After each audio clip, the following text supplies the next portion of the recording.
Can you hear me? Very nice. I like sound, but it's So, It's streamed so they can see it online. Andrew, so Right to controversy.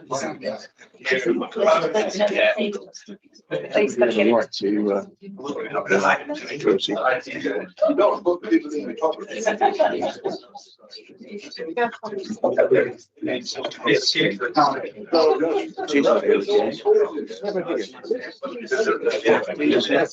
I don't think she apologises.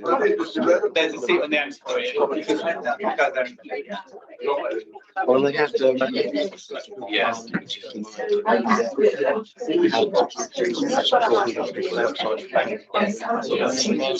Could be a good voice for Sunday. Sunday? On Sunday. My civic service. Oh, You didn't know about my civic. nobody invited me. I'm only joking. Nobody invited me it's to anything. all the chain gang and so on. You see. good morning, ladies and gentlemen. Can you hear me? No? No, David. We can't hear you, David. Yeah, we can hear you now. No, that's this one. Good morning, ladies and gentlemen. No, No. no, Something over there. they're not working. Hello. This one works. You know this one. You don't need me. No, it's something to do with the connection there, I think. That was working, David. Now it's switched off. You can hold on there for a second. We're just getting Oh, barriers now. It's all your fault, of course. It's gone. You're so popular. I think you switched the whole lot on and off. I only wear brightly coloured clothes so people can shoot at me. The popularity or controversy, one of the two. I usually told off for shooting after shooting out of turn. Yeah. Yes. All right, let's see what we got here. Morning. Yeah. But try this one. This one works. Turn it up a bit. Yes. Good morning, ladies and gentlemen. No. You need another one. Turn the volume up. Someone. Somebody got a volume control on it? Read on the side. I don't know. I don't think there is there's no volume button on here, is there?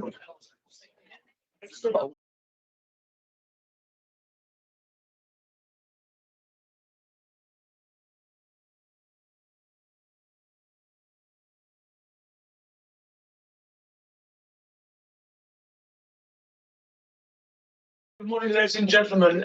We might just delay the start of this a few minutes just to get everybody settled. If you're bearing with us. Thank you.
Good morning, ladies and gentlemen.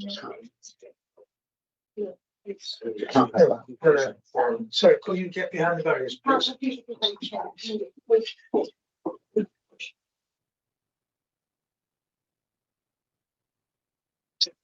Okay. Good morning, ladies and gentlemen. I'm Councillor David Took. I'm chairman of this Eastern Planning Committee, and welcome to us on the 22nd of April 2026. And before we begin, I have just a few words. We had a colleague of ours that was served on this committee for several years. Sorry, you have to speak more clearly. I'm trying to speak as loudly as I can, and I'm using the microphone. Is that better? Yes, love it. I'll turn it right up and hope not to deafen everybody. It's fine. I want to say a few words. We had a long-standing member of this committee, Councillor Barry Gorringe, who very sadly passed away very recently. And I just want to say that the committee will miss him. And his constituents will miss him. And I just want to make sure that everyone is aware that Barry was a valued member of this committee. And before we move on, just have a small moment of reflection.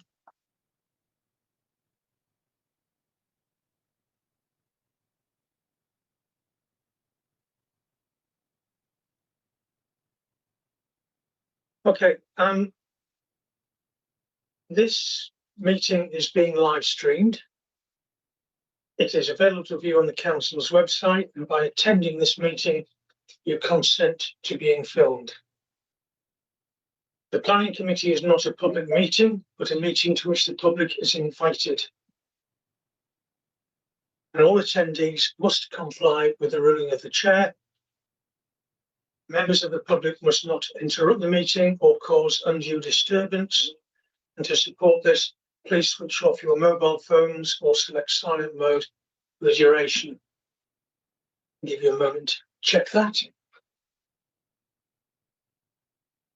Only those who have registered to speak in accordance with the speaking protocol will be invited to address the committee for a maximum of 3 minutes. This is limited to the first 3 people objecting and the first 3 people supporting the application who have registered, along with town or parish council and ward member. No additional material is to be circulated to members of the committee today. We have 4 applications to determine today. The planning officer will be invited to present the report and recommendations. Next, I will invite members of the public who have registered to speak with the Democratic Services Officer before the deadline to address the committee in the following order: public against, public support, applicant or agent, town and parish council, and ward members. Each speaker has a maximum of 3 minutes. Following on from the registered speakers, the planning officers will have the opportunity to address any salient points they wish to clarify, and committee members will be given the opportunity to ask questions of the planning officers before moving on to their debate. At the end of the debate, we will take a vote, and I will declare the decision of the committee. Bear in mind, members, that when we're going to councillor questions and debate, please state your name and ward for the benefit of the public watching, and speak directly into the microphones. Make sure that the microphone volume is turned up.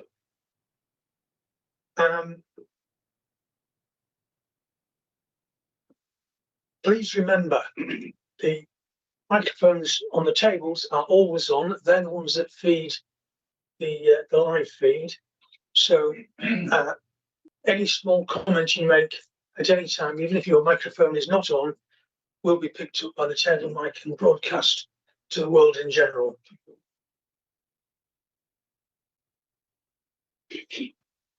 If anyone is using Teams, please ensure you're on mute and your device volume is set to 0. Before we begin, just a few final points regarding general housekeeping. We are not expecting a fire alarm during today's meeting. However, should the alarm sound, please leave the building calmly and without delay, using the nearest fire exits, which are located on the side of the room. The meeting will be formally adjourned at that point and will only resume once it is confirmed safe to do so.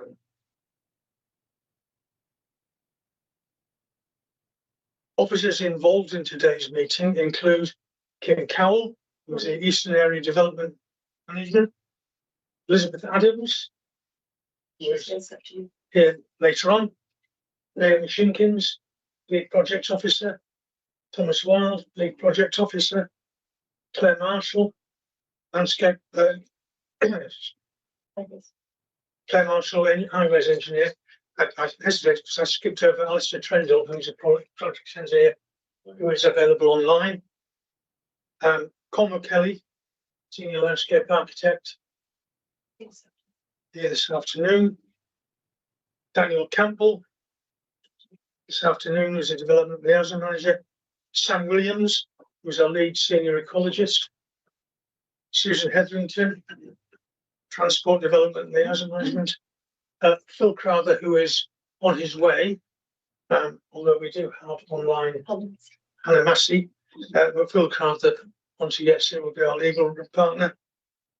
Megan Rochester, who is Senior Democratic Officer, and Joshua Kennedy, who is our committee clerk. Josh, do we have any apologies? No, we've not received any apologies for absence today. Okay, thank you. Can I ask each member if they have any declarations of interest they wish to make? No? Okay. Does any member have a problem with the minutes of the previous meeting, which has been circulated to everybody? Any queries or questions on that? Do we accept them as they've written? Thank you. At this point, the public who are registered to speak can make their representations now, or they can wait until after the officer presentation for the relevant agenda item. So is there anyone registered to speak who wishes to speak before the presentation? And from that deafening silence, I'll assume not. Which means that we should move on to agenda item 5, which is POUT 2025-01997, land off Birchdale Road, Coal Hill, Wimborne, Minster, BH21 1HU, which will be presented by Thomas Wild. And just to note that we've got 8 public speakers on this, which will then follow the presentation. Thomas, up to you. Thank you. Thank you, Chair. Good morning, members. This is an outline application for the residential development with open space and associated works on land off Birchdale Road in Wimborne. All matters are reserved apart from access at this stage. Although the description of development doesn't provide quantum of development, the application is presented on the basis of a scheme for 49 dwellings. Just a brief update for you members. Since the publication of the report, 8 additional representations have been received, which will be addressed at the appropriate point in the presentation. However, these do not affect the recommendation for you. So as set out in the committee report, the recommendation is to delegate authority to the service manager for development management and enforcement and the development management area manager for the Eastern Area to grant planning permission, subject to the completion of a legal agreement to secure affordable housing, a heathland infrastructure project, public open space, and financial contributions towards education, health and bus stop revisions. The recommendation is in our usual dual format, which includes a provision to refuse the application if the legal agreement is not agreed within 6 months of today. Through this presentation, I will describe the site's characteristics and address the 3 key planning issues arising and the overall planning balance leading to the recommendation. So to cover some of the background to this application, members may... Can I ask you to speak a bit more into the microphone? Thank you. Sorry. Hopefully that's a little bit better. To cover some of the background to this application, Members may be aware that a previous planning application was refused by the council under delegated powers in 2014. Sorry, 2024. There were 11 reasons for refusal given at the time, although 3 of those would have been resolved through the completion of a legal agreement, which was not progressed due to the in-principle issues which were identified with that application, and other reasons for refusal. Other reasons for refusal related to there being insufficient detail in respect of heritage, archaeology, and protected species. An appeal against that decision was submitted, but the appeal was later withdrawn after the council published an annual position statement which fixed the housing land supply at 5.02 years. That annual position statement has now expired, however, and in December 2024, the current version of the National Planning Policy Framework was published, introducing changes to Greenbelt policy with the introduction of grey belt, and also changing the methodology for calculating housing need, which significantly increases for the council. So moving into the description of the site, this slide shows the location of the site within the context of Wimborne and Coal Hill.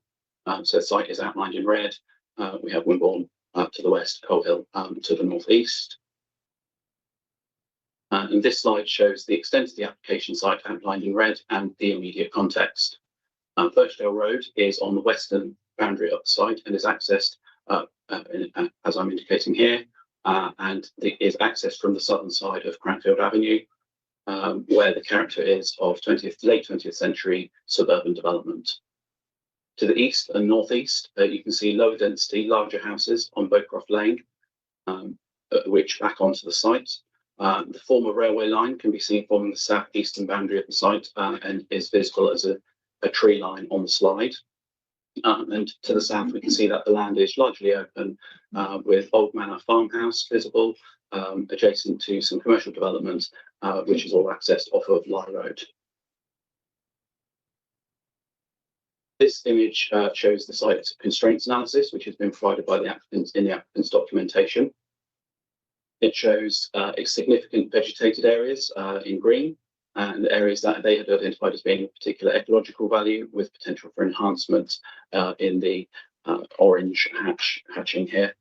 The main location with the vehicular access is shown by the red arrow on the slide, and the yellow arrows identify potential points of pedestrian access. I emphasise potential there because not both of those are actually proposed as part of the application. The bottom half of the plan shows the contour lines of the site, which indicate the slopes that site slopes from north to south. This dark line being the 35-meter contour.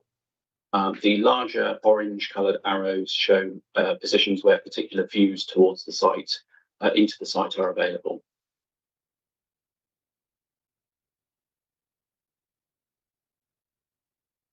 Just moving into some photographs of the site and surrounding areas. This is the view towards the site, looking down Birchdale Road towards the proposed entrance. This is the view looking left at the junction of Birchdale Road and Cranfield Avenue. And this is the view from the same position looking right. This photograph is taken from the existing access to the site, which is in the southwestern corner, which is, and then looking north. And then this is looking northwards from further into the site towards Birchdale Road, so we can see the houses on Birchdale Road in the centre of the image. And this is then looking southwards from roughly where the northernmost housing is shown on the indicative plans. So again, we have the housing in Birchdale Road around here. And this again is from the same point looking northeastwards. So the properties on the left-hand side are Birchdale Road and then Cranfield Avenue in the centre. And then this is looking southwards from the same point, and the houses visible in the centre are on Old Manor Close. There's an electricity substation in the centre of the image, and then the tree line here follows the line of the route of the former railway. And this shows the relationship to Old Manor Close from the site boundary. This slide shows the indicative master plan for the development, which has been put forward by the applicant. It includes the residential development on the western side of the site and a public open space and green space to the east. The open space to the east forms a bespoke heathland infrastructure project, or HIP, and the area on the far eastern side, which is hatched in the turquoise colour, is retained for ecological purposes. This black dotted line on the plan indicates a dead hedge feature, which would be intended to restrict access to this area. So focusing in on the development area now, the indicative master plan shows access coming in from Birchdale Road and a layout based on perimeter blocks. The layout shows three plots in the western edge of the site as self-builds, and on the northern edge, it's maybe a bit faint, but there's a yellow dotted line surrounding the houses on the northern edge here. Those are indicated to be as bungalows. However, it should be noted that as the application is in outline at this stage, with all matters except for the access reserved, the precise details of the scale, tenures of development would be a matter for future determination. The indicative layout does also include areas for more formal open space. There's a local area for play, or LAP, shown here in the centre of the site, and a locally equipped area for play, or LEAP, shown towards the east of the development area. The yellow arrow in the bottom shows a pedestrian connection to the site, to the south of the site, onto Green Close Lane, which is a footpath. You can just about see the indicative drainage arrangements on this plan. They're relatively faint, unfortunately, but we have a slide coming onto that later. So there's a detention basin on the boundary with swales connecting to it for onward traversal of the water. The description, as I've mentioned previously, the description of development doesn't define a number of units, with initially two indicative schemes, which were submitted for 49 and 55 units. But as the application has progressed, the scheme has progressed on the basis of the 49 unit scheme. At the time that the report was written, there were 362 comments made in objection to the proposals, with a number of local residents making multiple objections. Those are summarised on the slide. However, the full set of comments are available online.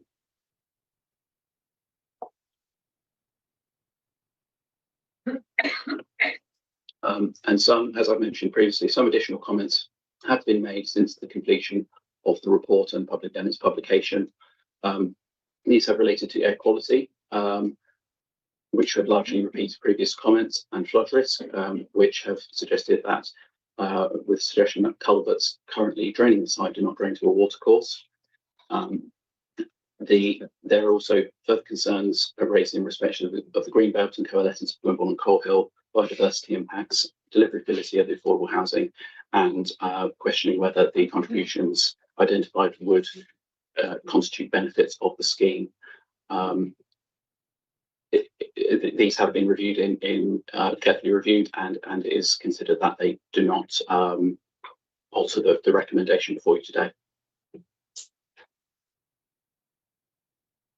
In terms of consultee responses, objections to the proposals have been received from both Wimborne Minster and Coal Hill Town Councils, Dorset Wildlife Trust, and Coal Hill Water Councillor.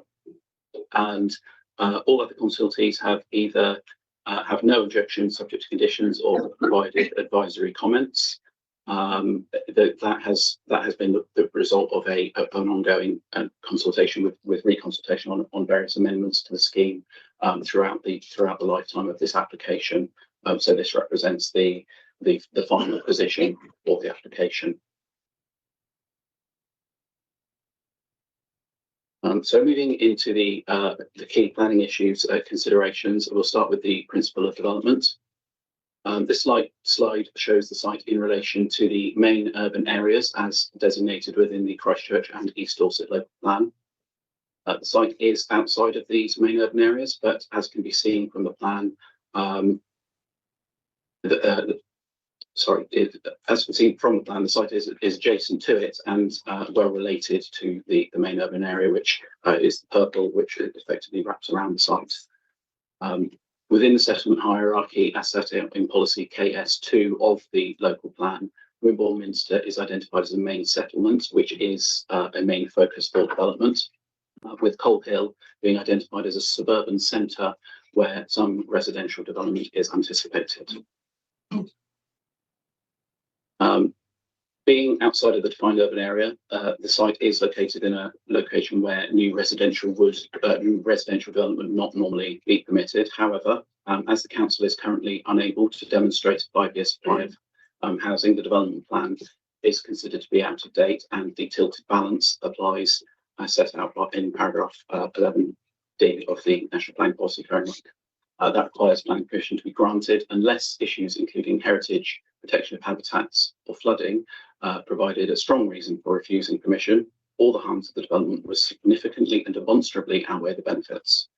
In light of the tilted balance, it is considered that the principal development is acceptable and the contribution towards the overall supply of housing may be afforded significant weight in the planning balance.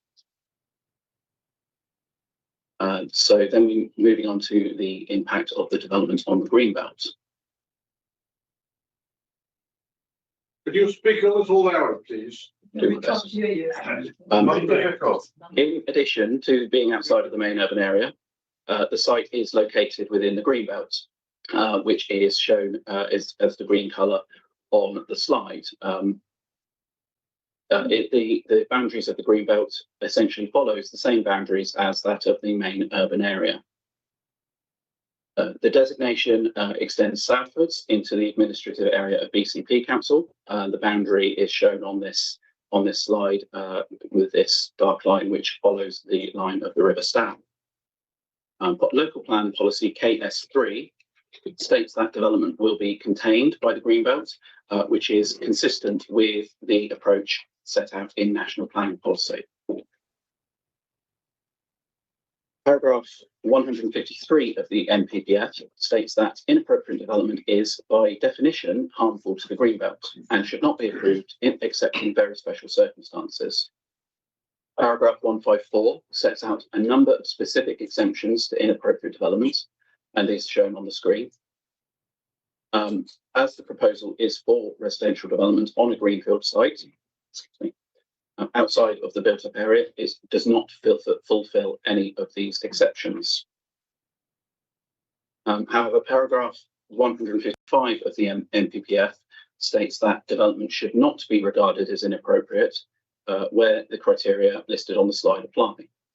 These are that the development would utilise grey-belt land and would not fundamentally undermine the purposes, when taken together, of the remaining greenbelt across the area of the plan, that there is demonstrable unmet need for the type of development proposed, that the development would be in a sustainable location, with particular reference to paragraphs 110, 115 of the framework, and where applicable, the development meets the golden rules which are set out in paragraphs 156 and 157 of the framework. Grey-belt is defined in the glossary of the NPPF. The definition in full is on the right-hand side of the slide. It's important to note that although the definition refers to previously developed land, it does not require that that land be previously developed to qualify as grey-belt, due to the inclusion of the words and or any other land. For the land to be considered grey-belt, it must not strongly contribute to purposes A, B or D of the greenbelt. It's therefore necessary to consider whether the site qualifies as grey-belt, considering those purposes. A detailed assessment of this is set out in paragraphs 13.13 to 13.18 of the report.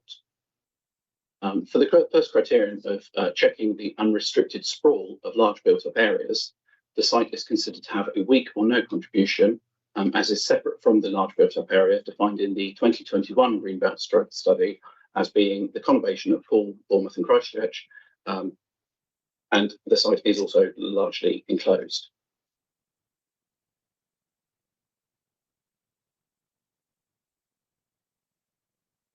For the second criterion of preventing neighbouring towns from merging, the site is again considered to make a weak contribution to the purposes, as the site is relatively peripheral to the main gap between Wimborne and Colville, which can be seen from the plan on the site to be to the east of the site.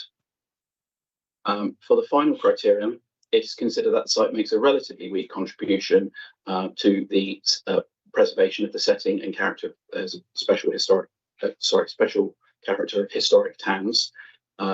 As although Wimborne is a historic town, the site itself is peripheral to the town and it's experienced in the context of 20th century suburban development. It is therefore judged that the site constitutes grey belt. To complete the grey belt assessment, we return to the criteria in paragraph 155 of the NPPF. From the previous slide, we have seen that the development would utilise grey belt land and is not considered that the development would fundamentally undermine the purposes of the remaining green belt. For development involving the provision of new housing, the framework advises that there being a demonstrable the demonstrable need means the lack of a 5-year supply of housing. As the council cannot demonstrate a 5-year supply, this criterion is satisfied. The site is considered to be in a sustainable location. It's well related to Wimborne, and the consideration of the golden rules is provided on the left-hand side for curiosity to see.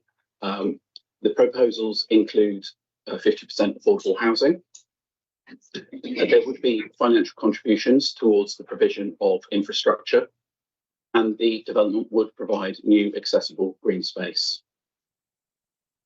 Officers therefore judge that the proposals will meet the golden rules. On this basis, therefore, the proposal does not constitute inappropriate development in the greenbelt and is not necessary to demonstrate very special circumstances. Say that last bit again for me, please. There was summing up at the end there. Can we just repeat that sentence? I can. Please. Allowing The conclusion is that the development, the proposal does not constitute inappropriate development in the greenbelt, and therefore it is not necessary to demonstrate very special circumstances. Thank you. Moving on to affordable housing, the proposal for affordable housing is for a 50% contribution towards on-site affordable housing, which complies with local policy and the NPPF's golden rules. The precise mix and tenure of the affordable housing would need to be set at the reserve matter stage. However, the requirements set out in policy N3 on the right-hand side of the slide are for 30% intermediate housing and 70% affordable or social rented housing. It's also worth noting that the current planning practice guidance states that where development takes place on land in the greenbelt and is subject to the golden rules, as is the case here, viability assessment should not be undertaken for the purposes of reducing developer contributions, which gives a degree of certainty that the affordable housing would be delivered. Challenge. Then we move into flood risk and drainage. The site is located within flood zone 1 and is not therefore considered to be at risk of flooding from rivers or the sea. The blue area on the slide shows the extent of flood zone 2. So there is a relatively large area of flood zone 2 which lies to the south of the site. There are also some small areas of surface water flood risk on the site on low points, but it's not considered that these would preclude or represent constraint to the development. And just to note that at the 1 in 1,000 event, there is a small surface water flow route down the western boundary of the site, but again, that risk is not sufficient to present a constraint or preclude the development. In addition to remaining safe from flooding, it is also necessary to consider whether the development would result in an increased risk of flooding elsewhere. The potential contribution of the proposed development to increased risk of flooding has been a particular point of concern raised through public comments. And on-site testing has confirmed that infiltration-based drainage is not suitable for the site due to the groundwater levels.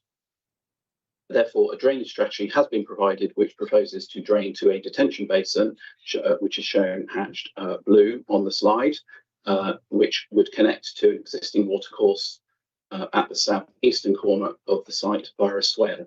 The swales are shown in the bright green colour. It's a little bit difficult to see on this slide, but basically run along that southeastern boundary, which is along a low point in the site, with the point of the outfall has been identified by the large blue arrow on the slide. The strategy has been considered by the lead local flood authority, and it is considered to be acceptable, subject to detailed design being provided and approved at the reserve matter stage.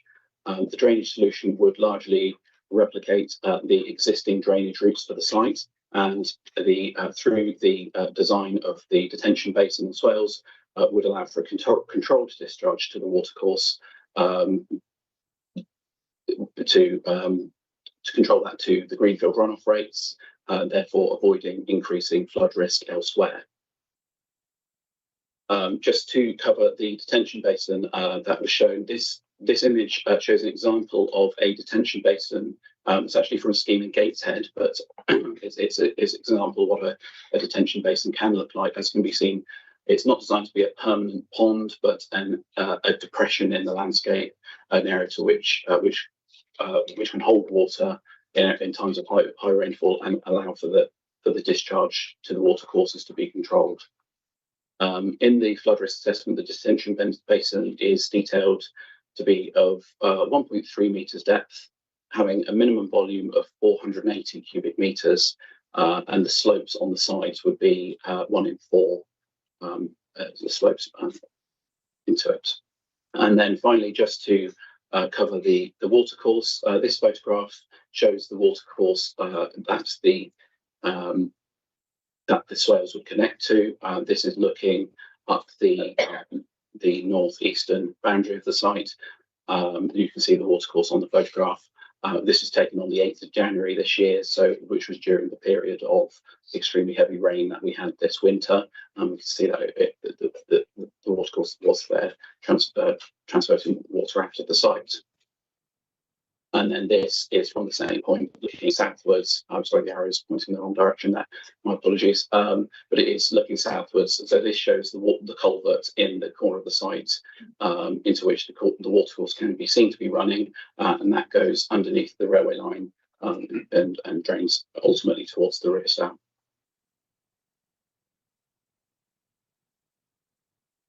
Moving then into highways and access.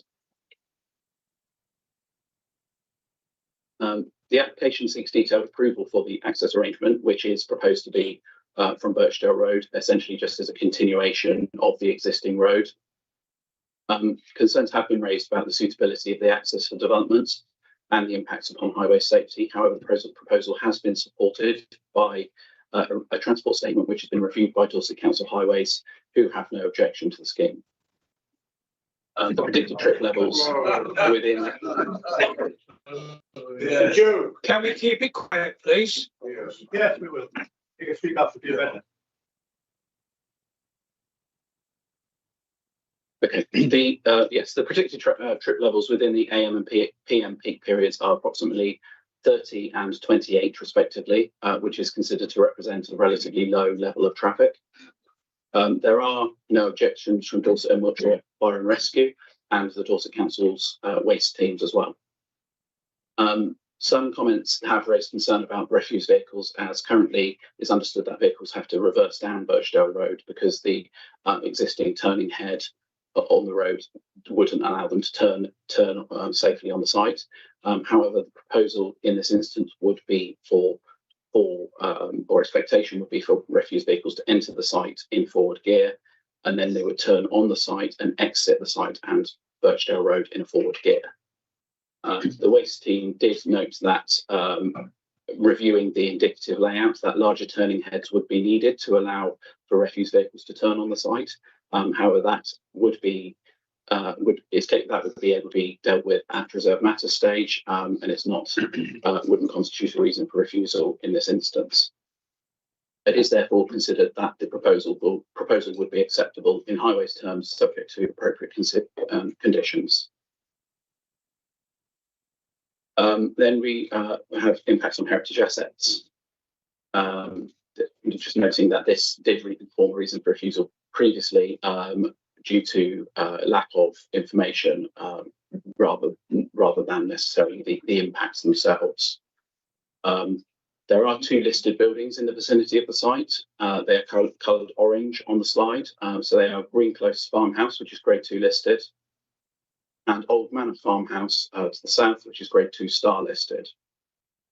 The application has been accompanied by a heritage statement, which identifies that the proposals would give rise to less than substantial harm to Old Manor Farmhouse through the impact on its setting, but that there would not be any harm to the setting of Green Close Farmhouse. This assessment has been endorsed by Dorset Council's conservation officers.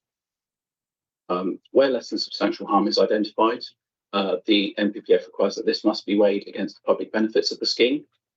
In this instance, it is considered that the public benefits of the additional housing provision, 50% affordable housing, the publicly accessible green space and additional play facilities would clearly outweigh the relatively low level of harm to heritage assets.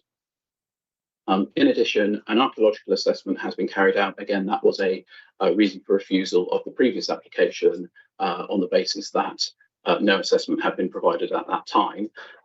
The assessment confirms that the potential for historically significant remains is low, and the council's archaeologist has confirmed that therefore this should not be seen as a constraint on the development.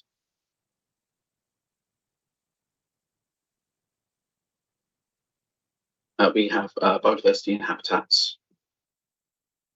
Although the site is close to the sands at By the Way Field and Lie Common, which is shown in green on the slide, these sands don't currently have sufficient capacity to accommodate further development of the scale proposed. The site is within 5 kilometres of the Dorset Heathlands, but outside of 400 metres, so the mitigation strategy as set out in the Dorset Heathlands planning framework applies. The applicant has engaged with Dorset Council's Heathland mitigation team and with Natural England to address this following initial comments which were received that that Heathland infrastructure project would be required whether the scheme proceeded on the basis of either the 55 units or the 49 unit options which were originally presented.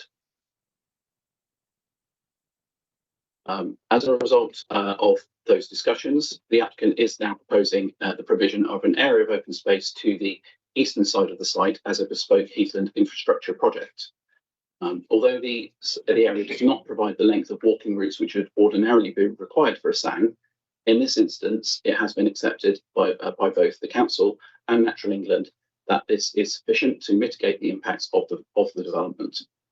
The HIP has been designed to accommodate the on-site biodiversity interests so far as possible in light of concerns identified by the Natural Environment team with the initial submission. And that does lead us into the on-site biodiversity interests themselves. As has been set out in the report, there are a number of interests on the site. These include priority habitats and protected species, including reptiles and badgers. Initially, concern was raised by the Natural Environment team over the impacts on priority habitats and the ability to deliver both mitigation and biodiversity net gain at the same time. Several rounds of amendments have since been made to address these points, while also balancing this against the need to provide heathland mitigation. The plan on the slide shows the proposed reptile mitigation strategy. The easternmost part of the site, which is hatched yellow on the plan, will serve as a receptor site for the translocation of reptiles. As detailed previously, access to this area will be controlled through a establishment of a dead hedge feature. This area also includes one of the on-site priority habitats, which is to be retained, the purple moor grass and rush pasture priority habitat. Amendments to the scheme in the latest version have sought to limit the loss of the The other main habitat on the site, the lowland dry acid grassland, and although there would still be some loss of this habitat, the mitigation strategy allows for an overall increase of lowland dry acid grassland inventory across the site. This is shown in the blue hatched area. The amendments also accommodate a retained badger set within the boundaries of the site.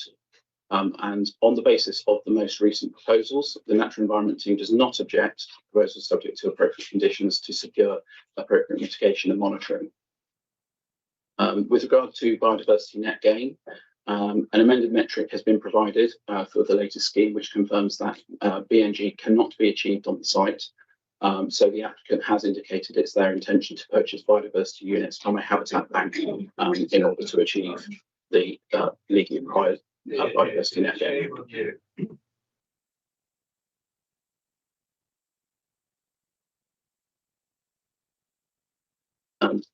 Moving into character, as the application is made in outline with matters of layout, scale, design and landscaping reserved, a full assessment of the scheme in this regard is not possible at this stage.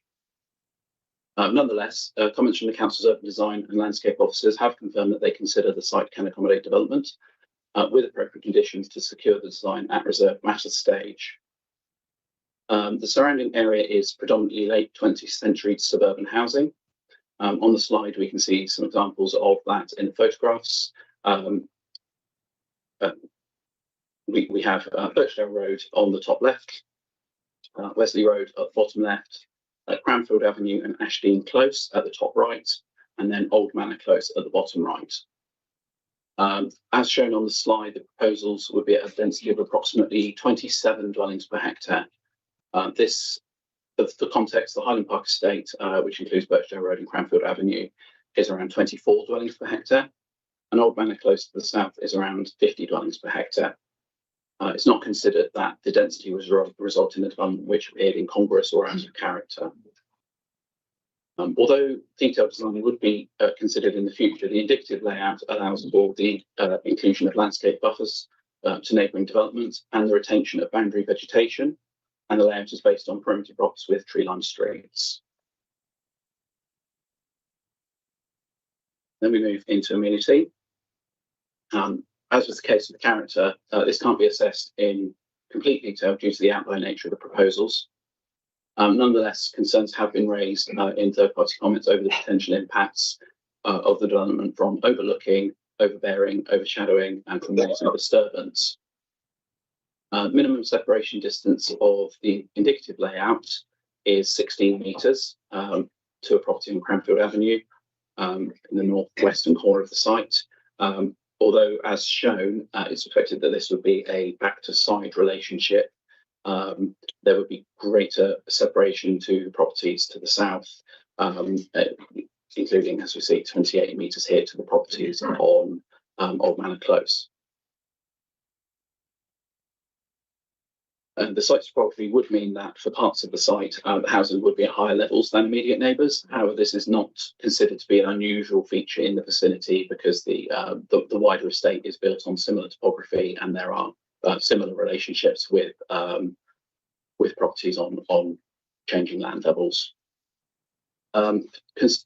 Specific concerns have also been raised in respect of the potential for the loss of privacy from users of the HIP towards properties which share a boundary with it. While the proposals would lead to an increased use of the land, it's not considered to be unusual for properties to share a boundary with public open space, and any visibility would likely be relatively transient and in passing. It's not therefore considered that this would result in sufficient harm to justify refusal of permission in this instance. Moving on to impacts on trees. The trees present on the site are predominantly either on the boundaries or in the eastern area of the site as shown on the plan. And it's not anticipated that there would be any direct impacts on protected trees.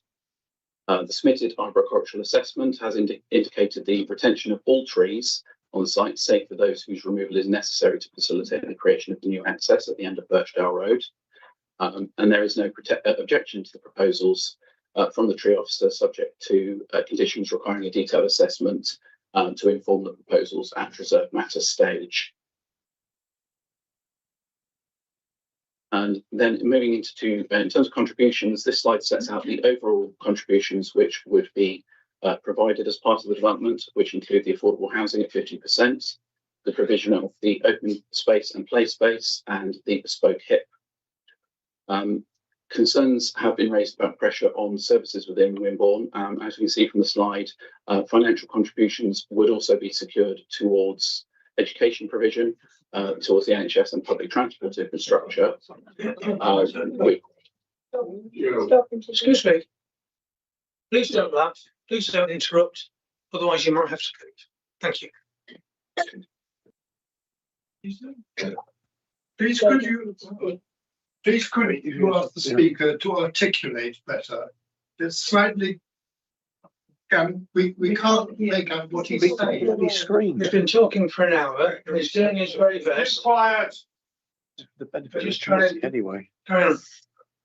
So if we'll carry on, please, Thomas. Okay. No more interruptions, please, from the floor. Okay, I'll step back a little bit. So as I said, concerns have been raised about the pressure of the development upon services within Wimborne.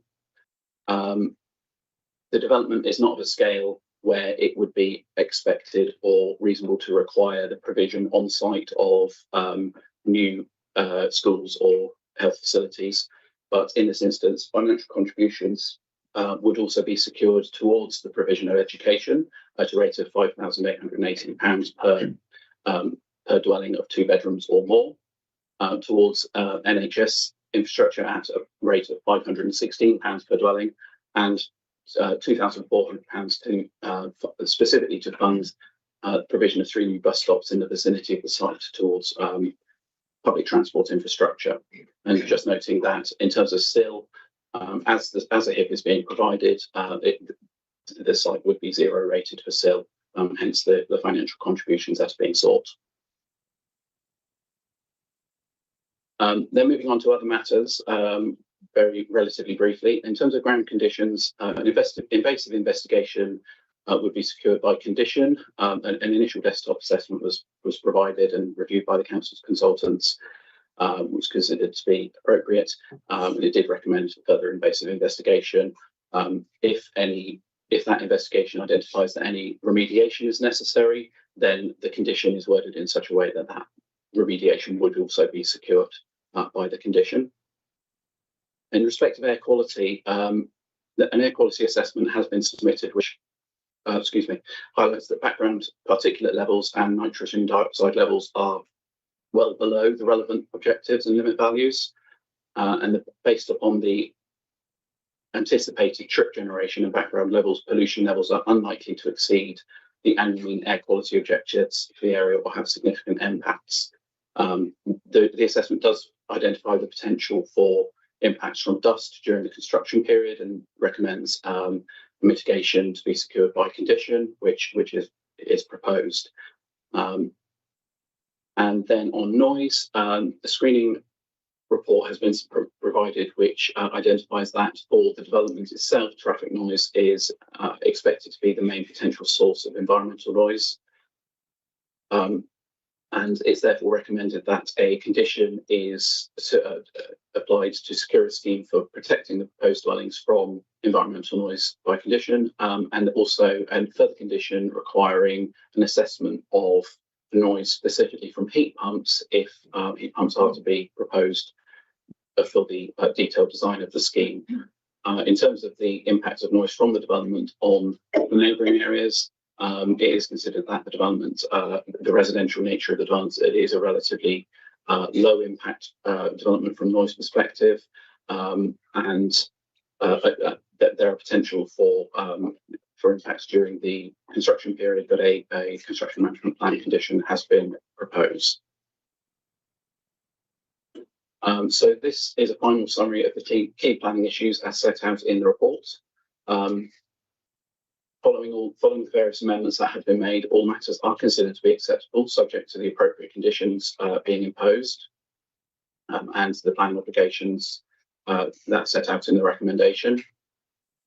And this slide summarises the planning balance We have several matters that are given significant or substantial weight in support of the proposals. Majorities the majority of the remainder are neutral, and then the biodiversity impacts are considered to have a minor disbenefit. Is therefore judged that the substantial and significant weight afforded to the benefits of the scheme are sufficient to outweigh the harms, noting that the tilted balance applies. The recommendation is therefore to delegate authority to grant planning permission, subject to a Section 106 agreement, to secure a scheme for the provision of the on-site affordable housing, the delivery of the HIP, public open space and play space, and for financial contributions towards education, health and public transport. This is also provided as a dual recommendation, so it allows planning permission to be refused if the Section 106 agreement is not completed within 6 months, or such time as such extended time as may be agreed. These are the headings for the recommended conditions. The full text of the conditions is listed in the report. And finally, we have the reasons for refusal, which would be advanced if the Section 106 agreement were not completed in the appropriate period. And return to the recommendation. Thank you, Chair. Thank you, Thomas. We've got a number of public speakers. In fact, we've got 80 public speakers, each of whom will have 3 minutes. And when they start speaking, that will be timed by our Vice Chairman, Councillor Sally House. First public speaker is Leslie Haskins.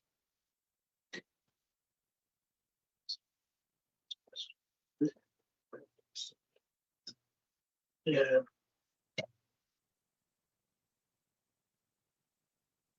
Good morning, members. Good morning. Can I just stop you there for a moment?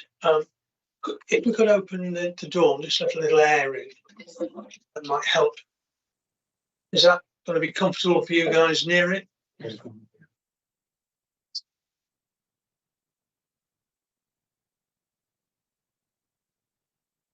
Okay, thank you. Leslie, got 3 minutes. Thank you. It is being suggested that a development formally requiring refusal could now be approved. The Erica Trust sees no true basis for this, as all 3 wildlife issues, namely biodiversity loss, sound provision, and ecological network impact, are fundamentally unchanged and unacceptable.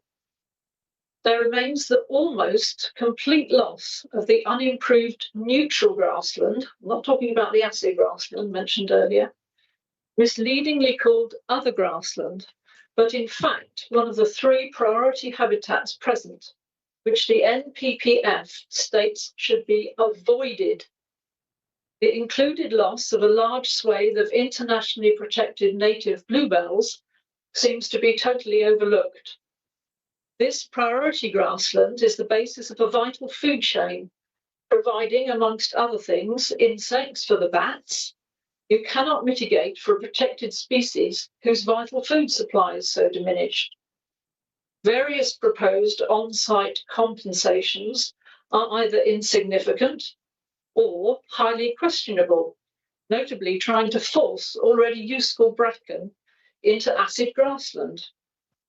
The whole site is now known to support 13 Dorset notable plant species, when initially it was only 8. We are therefore sure that if the true data were to be fed into the biometrics equation, the overall biodiversity loss would be significantly more than that already being admitted to. Should we really agree to lose so much and instead pay into credits pot for so-called biodiversity elsewhere? Call it a SANG, as it was in the beginning, or now transmuted into an HIP, it remains too small and largely too wet. And now, as we've heard, it's being divvied up for access or biodiversity, a compromise which is only acceptable on large sites. Apart from a tiny copse, other public land within the relevant safe walking distance does not exist. Wishful thinking that it might be later is not relevant. 30 seconds.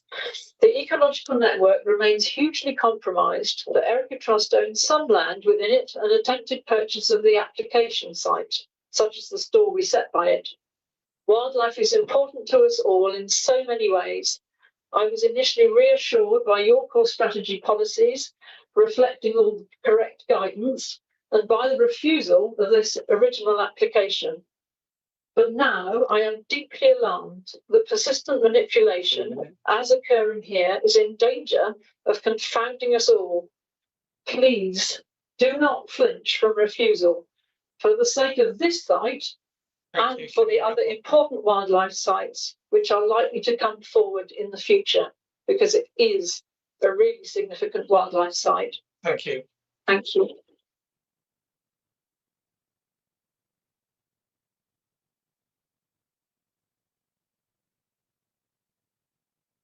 Well done. Our next public speaker is Michael Carter. Again, Michael, if you take a seat at the table, you'll have 3 minutes. You'll get a 30-second warning. Are you okay going into the chair? Yep.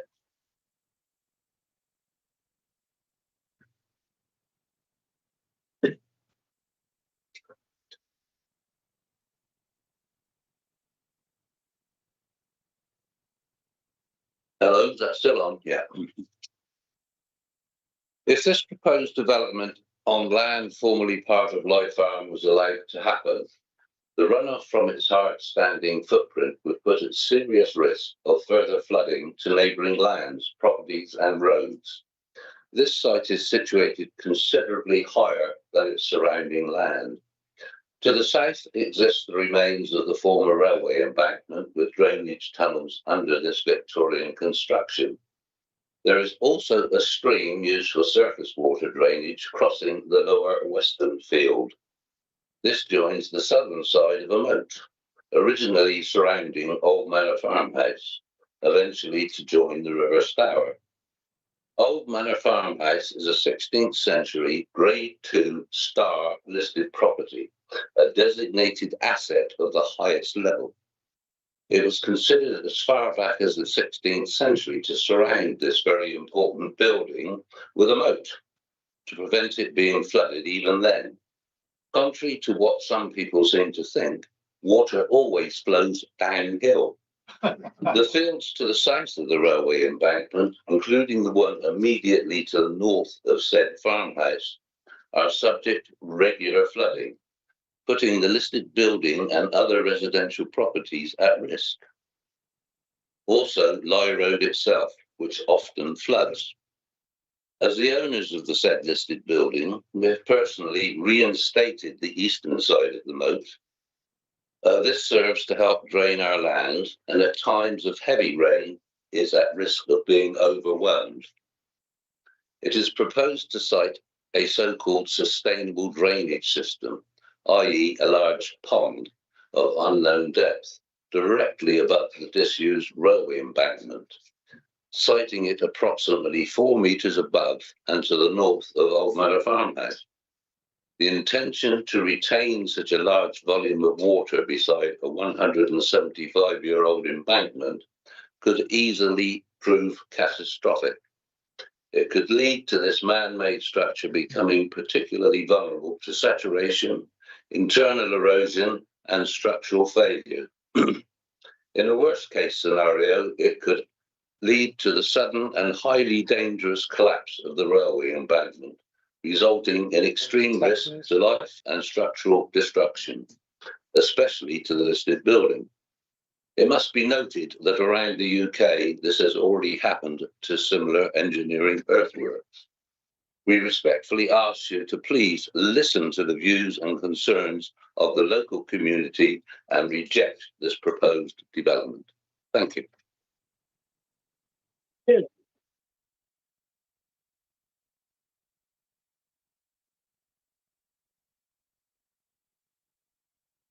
Thank you. Our next speaker is Jill Whitfield.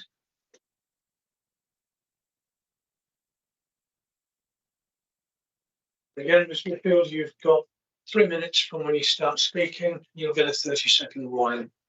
Can I just check that you can hear me? You can. Right. My name is Jill Whitfield, and I strongly object to the proposed access through Birchdale Road into Lye Farm Field.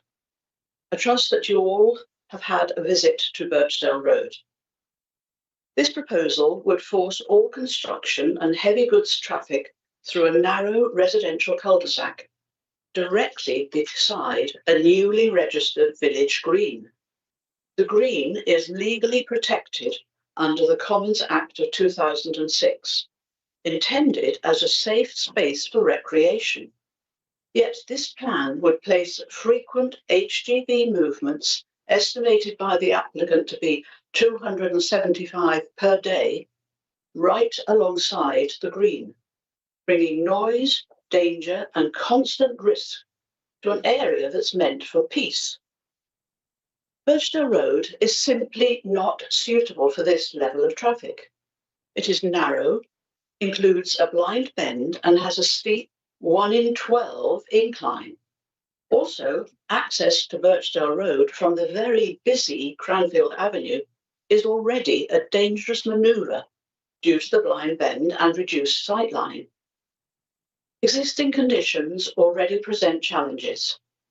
Pavement parking already occurs due to the narrow width, but with frequent HGV traffic, cars would be forced onto the pavement to let large vehicles pass, removing safe pedestrian space and forcing people into the road.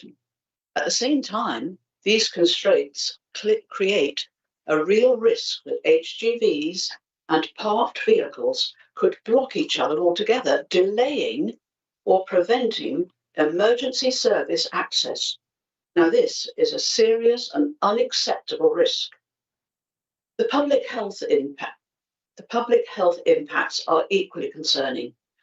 Due to the steep incline and volume of traffic, air pollution would rise significantly. The proposed entrance from Birchdale Road crosses a strip of grassland, which Appin Developments in the 1970s left as an amenity area for the local residents, and which the developer has no right to cross. Finally, in the Council's own words from the SHLA reports of 2018 and 2024, I quote, "A new access would need to be created.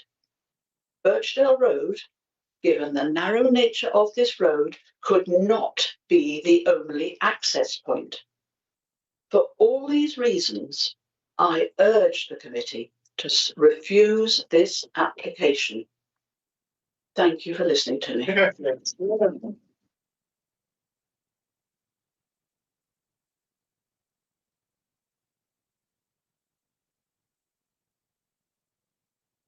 Thank you very much.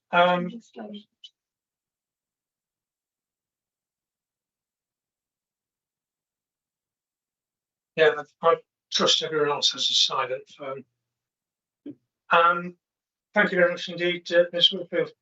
Next speaker is Beverly Moss, who's the agent. Is Beverly present? There, yes.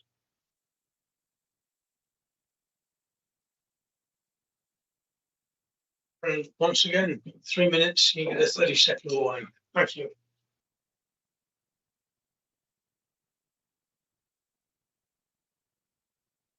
Thank you, Chair. Good morning. I acknowledge people's concerns, but the level of local objection in itself is not a planning-related ground to resist proposals. Both council officers and the government's own biodiversity advisors, Natural England, are clear the application should be approved. The report by your officer is very clear and balanced, but I welcome the time to highlight the following points. The council cannot demonstrate its necessary 5-year housing land supply. This application would make a positive contribution to that supply. 50% of the homes will be true affordable housing. When there are over 6,800 people on the council's own housing list, this is a substantial public benefit. The site is currently private and inaccessible by the public. the proposals include publicly accessible green space, which exceed the policy requirement and covers 70% of the land, in addition to new play areas. These are also substantial public benefits. The applicant also agrees to financial contributions to education, local healthcare facilities, and bus stop improvements. Your officer is satisfied the site meets the definition of grey belt, and the proposals are not inappropriate development.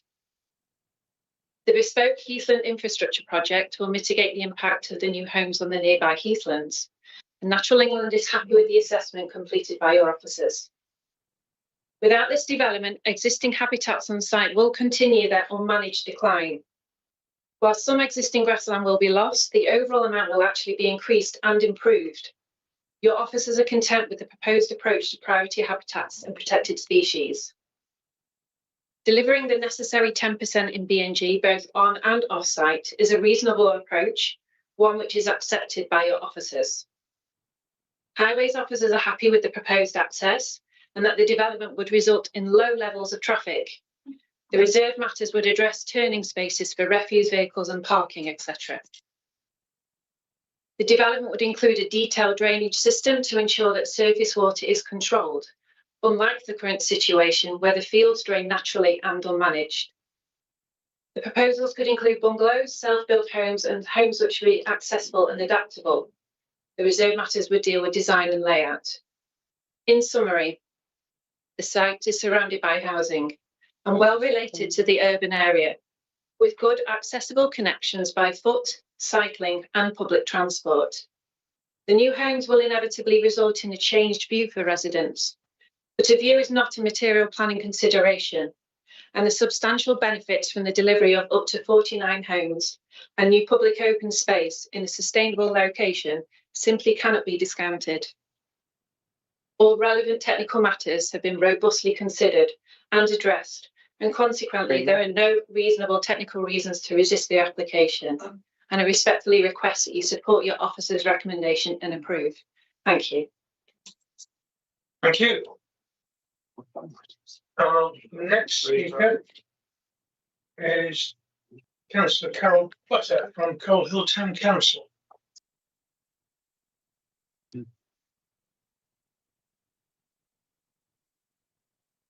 So once again, 3 minutes. You'll need to turn the microphone on by pressing the right hand button. It'll show red when you turn it on. Good morning. 3 minutes. I'm Councillor Carol Butter, reading this objection on behalf of Coal Hill Town Council. The council strongly objects to this application. The site makes a strong contribution to the Greenbelt. Under the government's guidance updated in February 25, it should not be released. This is one of the few remaining sites forming the green corridor between the towns of Coal Hill and Wimborne Minster. NPPF guidelines 143B and 146 relate to the prevention of neighbouring towns merging into one and undermining the release of Greenbelt. NPPF 170 states inappropriate development should be avoided in areas at risk of flooding. As part of the southern escarpment of Coal Hill, this site suffers significant water runoff and resulting flooding, with one resident having to install a floodgate. The proposed development will further exacerbate the runoff issues. Sustainable transport options are not safely supported. The proposal is contrary to planning policy. Singular road access via Birchdale Road leads steeply towards high ground. Suggested access to Lye Road is pedestrian only.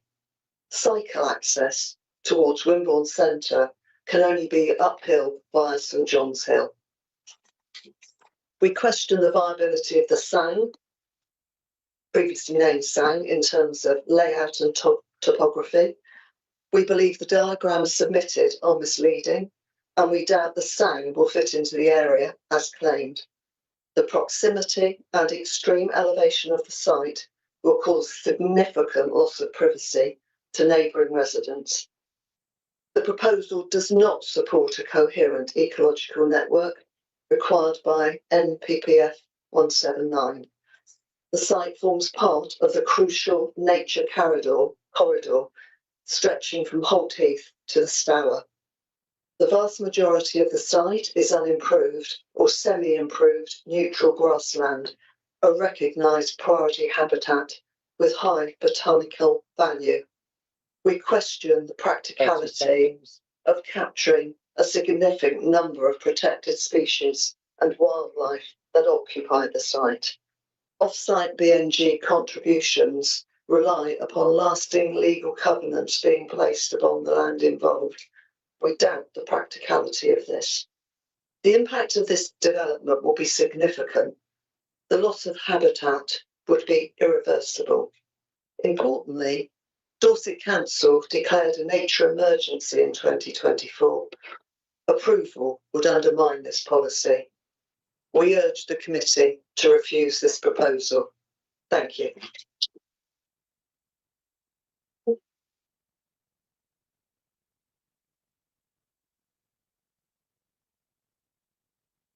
Thank you, Councillor Butter.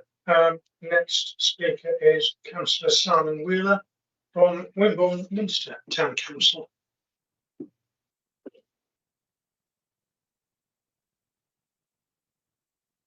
I will make 3 points.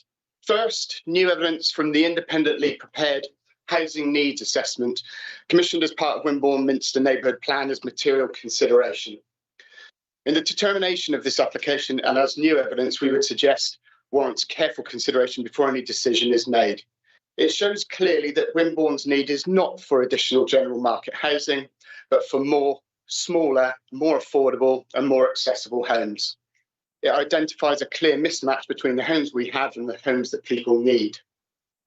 The proposal does not reflect that need. Developments of this type typically deliver larger market-led housing at relatively low densities and risk reinforcing the very balance the evidence identifies. While the report places significant weight on the delivery of housing, it does not fully address whether the type of housing proposed meets the identified needs of the town. Secondly, this site is not just another field. It is the last remaining area of green open space within the Wimborne Minster boundary that prevents coalescence with Coal Hill. Once lost, it is gone forever. This is not rhetoric, it's a matter of long-term spatial planning. The site also forms part of the town's green infrastructure and supports ecological connectivity. Even within the report is acknowledged that harm will occur and that development on this site is not the preferred outcome. The report concludes that this land can be treated as grey belt. However, this appears difficult to reconcile with its clearly identified role in preventing coalescence between settlements. We would suggest that this matter warrants particular careful consideration. Third, members are being asked to determine an application on a site which remains under consideration through the emerging local plan process.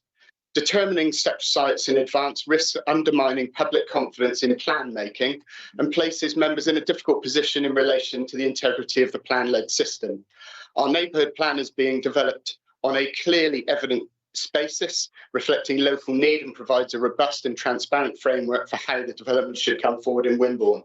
Members are also being asked to approve the principle of development at outline stage, with many key matters deferred to later consideration, and we would suggest this adds to the need for careful reflection before a decision is made. So in closing, the evidence is clear. The proposal does not meet the needs of Wimborne, and approving it would risk repeating the very pattern the evidence tells us is failing our community. For these reasons, Wimborne Minster Town Council respectfully requests that this application be refused.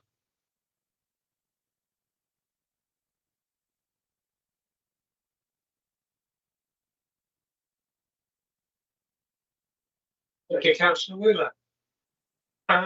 Next speaker is Dorset Council Ward Member, Councillor Andy Todd. Coal Hill and Wimborne Minster East. 3 minutes, you know the drill. Thank you, Chair. Good morning, members. I'm speaking as the ward member for Coal Hill, Wimborne Minster East to explain why I cannot support the officer recommendation on this application. I want to be clear at the outset, I fully accept the acute need for housing in Dorset, including affordable housing, But that is not the question before this committee. The question is whether this particular proposal meets the very high policy tests required to justify the release of green belt land. In my view, it does not. The recommendation relies heavily on treating this site as grey belt. However, grey belt is not an adopted designation in this authority's development plan. Officers acknowledge that the council's assessment is incomplete and that conclusions are being reached on a case-by-case basis.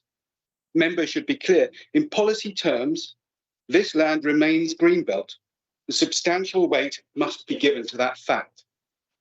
I'm particularly concerned that the report underplays the site's role in maintaining the separation between Wimborne and Coal Hill.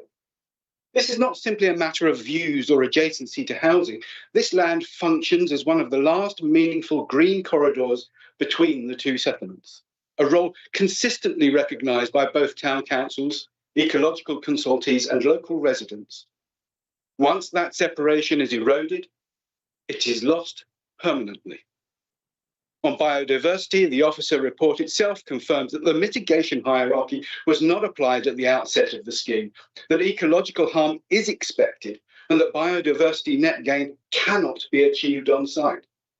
The proposed solution relies on future off-site provision with no identified location and no certainty of delivery at this stage. Members are therefore being asked to accept a known biodiversity loss now on the basis of an assurance that it will be resolved later. That is not what national or local policy envisages. I also believe the public benefits have been overstated in the planning balance. The same areas of green space are repeatedly counted as mitigation for heathland impacts, compensation for biodiversity loss, compliance with the golden rules, and surplus public open space. In practice, the same land cannot fully and effectively perform all of those roles simultaneously. Finally, while there are no technical objections on highways or drainage, members are entitled to give weight to the lived experience of residents who have experienced repeated surface water flooding and increasing pressure on already constrained local roads. The absence of a technical objection is not the same as evidence that harm will not occur. In summary, Chair, this application involves acknowledged greenbelt harm, confirmed ecological loss, and the erosion of settlement separation. Those harms are being justified through a contested interpretation of grey belt and public benefits which, in my view, are overstated. I respectfully suggest that the required policy tests have not been met and that the planning balance does not weigh in favour of approval. Thank you.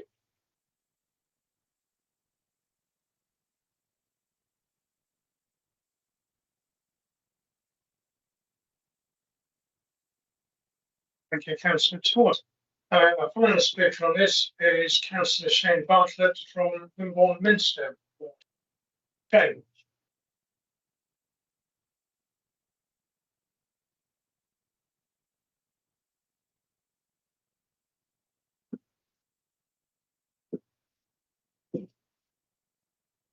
And once again, 3 minutes.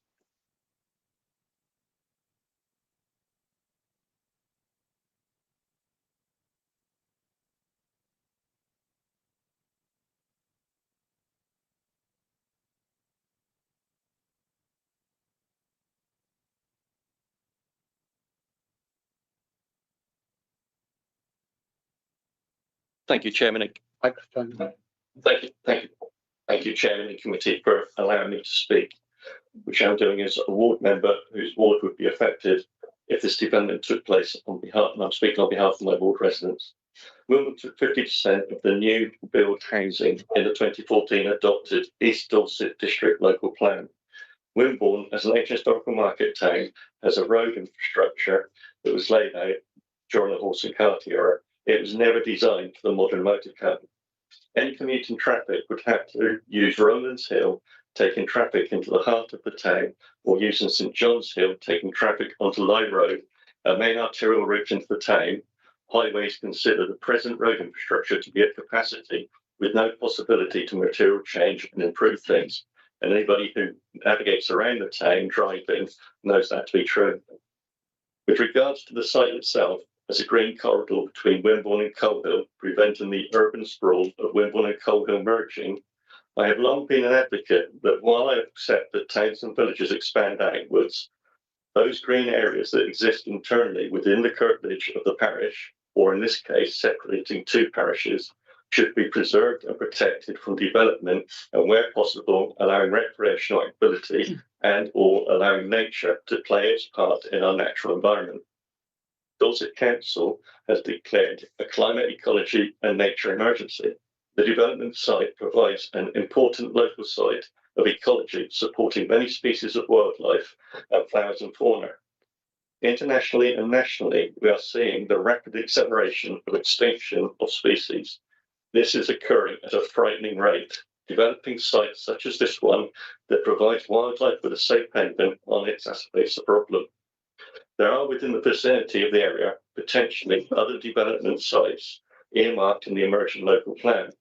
Whilst not adopted yet, there is the possibility that they would provide better connectivity and sustainable development and not have the detrimental impact that this site would have on its local community. In my view, the proposed development would bring harm to the Grade 2 listed Old Manor farmhouse, and it's for these reasons that I would ask the committee to refuse this application before them. I would just add that the emerging local plan does carry a limited weight. Thank you.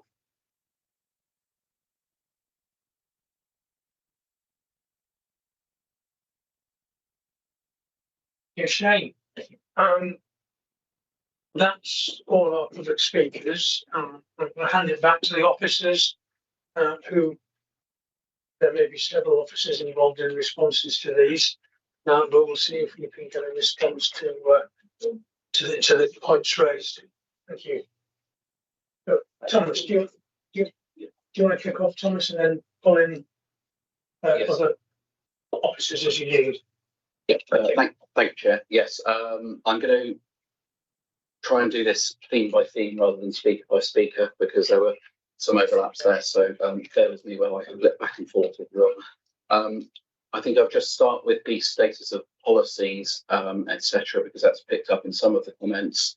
Councillor Bartlett mentioned about the limited weight to be given to the emerging plan. I think I would agree with that. That is accepted, and that is the position that is set out in the report. The recommendation is not reliant upon the emerging local plan, but is determined on the basis of the adopted Christchurch and East Dorset local plan. And then on the Wimborne neighbourhood plan, that is a development that has not been adopted, so it can be afforded limited weight similarly. And related to those, there was a comment made about suggesting that it would be premature to determine the application while the emerging local plan is in preparation. And I just refer members to paragraph 51 of the National Planning Policy Framework. And that states that refusal of planning permission on grounds of prematurity will seldom be justified where a draft plan has yet to be submitted for examination, or in the case of a neighbourhood plan, before the end of the local planning authority publicity period on the draft plan. And where planning permission is refused on grounds of prematurity, the local planning authority will need to indicate clearly how granting permission for the development concerned would prejudice the outcomes of the plan making process. So I think given where we are with the emerging neighbourhood plan, the neighbourhood plan and the emerging Dorset local plan, I think a refusal on the basis of prematurity would probably not be reasonable in this instance. So if I can move on to some of the more specific issues that were raised, I'm going to take those roughly in the order that they were raised, if that's okay. Sorry, I've got quite a few, so bear with me. First off, we have the biodiversity impacts, and comments have been made about the loss of unimproved neutral grassland on the site. It's my understanding that the site doesn't meet the the criteria for that designation as unimproved neutral grassland. So it doesn't qualify, that those parts of the site do not qualify as priority habitat. But I think at this stage it might be worth me bringing in Sam from the Natural Environment team if I can. Sure. Thank you. Yes, as Tom said, our belief is that the neutral grassland is not a priority habitat. Sorry, can't hear. Apologies to the microphone. Speak up, please. For it to be a priority habitat, it would have to meet the criteria for lowland meadow, and there was nothing in the information that I had in front of me that suggested that it met that criteria in terms of habitat composition, the number of species per metre squared, or indicator species. And that is not just the ecology report that the applicant submitted, that includes the independent survey undertaken in 2021 by the Dorset Environmental Records. Thank you. The other one on, I'm probably going to pass to Sam again for this, unfortunately, is on bluebells. It was mentioned about the presence of bluebells on site. Firstly, I don't believe those were picked up in surveys, but I think the references to as being protected probably require some clarification. So I'll pass to Sam for that. So it's okay. Thank you. Yeah. So my understanding of the legislation protecting bluebells is that the intention of the legislation is to prevent them from being dug up and sold. It does not necessarily protect them from development. Joe. Could you please restrain yourselves? It's hard to struggle.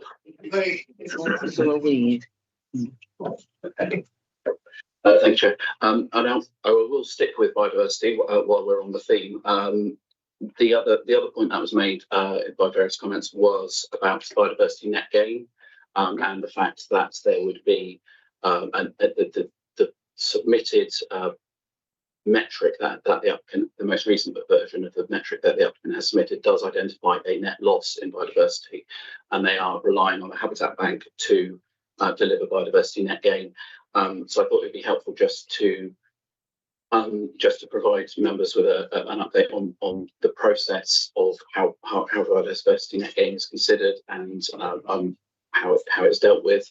Biodiversity net gain is essentially set up to be dealt with post the grant of planning consent. So any planning consent is deemed to have a pre-commencement condition which requires biodiversity net gain to be demonstrated.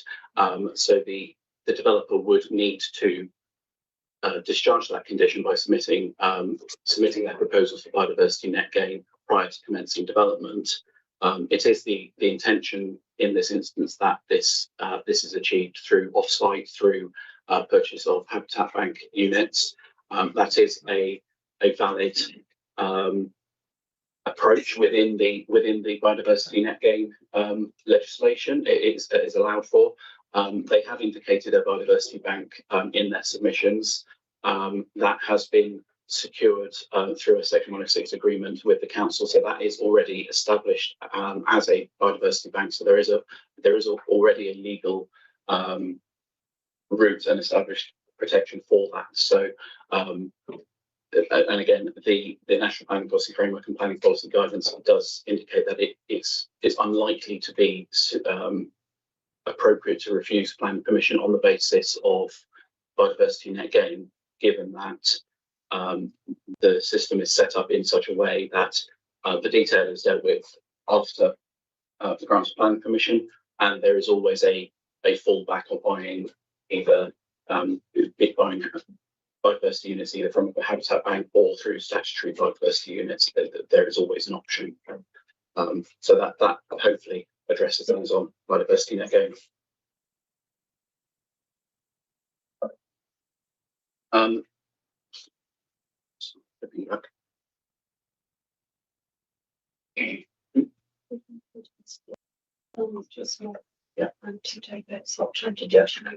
Yeah.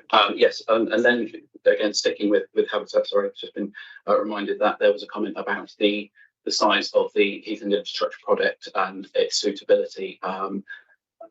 Essentially, that has been considered by both the council's environmental mitigation delivery team and from the Natural England, who are, as we've heard, the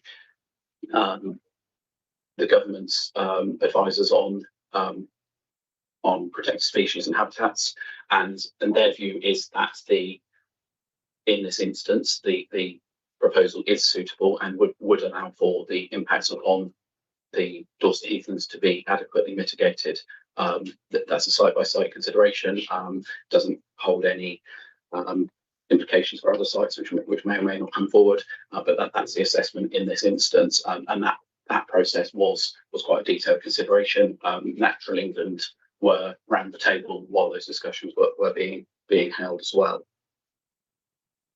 Could you, excuse me, could you address the access? Come on, Excuse me, can you not interrupt? Do not interrupt, please. Okay, thank you.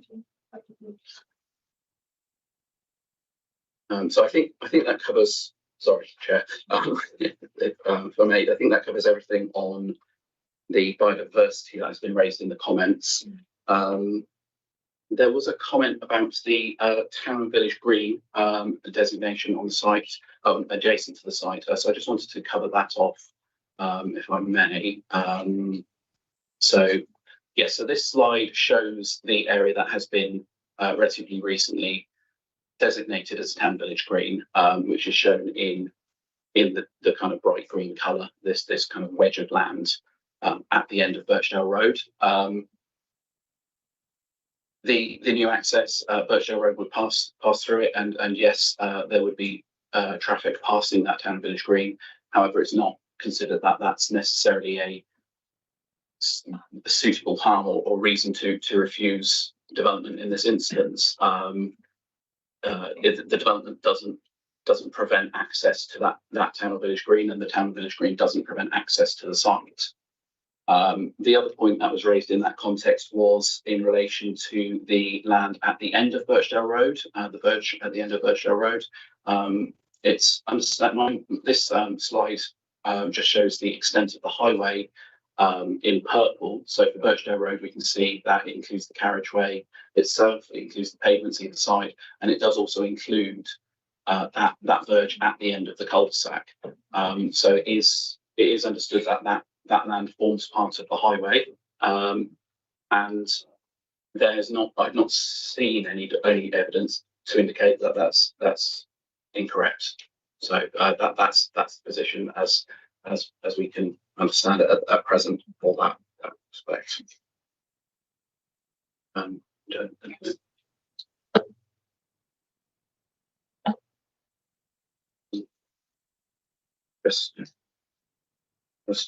Sorry. Checking. Yeah. You're ready to wish.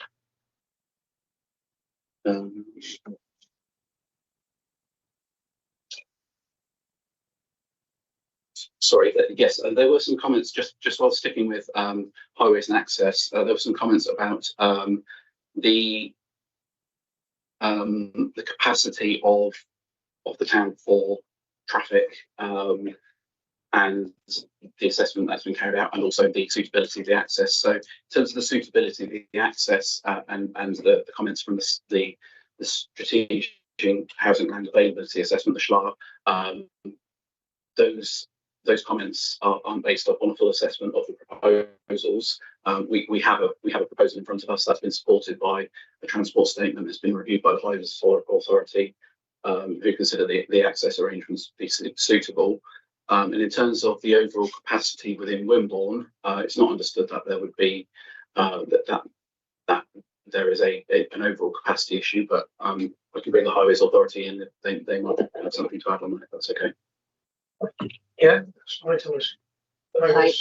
Yeah, in terms of there being an issue now, while there's likely to be an increase in in-person trips, any increase is not automatically deemed as unacceptable. The development is only required to mitigate its own impact. In terms of this development, it's approximately 30 and 28 additional vehicle trips in the AM and PM peaks respectively, which is less than one additional trip every 2 minutes. So that in itself isn't deemed as an acceptable impact. Thank you, Chair. Moving on to the some other matters. Another matter that was pointed out was the comments about the flood risk and drainage concerns. I think as I set out in the presentation, the Lead Local Flood Authority are content with the proposals. If I just skip back to the relevant slides, if I may. And some concerns specifically mentioned the detention basin, raised concerns that about impacts upon the embankment and reflected this as a pond. I think it's just kind of reiterate that the design of the detention basin is not intended to be a pond, but it's this example is a dry.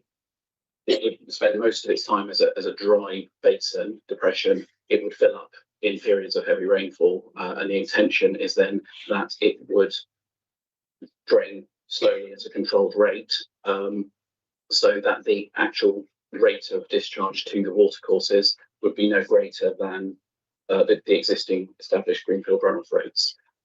But we've got the Lead Local Flood Authority so on the call, so I'm just they may wish to add anything to that one.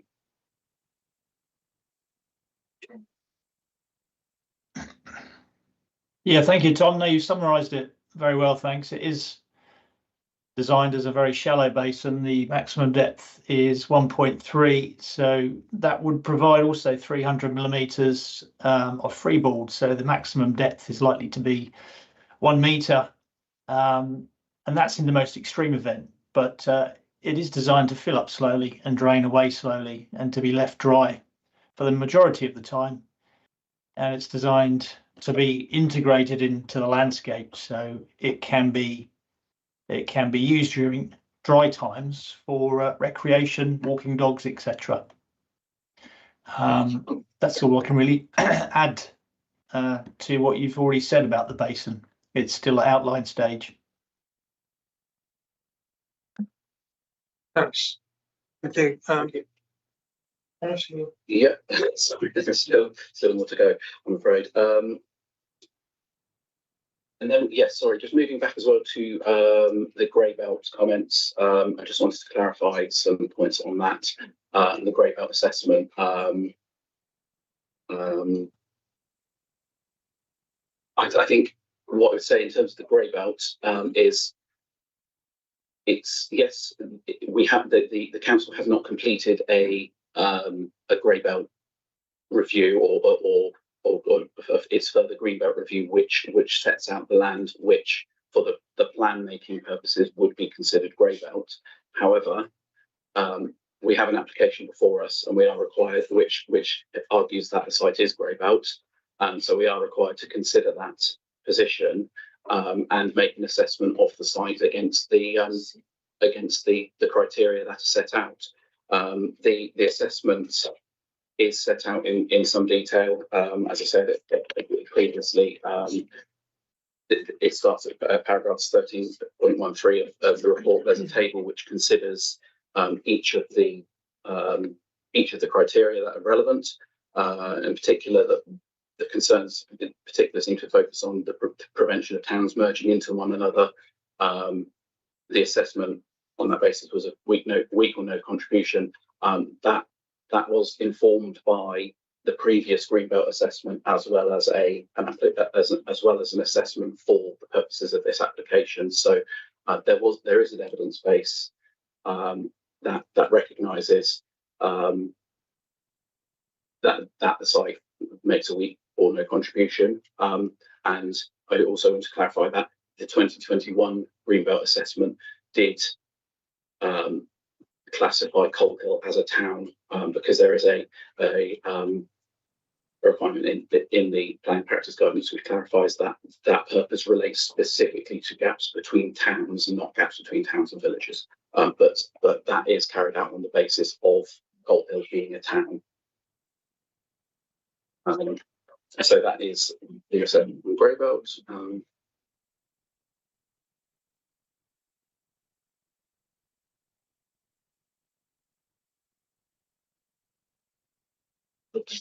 Sorry. Just the mix and needs of housing. Just again, to clarify that some comments that, from the town council talked about the need for housing being for smaller units. Again, the application is in outline. The size of the dwellings proposed has not been set yet. So that is for future determination. And we just don't have the detail of that, and it's not part of the application. Yes. But the policy does give a kind of steer of as to what would be appropriate if we compare it to the reserved matter stage. Thank you. We've got, I guess, a number of councillors will probably want to speak. If we start off and say, looks like Councillor Flower wants to start off, and then Councillor Skeets. Thank you very much, Chairman. Councillor Flower, Verwood Ward. Can the officer go back to he made a passing comment about viability. Can you go back to that particular reference? Because I wasn't quite clear in my own mind how that impacts on the viability and the achievement of affordable housing on the site. And I understand some of the complications that surround viability in broad terms, but could you just clarify that point, please? And can I come back then? Yes, through you, Chair. So yes, the planning practice guidance sets out specific additional guidance for land within the Greenbelt, which is subject to the golden rules, which are the uplift in affordable housing requirements, minimum, well, in this case, 50% affordable housing on site. And the planning practice guidance specifically states that where a site is subject to the golden rules, we shouldn't be accepting viability evidence that is provided with the purpose of reducing that affordable housing requirement. So the 50% affordable housing requirement is therefore a commitment that we wouldn't. Okay. Can I come back, Dave? Thank you, David. Can I come back because the officer refers to evidence. What evidence have we got about viability on this particular application? Do we have some background data, bearing in mind it's an outline planning application, so we don't know the detail about all of the reserved matters, which could well have an impact on viability. And we've experienced on this committee in the fairly recent past a fairly substantial planning application, which came back with a spreadsheet to prove that this is no longer viable.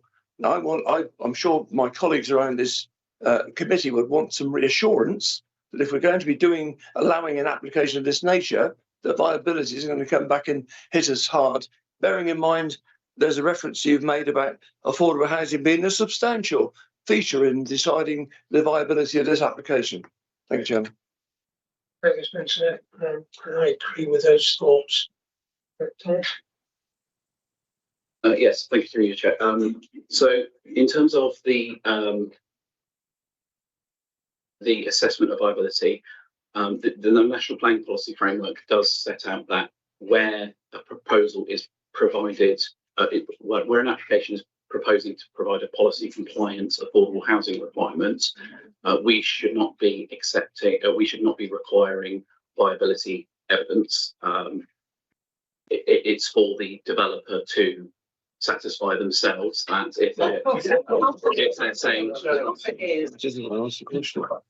if they're saying that the development will be delivered on policy compliant basis, it's for the developer to satisfy themselves that will be provided. However, the application is supported by an affordable housing statement. It does set out that the delivery of affordable housing is challenging on the site, but the proposal is for policy compliance. And again, in terms of the reassurance, the position set out in planning policy guidance, which has the same weight as the National Planning Policy Framework, is that where the golden rules apply, such as this case, we shouldn't be accepting evidence. This shouldn't be accepting viability evidence for the purposes of reducing that affordable housing contribution. So, and if it transpires that viability position can't be supported, then the development ultimately in that situation wouldn't come forward.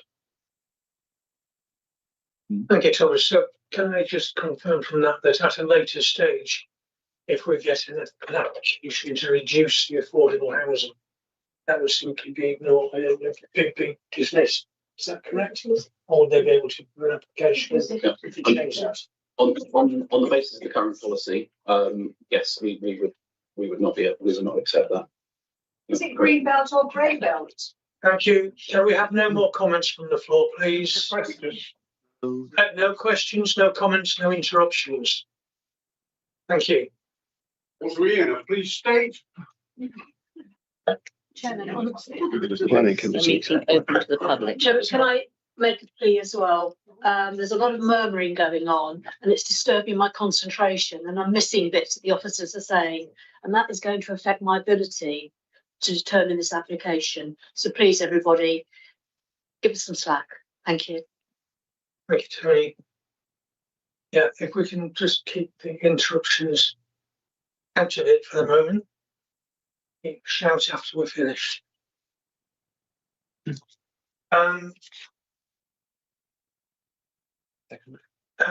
Next speaker is Councillor Skeets.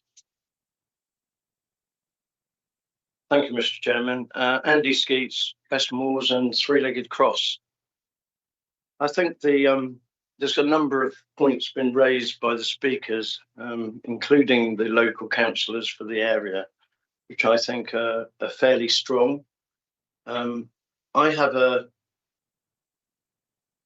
not sure of the strength of the determination that the golden rules are actually met here. If we go back, I've been elected first, I think, in '94, and if we think of Wimborne and we think of Cold Hill, there have been many times in which the separation of those two areas has been felt that carries great weight because of the boundaries and the fact that it actually protects separation from both areas. Yet here today, without a green belt review, we're trying to look at something called grey belt, which some of us find slightly hard to take when it's applied to areas of that we administer in Dorset for planning applications. So I'm very nervous of the fact that we are determining this as something which doesn't have a great impact. I think it probably does have a great impact in this area. So I need a little bit more objective evidence of the decision-making process and the determination as to why this is now considered to be not so important to protect, and in fact is determined not as green belt anymore, but as grey belt. So that's one thing. The second one is the access, because I think reading through the papers and thinking about the history of this site and the area, I think I'm right in saying that East Dorset District Council said that, or in refusing the area for development, said that a separate access would have to be provided.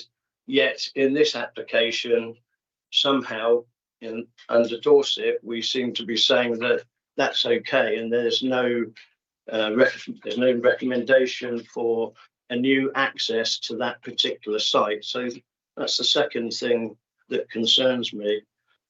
The third one is really on the biodiversity of the site and the different types of leap and lap and mitigation that seems to be there, which on one hand is stated as not sufficient, but then there's a meeting between our experts and English Nature, I presume, which says it is. So either we have a rule or we don't have a rule, and I'd like some sort of confirmation as to quite how that process works.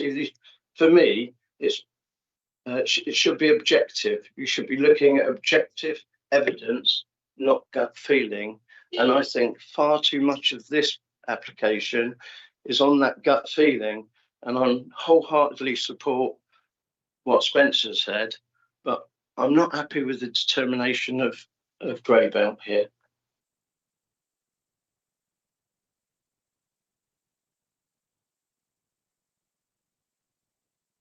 Thank you, Andy. Officers, do you wish to respond to that? And we've got the grey belt assessment on the screens.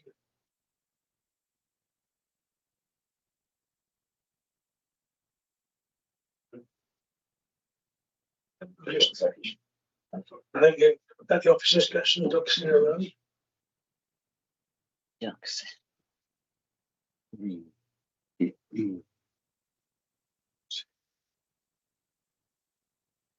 I'm not saying that.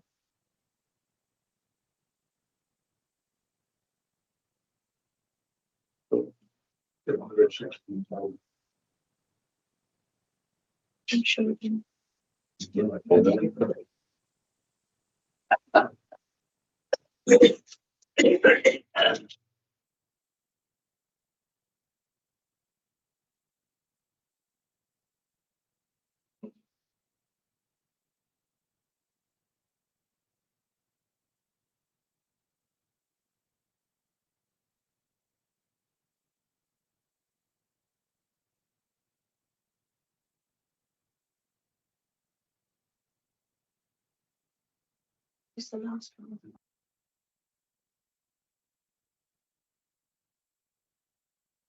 With this one, make sure we get an accurate answer to you.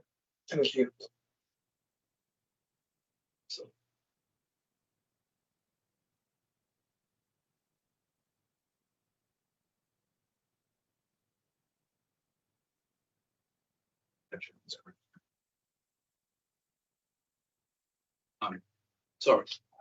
Sorry, Chair. In terms of the grey belt assessment, as I said, the assessment is set out in the report, and we have referred to the 2021 Greenbelt Review, Strategic Greenbelt Review, which was carried out to support the preparation of the Dorset Local Plan at the time. A new report has been commissioned, but is not yet available, so we can't rely on it. But the assessment did inform the assessment that is before you today. In terms of that, if I could just bear with me a second, if I might just share my different document on the screen.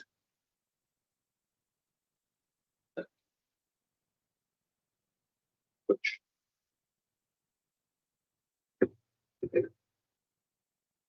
sorry, bear with me a second, I lost my window.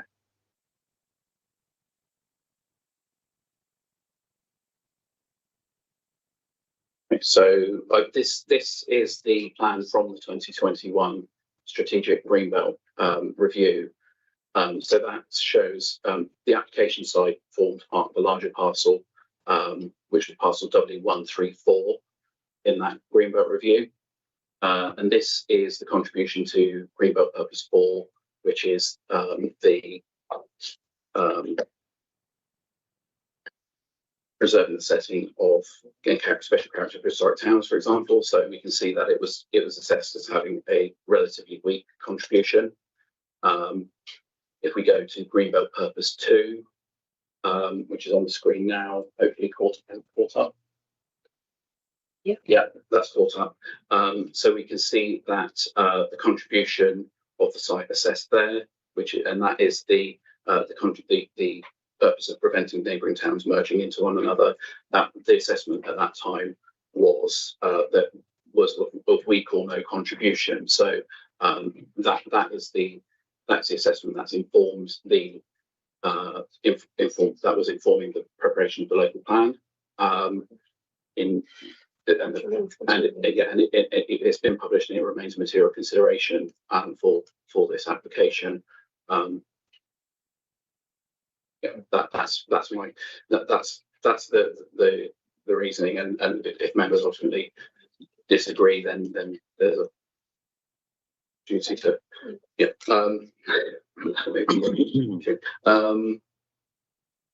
There was a comment about the use of second access. I think was that from the reference in the 2021 local plan draft. Sorry, forgive me, but I can't remember the reference. Sorry.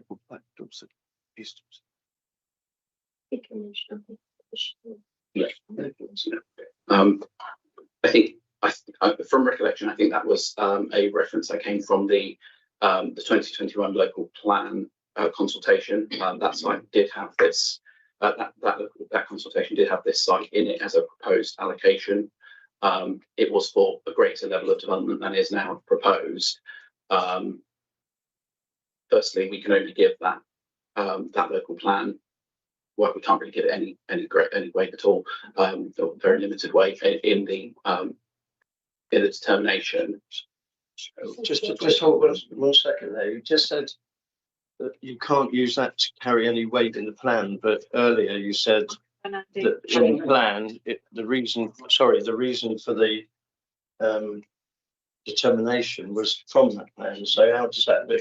How could it be applied in one thing but not in another? Is it a different year? 2014. Okay.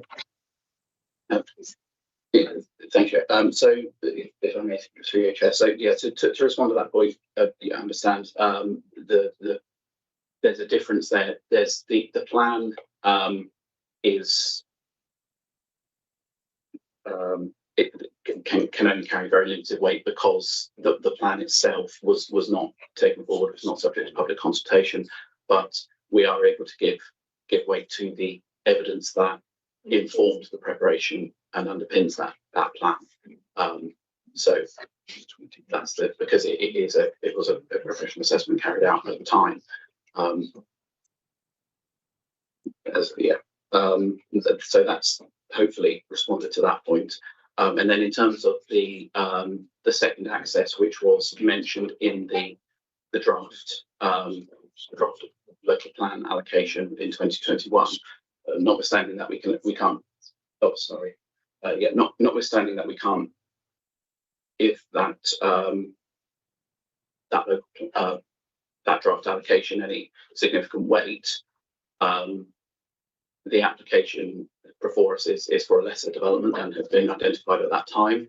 And we've got an application before the committee today, which proposes single access, which has been supported by relevant highways evidence and has been confirmed as acceptable by the Highways Authority. And that's the technical assessment of the development.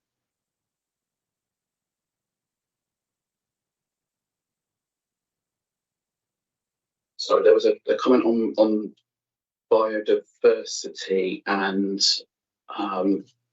sorry, Sure. Sorry, it was at some length, but I was looking really at the use of the land around for LEAP biodiversity, and at one point in the presentation it said that although it didn't meet our requirements, it had been determined as acceptable, and I think that Sam probably covered some of it when he spoke and said that there'd been a meeting with English Nature and it was accepted then.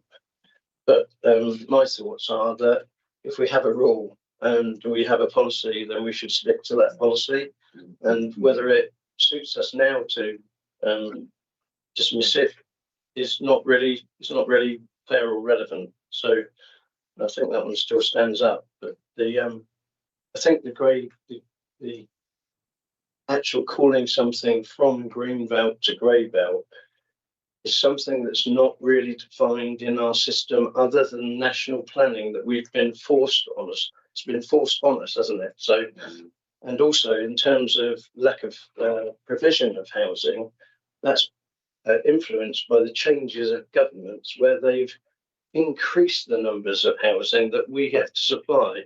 We don't get any choice in that. And it's not our fault that we haven't set out a plan.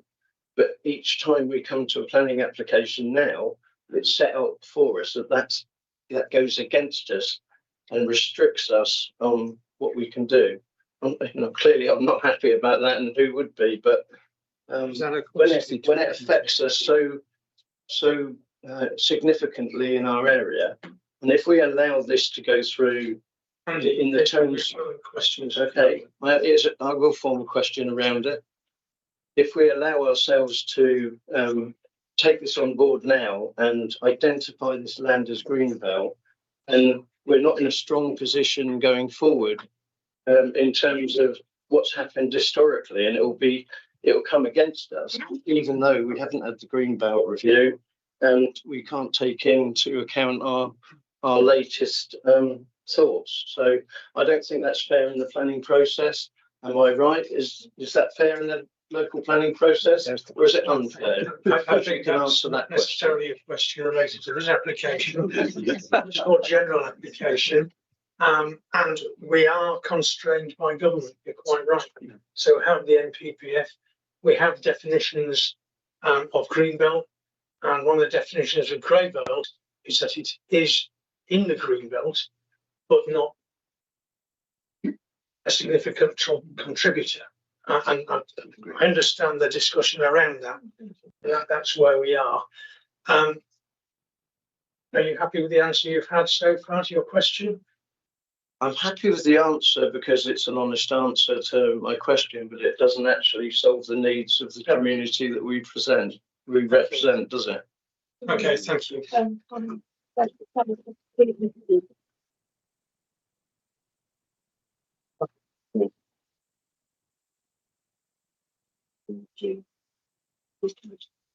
So,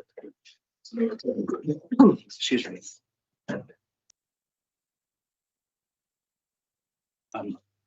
Yes, sorry, through you, Chair. If I could, on the points about biodiversity, I think it's just important to recognise that the biodiversity considerations on this site are there are three aspects to them. We have the heathland impacts, which are the mitigation is about recreational pressures on those Dorset heathlands, and that's where we have the proposed heathland infrastructure project access to that northern part of the site, which was that solution was prepared and worked up in discussion with Natural England, with Natural Environment team, with the environmental mitigation delivery team. So that's the one aspect. Then there's the mitigation of the on-site habitats impacts.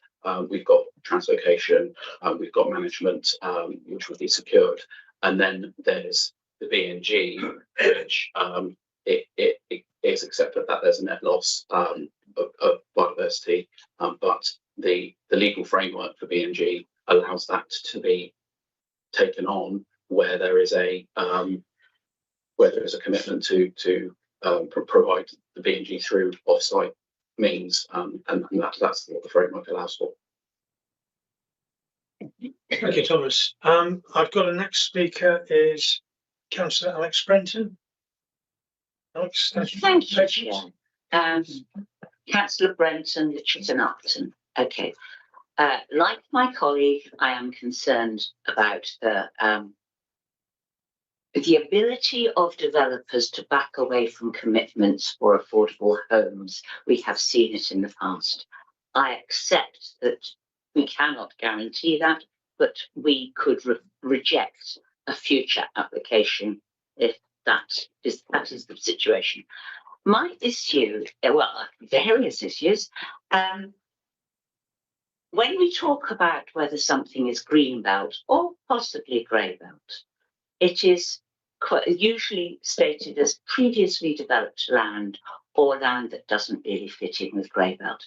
Actually, the biodiversity and the wildlife value of a site doesn't really come into greenbelt assessment, does it? It's all about spatial. It's not, if this was the best wildlife area in the world, but it had people parking cars on it for years, then it could be classified as greybelt. But this site hasn't, has it?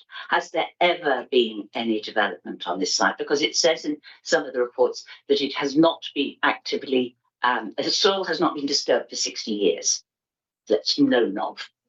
Now, if soil hasn't been disturbed for 60 years, one assumes that there is a very healthy microbiology going on underneath, that there could be all sorts of flowers, insects, different grasses existing in there. I see in the report from DWT, who are asked for their opinions, I've just changed screens, so I've lost it again. But they were very strong that this site could have great value. It may not have been flashed up significantly, but we are talking about a site that hasn't been used for a carnival, used for a car mechanic, all those sort of things, which other little parcels of greenbelt, which we have designated sort of unofficially as we've allowed applications to go forward on those. This is a very different site. And it is also what you haven't flagged up, and I'm not sure if it comes into our planning things. Have there been any assessment of, shall we say, geological and topographical issues concerning this site? This site is Coal Hill is called Hill because it's flipping hilly, and Wimborne is down next to the river because it's on the Bourne, it's on a river. There's a quite distinct landscape change between them. And what we are losing sight of is that change from flat to hill. It is an escarpment. In other parts of the county, we worry about chalk escarpments and such like. There's been no mention of it in this. So my questions are, why does wildlife or biological, depth affect greenbelt, greybelt? It's totally spatial. So biodiversity loss is not mentioned in the greenbelt, greybelt. That's an extra afterwards. Access, we say there's access or proposed access, and that's what we're supposed to be talking about, access. If access is down one road, which I have gone and I've gone and driven down it, and I had trouble doing a three-point turn to get out again, and I only drive a dinky car. So the thought of lots of other cars going down there isn't thrilling. And the highways assessment says, oh, it could lead to one extra car every 2 minutes. Well, if you live in a cul-de-sac, one extra car every 2 minutes is quite a lot. That doesn't sound like a terribly good outcome for the existing residents. And when we talk about planning, we are supposed to be talking about the quality of life of future and existing residents. Now, I have a feeling that, you can give me an answer and say, well, highway says it's okay, but, we're talking about changing the quality of life of residents locally. Okay, so that's another question. The other bit is, if this HIP is going to be public access, so there's only one way in for a pedestrian, and that's from the bottom. And it's quite a walk. How many people do you think really going to wander up there? I suspect it's very, very limited public access or benefit. So the next bit is, what actually public good could come from this development? Apart from the people who may live in houses which may be built, which may be affordable, which may be bungalows, but we don't know yet because that's reserved matters. At the moment, we are opening up the possibility, or we're talking about opening up the possibility for lots of lorries, lots of construction vehicles, lots of building going on, spoiling, shall we say, or changing the quality of life of local residents.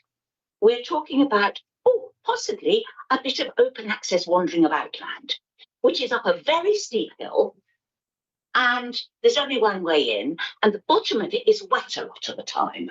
So how much access is that really? So I want to know what public good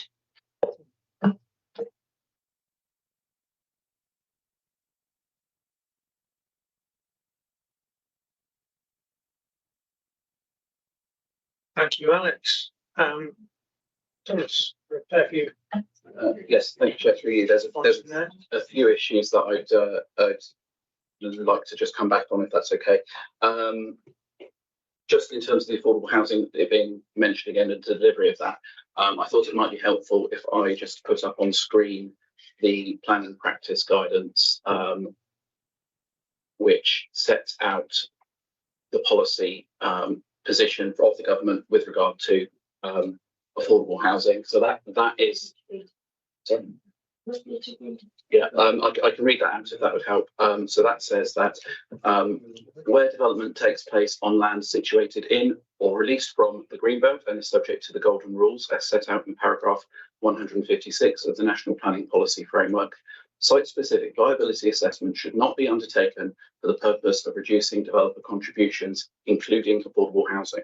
Prior to development plan policies for affordable housing being updated in accordance with paragraph 67 of the National Planning Policy Framework, the amount of affordable housing contributions required are subject to an overall cap of 50%, which is paragraph 157 of the NPPF, and this 50% cap does not prevent the developer from agreeing to provide affordable housing contributions which exceed 50% cap in any particular case.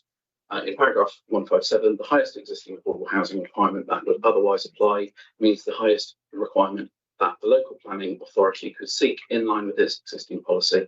For example, if policy is framed as up to 30%, then the uplift is applied to 30%. And if the policy is framed as 30% subject to viability, the uplift should be applied to 30% regardless of viability. And the percentage of uplift should be applied to the proportion of the affordable housing that would otherwise be delivered on site. So that sets out the government's framework for requiring the delivery of the affordable housing on sites that are released from the Greenbelt under the golden rules.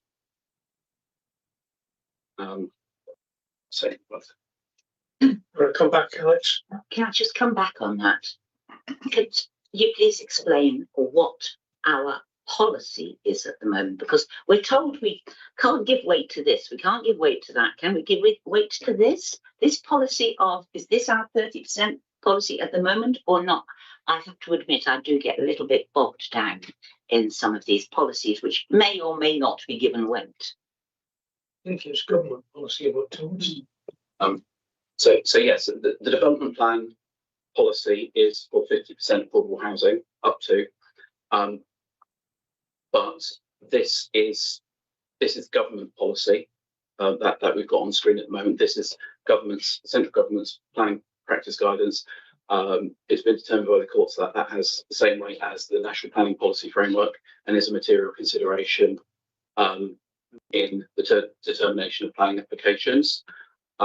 So that is something that we give quite considerable weight to when determining the applications, and that sets the government's policy framework for development. Local policy. Existing policy. Okay, so sorry, it's just been again, it's just pointing out to me that in the local plan, the aim of the local plan is to achieve an overall target of 35% affordable housing, but the golden rules uplift takes you to 50% affordable housing. Thanks, Thomas. Alex, you. My other question was, what other public good?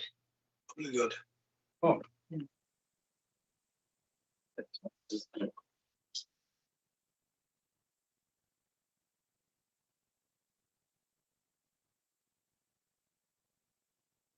Sorry, Chair, just bear with me, look at the slides up. So yes, through you, Chair. If I just go back to the probably the best slide to refer to that is the overall planning balance slide. So we have got that set out. So benefits of the scheme have been identified as that affordable housing provision and the wider contribution that the development would make to the supply of housing within Dorset. The provision of the green space has been identified as a benefit of the scheme, and so the financial contributions towards education and healthcare provision in particular. Yeah.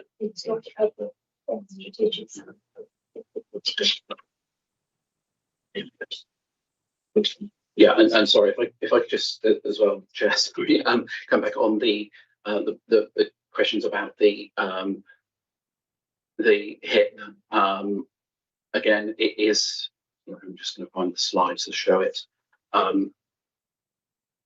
It is proposed as a mitigation for this development. While there will be public access to it, the core purpose that it's serving is to mitigate the impacts of this development on the heathlands and provide alternative recreational opportunities that are accessible to residents of this development. Alex. Sorry, but can I come back on that one? So the benefits for this scheme are purely really aimed at the new residents of the scheme. There's not a great benefit to the outer public. I don't know how you do it. No, I don't. I think I would characterise it as that. I think the benefits are wider than that. The benefits of housing provision, affordable housing provision, are recognised as planning benefits and are generally given significant weight, less appeal, and when these things come up. End of questions. Thank you, Alex. Next speaker is Councillor Scott Florrick. Thank you, Chair. Councillor Scott Florrick, Porthmullen. Councillor Skeets and Councillor Brenton have both basically answered or asked my question. A little bit of a clarification though. In terms of the access online and in the room, people have concerns regarding the access along Birchdale Road.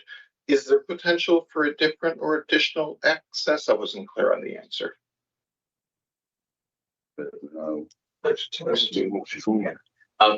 So the application before the committee today is for access from Birchdale Road. There is no proposed additional access, certainly vehicular access, as part of this development, and based upon the conclusions of the Highways Authority, is not deemed to be necessary in highways terms, at least. The various comments have been provided in the public about other potential routes of access. I know the SHLA assessment talks about potential for access from the railway line, and that's been very considerably closed down by in public comments. And various other routes of access. Ultimately, that's not what's before the council, the committee today. That the committee what's before the committee today. And as I say, yeah, the Highways Authority have considered that's acceptable in terms of highway safety and the capacity of the network. Thank you, Scott. Thank you, Thomas. Can I just clarify that we are looking at an application that's been put in. We're not looking at ways to improve that application because that's not something we're allowed to do. We can't say you must have this entrance. What we can do is refuse it or accept it, but it's on its merits. And next speaker is Councillor Sally House. Thank you, Chair. Councillor Sally House, Porthmullen Ward. I've got a couple of technical questions before we move to debate, which I have a little list. So I'll start with the technical questions first. Slide 47, which is close to the one that you have showing currently. That's it. So in there, we've got transitional habitats to mitigate the impact of species existing on the site already. Lizards are mentioned, and there's lots of other things there as well. I understand that's to that area is to mitigate the impacts on the heathland, and I get that. But what monitoring will happen to measure the impact on those species that have been moved within the site? Thank you, through you, Chair. There is a condition for a proposed monitoring plan, and I think it may be better if I transfer to Sam on this point for the detail, if that's okay. Would be expected. I'm not sure there's too much to add necessarily, that there will be a condition requiring submission of a protected species management and monitoring plan. So those reptiles that are translocated within the site to the receptor, which is identified down the east side, they will be monitored for a period of time to ensure that that population remains viable.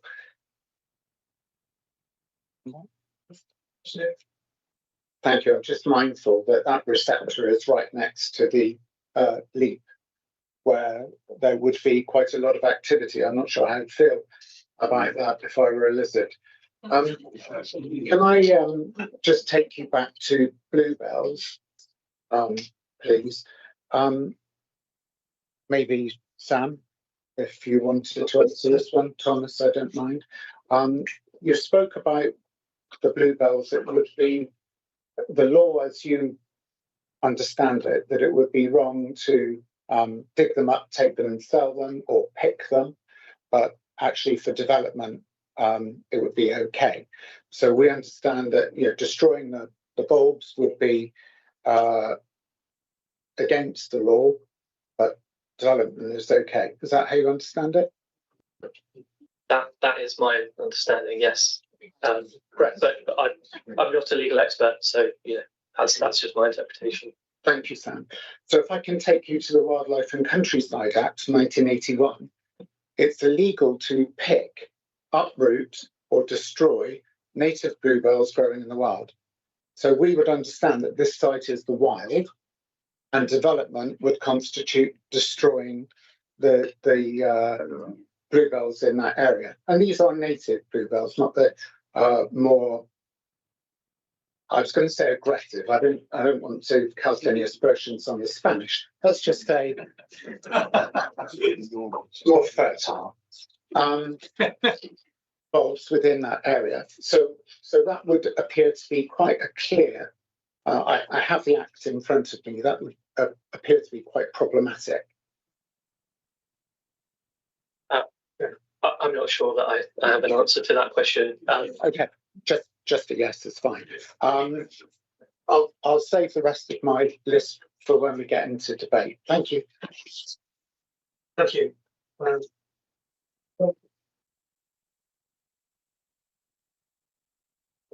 We could get a response from our legal representative, Mr. Crowther. Thanks, Chair. I haven't had a chance to look at this in detail, so you have to forgive me that I've been doing it during the meeting. What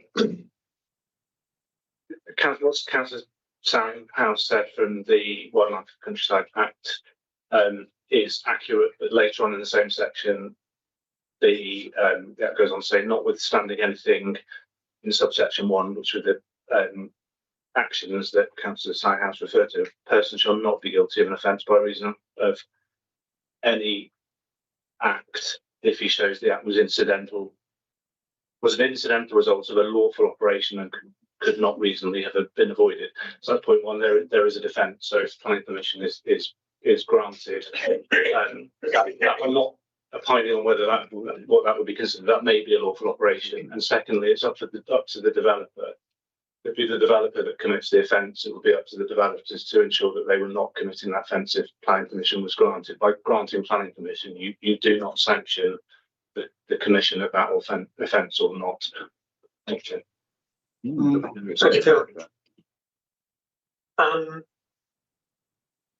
I've got Councillor Tony Coombs next. Thank you very much, Chairman. Councillor Coombs, Burwood Ward. Got a few questions. First one, if I can refer to slide 54, the planning balance.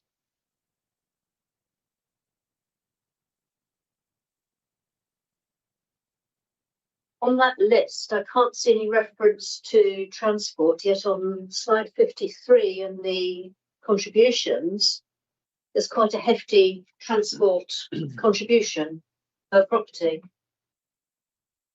We can see that as well, please. Thank you.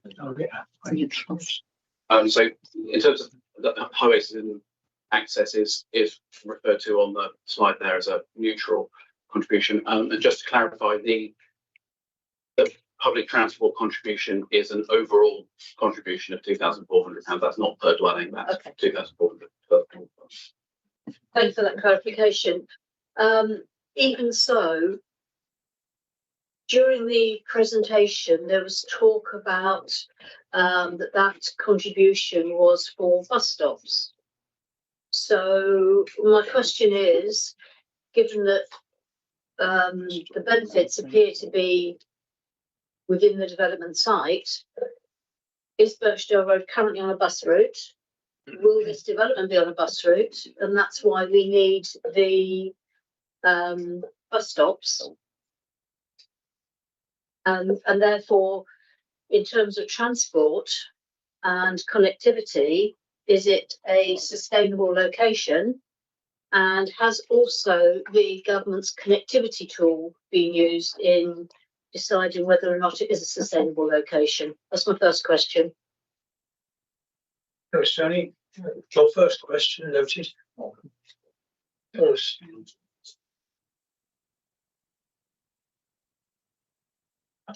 Yes, sorry to share. If I ask Claire, who can give an answer on the sustainability questions and things, and I can come back on the bus stops. Yeah, well, I've got the bus stops. Oh, she's got the bus stops as well. So on the bus stops, the public transport team was consulted and confirmed that the development should make provisions for enhancements to bus stop facilities in the vicinity of the site. Details of the potential improvements have been provided, including provision for a new bus stop signing on Cranfield Avenue on either side of the site. The locations are situated. Can I see a map, please? I don't live in Wimborne. Sorry, I didn't catch that. There's a bit of noise in the background. I said, could I see a map, please? It says the locations are situated within 200 metres or a 2 to 3 minute walk from the site entrance. A financial contribution of £2,400 towards the provision of those upgrades will be secured by legal agreement. So that's in terms of the bus stops. So our transport planning team were consulted. They have no objections to the proposed application. They said the site is a suitable location to prioritise and promote walking and cycling trips to local amenities. There are local bus connections within a suitable walking distance from the proposed development. And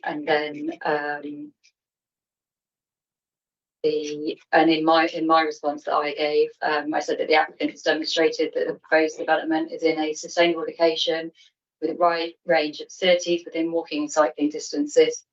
The applicant has also stated that they would be happy to provide a accessibility friendly gate where the potential pedestrian access joins the public right of way E2/2, and to provide pedestrian access points in the form of tactile paving and drop curbs at the junction of Lye Road and Greendale Close, and the junction of Wesley Road, Cranfield Avenue and Birchdale Road, forming an improvement. I can come back on that. One specific element was, has the government's connectivity tool been used for this site?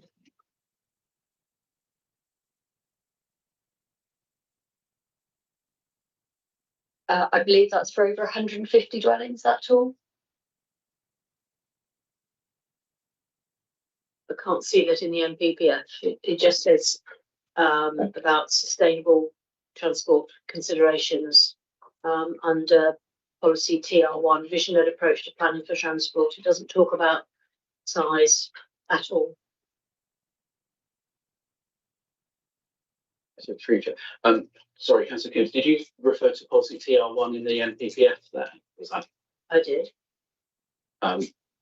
Sorry, I think it may be that you're not referring to the current version of the NPPF, because the current version doesn't have policy numbers. The current version published 2024, December 2024.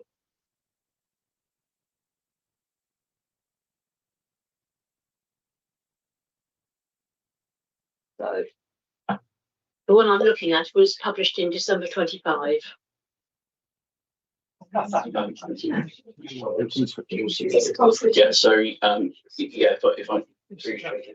that's a draft framework for consultation, so it doesn't have any status at this stage.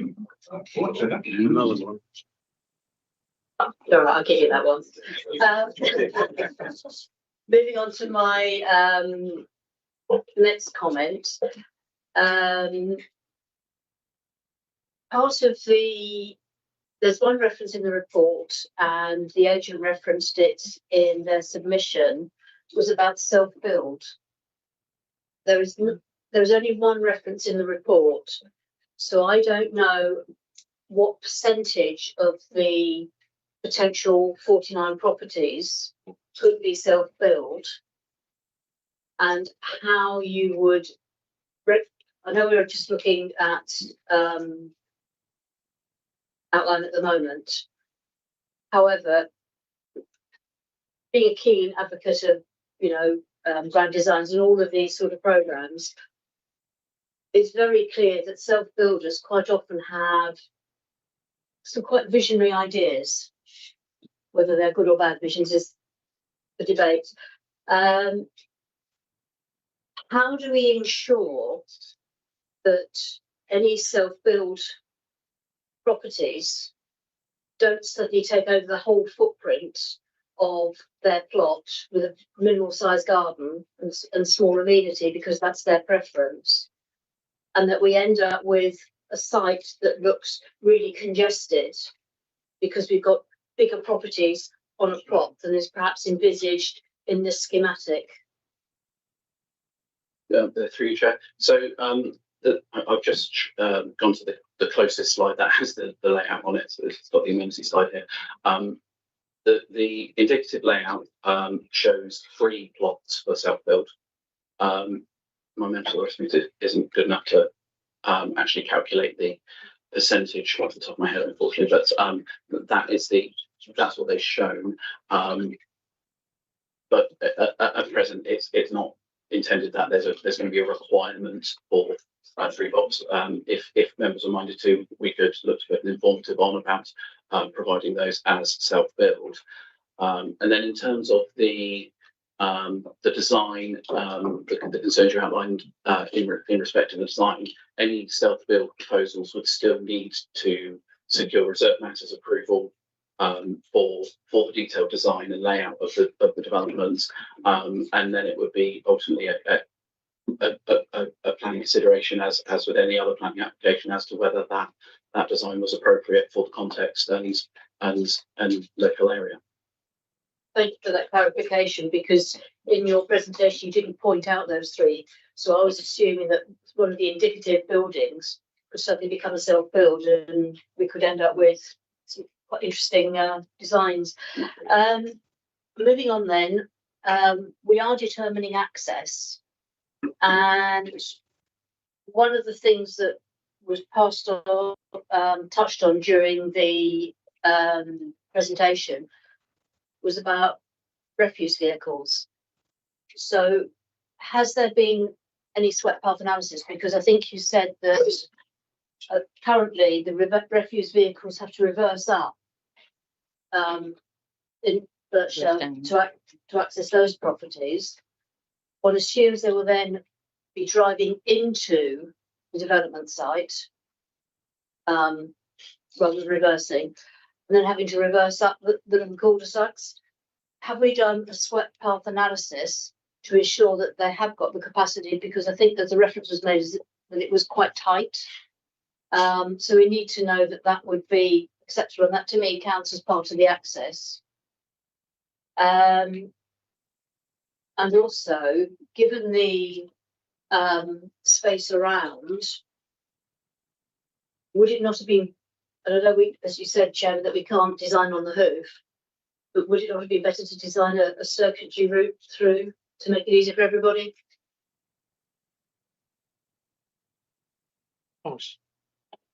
Yeah, thank you, Chair. In terms of the access and swept path analysis, and a swept path analysis hasn't been completed at this stage. As we know, the application is in outline. The internal layout is not for determination today. So a swept path analysis has not been carried out. In comments from the waste team specifically, they reviewed the plans and they did provide comments to say that the turning heads shown in the scheme at present would not be sufficient to accommodate the turning requirements of the refuse vehicles that would be used in the area. But it would be a matter for reserve matters, the reserve matters applications and the determination of the layout at that stage for any applicant to demonstrate that through a swept path analysis that could be accommodated. I'm not sure if Holly's looking to add on that. Literally what you just said, Tom, is it's because it's indicative at the moment. So the precise layout of the internal roads would be addressed at the reserve matter stage, at which point it'd be reasonable to require the developer to demonstrate through swept path analysis that the internal roads could be accessed by refuse vehicles, fire tenders, etc. Can I cover the final comment on that, Chairman, please? Go on. Thank you. It's something that we've raised in committee many times, and that's about developers that then decide not to pass on the internal road network to the local authority to be adopted because they're too narrow or for whatever reason, or the restriction on refuse vehicle size becomes apparent because it's tight and they have to use a smaller vehicle. Therefore, they use an independent contractor rather than the council waste services. And all of those sorts of issues are becoming recognised nationally about management committees. It's like the old lease debacle that went on. This is going to come again. And I just really want to put a marker down that we're watching. Thank you. Yeah, Tony. Yeah, we do get management companies. And of course, those management companies come at a cost, which is borne by the new residents who don't escape any council tax because they don't get their bins emptied. So that's a certainly consideration. Councillor Ezard. Morning, Chairman. I'm Councillor Beryl from Wareham Ward, and there's several concerns that have already been brought up that I'm very concerned about. Certainly, how I would like some more explanation about how you can justify that it's grey belt land and not green belt. As Councillor Brenton over there said that it's not been used, it's a piece of land that's not been designated for any other use except for wildlife, and it's a hill and it's probably greatly valued by the locals, and you wouldn't have all these people here today without them having a big feeling about the outcome of this meeting today. So I think that, we haven't taken into account the quality of life for locals if this is built on, and it really concerns me that local voices are not taken into account. We've got the local town councils, we've got the actual local Dorset councillors all saying that this should be turned down. And I think that the big concern also, we're wiping out wildlife habitat, and also for and actually the urban sprawl that's been mentioned of towns where they should be separate, town councils having a separate area. We've got urban sprawl now, sort of spreading over the area, and it's very concerning. And I would like more explanation about why is this being justified in changing from green belt to grey belt. I still don't really accept the explanation so far, and we need more recognition of its heritage value and absolutely take into account the actual wildlife and the plants and the corridors for wildlife that use this area. It's so important to actually, with our nature,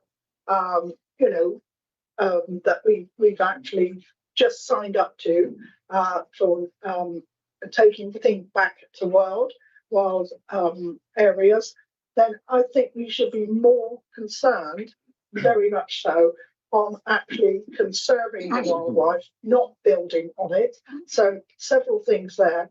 And when this planning application came forward, and I know it's been mentioned that several years ago in the SHLA, it was said that if this came forward again for planning application, I'm sure the pre-application must have been given advice to the actual builder or the developer that a different access should have been considered. And I think that actually, the people in that cul-de-sac at the moment are going to absolutely have to put up with so much change that I can't consider that myself if I live there. So I'm sorry, but I think there is reasons that we could take to actually justify in not granting this application. So could you answer why the justification to change from green belt to grey belt in some form that we can understand? Because I don't understand that at all from my point of view. And also the actual reasons that you're saying about the blue belts, that is unacceptable, the explanation that's given for that. Sorry.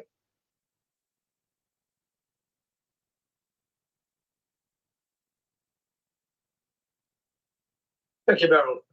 We'll give Thomas another go at explaining grey belt,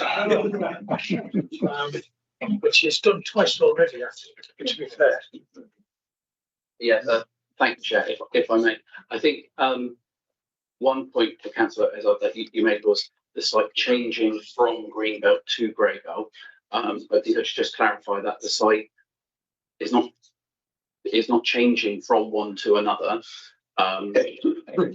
To be grey belt, the site needs to be in the green belt. It is still in the green belt, but grey belt is another assessment that the government has introduced through the 2024 National Planning Policy Framework as a category of land, which the assessment needs to show that the land does not contribute strongly to those purposes A, B, and D of the green belt. The assessment has been carried out and that's followed the I just realised that this criterion is labelled incorrectly as criterion D. There's been an assessment against those criteria, and that has been informed by the applicant has prepared their own assessment. It's been informed by the 2021 Greenbelt strategic Greenbelt study and Oxford's own assessment of the development proposals in the context of the current planning policy framework, because the 2021 assessment was not prepared in the context of Greenbelt as a policy, as that was not a prospect at the time. So the conclusions are set out in the report, and hopefully the reasoning for why that those conclusions have been reached have been set out. In terms of the comments about pre-application and the access, just to clarify, pre-application advice wasn't sought in this instance. It's not a requirement to do so. There wasn't pre-application advice, but It's also relevant to note that the suitability of the access didn't form a reason for refusal in the previous refused plan application, which was 2024, I believe. Thank you, Chairman. Thank you. Councillor Sari House, I think, has some more. Councillor Sari House, Corflawn Ward. I go again. Town and Village Green. Now this is something that a few of us here will remember. It was updated legislation in 2006 that made these possible, and this came to me at Strategic and Technical Development. It was the first town and village green that the committee looked over. So I'm very familiar with the site, very familiar with the activity on there over the last 25 years, which was demonstrated very well with images of communities coming together, using the land. There's a tiny community garden there. They've celebrated all sorts of national events, coronations, jubilees. We had quite a few of those. And I can't actually imagine what that would be like using that space on what will effectively become a super highway. And that may seem an exaggeration. 1 car every 2 minutes. So let's just imagine that. Site visits are not always possible here, but if I can just take everybody for a moment to the London Borough of Hillingdon, which contains Heathrow. That's the only airport in the country that has frequency of a plane landing every 90 seconds. So this is set to become the highway version of Heathrow within Coal Hill and Wimborne East. Good if you like cars. The issue of, and I'm wandering into debate now, so these are my musings. And I don't envy our officers here today, particularly Thomas and Sam, who have done a very good job at putting the report together, and it's an unenviable position to have to do that. And I understand that it's difficult to listen to things that we don't necessarily agree with, but they are compliant with the national legislation, which is determined by government. And part of having democracy in the open like this is that that is transparent and that we understand what it is. But for less than 50 homes, this is certainly a very complex site. So complex that actually half of the site can't be used. The member for Wareham, Beryl, spoke about listening to local voices, and that was particularly with regards to this site having been seen as green belt, suddenly becoming grey belt. That's a new concept for all of us. And certainly Councillor Brenton spoke about patches of green belt that we've previously agreed to be developed, and I'm sure the one that she might have been thinking about was where the Lidl is now in Sanford, which was decided to be a low-level greenbelt value and had indeed been used for fairgrounds every year. However, if we are to listen to voices, as Vice Chair of Corporate Parenting, I would say and I'm sure the applicant will understand that as an authority and a whole council policy, we have upheld the 42 articles of the child. I don't see the child's voice in this application at all. These are statutory considerations for the child. So it's the best interest of the child, Article 3, the UNCRC. Says decisions about land use, development and loss of open space must consider impacts on children. Green spaces support physical health, mental well-being, play and social development. And these are frequently cited in planning decisions and spatial strategies. The right to life, survival and development. Parties will consider, although interpret broadly, physical, mental, emotional and social development. Then go on to Article 12, the right to be heard. And I would say again, where is the voice of the child in any of this? Now, when we look at the wider development there, clearly this is the most accessible without going across many roads and a highly developed urban area for young people in that area to actually see. I've had many photographs from probably people that I don't recognise in the room here of the wildlife on the site, foxes, badgers, deer, all sorts. That's before you even go on a bug safari, and they're great. Freedom of association, Article 15. So this would be a green open space where people can gather together informally. It's great to think that they're going to be completely occupied with a leek or a lamb. In my experience, and certainly as a young boy growing up, the last place I wanted to play was where I was told I could.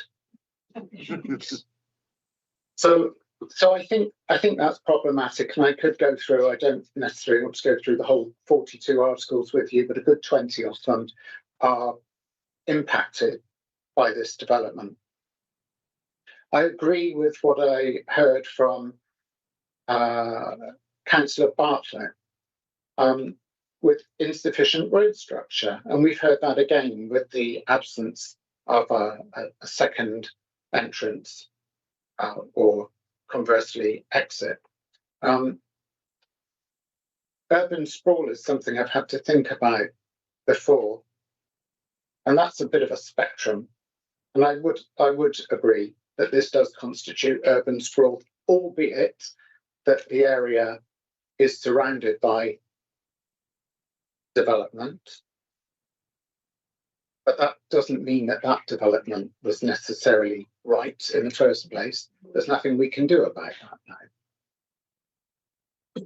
Climate ecology and nature emergency. Well, I would suggest losing this site simply contributes to that. It doesn't mitigate it or help. And certainly selling credits to provide somebody else with a green space will be of no comfort for people living in Wimborne East or Coal Hill to know that someone in Bridport has a field next to them. It's a long way to walk your dog. So I think that's got just about everything there. People aren't being listened to. There's no voice of the child in it. This is very overthought for a site of less than 50 homes, half of which the site can't be used.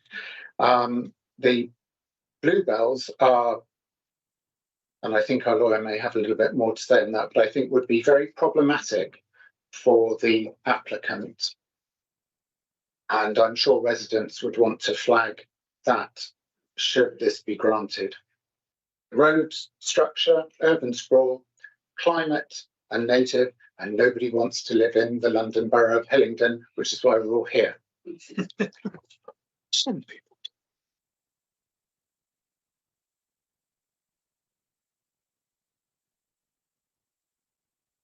Thank you, Duncan. Before I move on to my next speaker, who's Councillor Flower, it is approaching 1 o'clock, which means we are 3 hours into the meeting. To go beyond 3 hours, we need a vote to continue. So if I propose that we continue the meeting beyond the 3 hour limit, could anyone show of hands all those who agree? Let's get this done. Do you agree? 1, 2, 3, 4, 5, 6, 7, 8, carried. We shall continue with next speaker is Councillor Flower. Thank you, Chairman. I think, and it's been a very interesting, and thank you to the officer for setting out the application in the way he's done, and those that have contributed to it. I think we've reached the point, have we not? Well, I think you might be asking us to make a decision. And on that basis, and having read the room, I'm going to move refusal. And I'm going to move refusal on two significant grounds.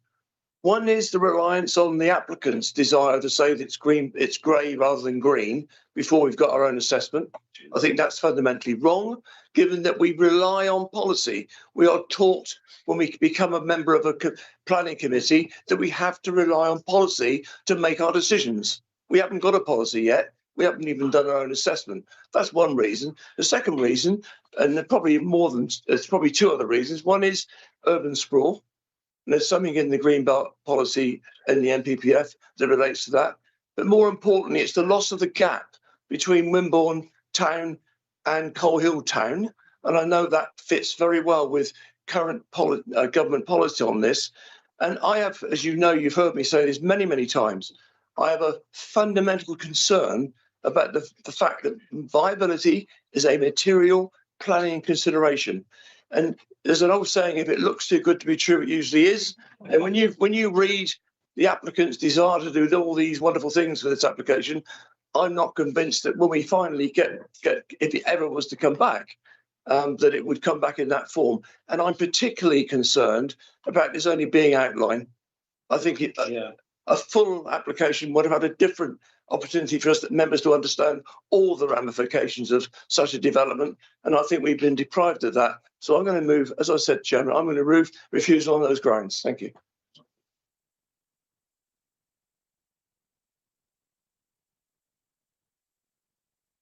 Thank you, Spencer.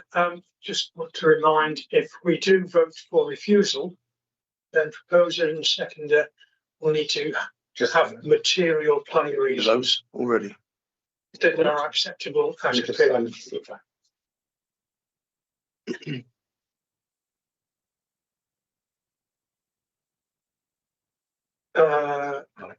Alex Benton. Thank you, Chair. I would like to support Councillor Flower's suggestion to reject. On my point of view, it says that we would say that it is still Greenbelt and there are not exceptional circumstances that this should have to be built on. My particular thing is one very special circumstance, which is the biodiversity benefit of this site keeps it in Greenbelt. I'm sure other people can come up with it. The viability question is sure we can write words around that one. But I think the problem with Greenbelt designations as they are is that they do not include things like biodiversity, wildlife benefits and all that. It's purely spatial. There are arguments on the spatial side, but I think we should definitely put an argument in on the biodiversity and health wildlife side. Thank you. Thank you. We've got, so first of all, is that you're seconding? I'm seconding. Yeah. It is quite likely that opposition to this might lead to an appeal before inspectorate, where we're looking at material planning reasons that have a legal basis. And grey belt and green belt, I think, is defined in NPPF, and I would be concerned that an inspector would not agree with you, because there is no mention in NPPF of biodiversity as being part of the green belt.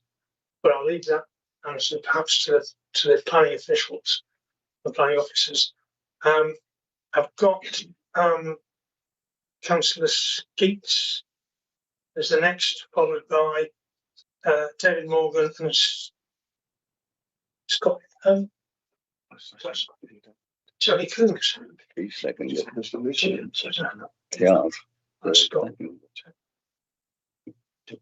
So yeah, Andy.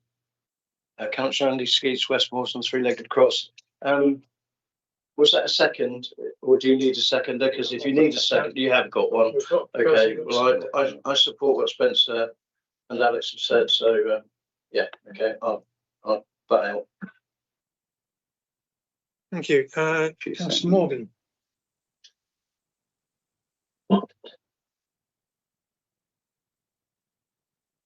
Yeah, this is Councillor Morgan, who represents Wimborne, the capital of East Dorset. I'm probably one of the very few people in this room that actually remember the original houses being built, where people obviously now live.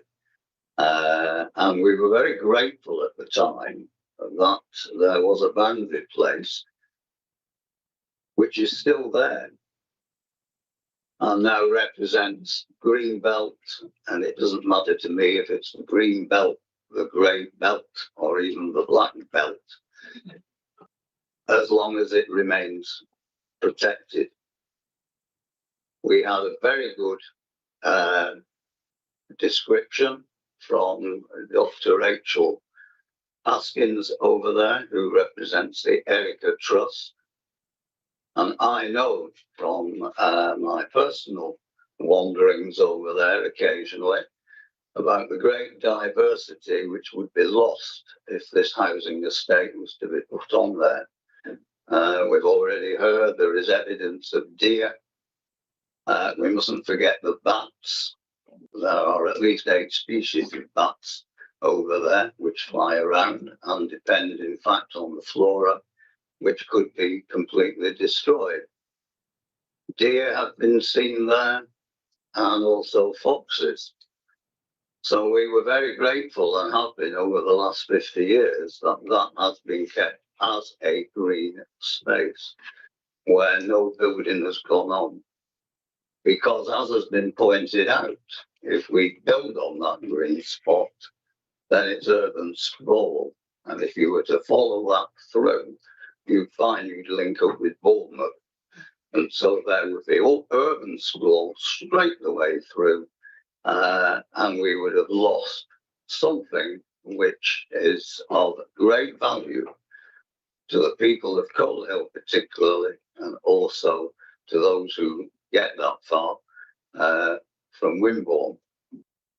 So the Erica Trust has highlighted what it's going to be. Dorset, as has been pointed out, has been put to a nature emergency. And if there is an emergency in nature right now, it would seem to be the point to mention it. The loss of that green belt would be extremely disappointing to all the residents who live in that area. So the loss of biodiversity.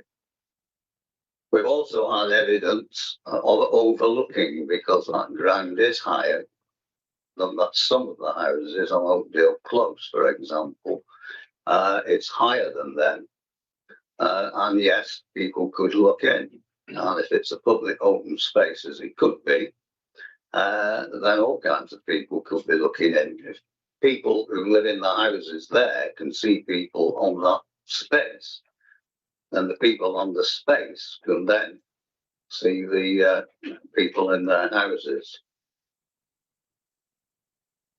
The fact that Birchdale Road is going to be used as an entry, well, I don't know how many members of the committee have been down Birchdale Road, but it's narrower than the distance between these two tables when you actually put the cars that are parked on either side. And it would be extremely difficult, and as has been pointed out by my learned colleague over there, a car every 2 minutes, I just can't imagine the effect on that quiet area. The only way to get up there is up St. John's Hill. Nobody's going to walk up St. John's Hill. One of the reasons that the Bell Bike scheme was removed from Wimborne is the fact that people would cycle down from Coal Hill. But I can assure you, as a young teacher teaching up at Coal Hill, I cycled up there every morning, and my one right knee is still suffering from the fact that everybody had to queue behind me. It was quite entertaining. So actually accessing with construction equipment is going to be extremely difficult. So, not for me. Bloody people. There is flooding in that area. You don't have to have much rain to see flooding, as has been pointed out by Mike Carter, who lives in the old manor house. Flooding is a regular occurrence, and if you ever splashed your way along Lye Road, not Lee Road, a Lye Road, you'll know what I mean. We've also had objections from Wimborne Town Council. We've had objections from Coal Hill Town Council, as it now is. And I think we have to take, as has been mentioned, those views in for consideration. We have to listen to local people, as has been pointed out, because they know the area. And I suppose I'm local, and I know the area extremely well. And to me, I would weep if that space was lost, because it is the only green space that we've got between here and Wimborne. And so it's already been agreed, or rather suggested, that we refuse this application. It has been seconded. And as far as I'm concerned, yes, I think it should well be refused. No doubt it might come back again, but we're quite used to dealing with things when they've come back. So I think I've had my say, Mr. Chairman. Thank you, David. Speaking as a local councillor, knowing the area, I agree very well that this application should be refused. I'm sorry for the developers who are sitting over there listening, but that's my opinion. Thank you, Mr. Chairman.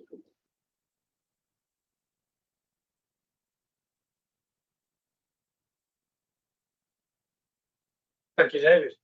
I've got 2 or 3 speakers to come. Before we move to them, I think Highways want to comment on the 1 car every 2 minutes. Yeah, just and then I think our legal wants to comment on green grey belt. Yeah, pretty sure. Just to clarify, it's not 1 car every 2 minutes. It's less than 1 car every 2 minutes in the peak hours, in the AM peak and the PM peak. So more like Gatwick. Thank you for that. Thank you for that. And Mr. Crowther. Thank you, Chair. Just picking up on Councillor Flower's reasons for refusal, just for the whole committee's benefit, in case I've potentially misunderstood what he was saying. But the national policy on green belt and grey belt is a material consideration that you need to take into account. So you can't simply say we don't have a policy on grey belt. It's irrelevant. The grey belt in national policy is defined in the NPPF, as Thomas has explained, and I think it's a matter for you as decision makers whether you consider that this site falls within that. And I think Councillor Flower's proposal did set out the reasons why he didn't consider that it did fall within the grey belt. So I just wanted to contextualise that and see if Councillor Flower and Councillor Brenton wanted to potentially recast the reasons within that framework, maybe not immediately, but before we go to a vote. Yeah, I'll come back to you, Spencer, if I can. Yeah. We'll let I've got Scott, Tony, and you Robinson was. To go. Oh, okay, not Julie Robinson then.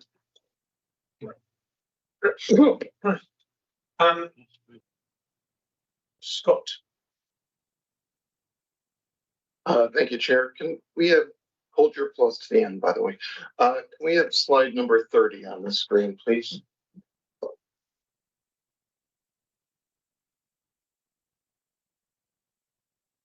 Or 30.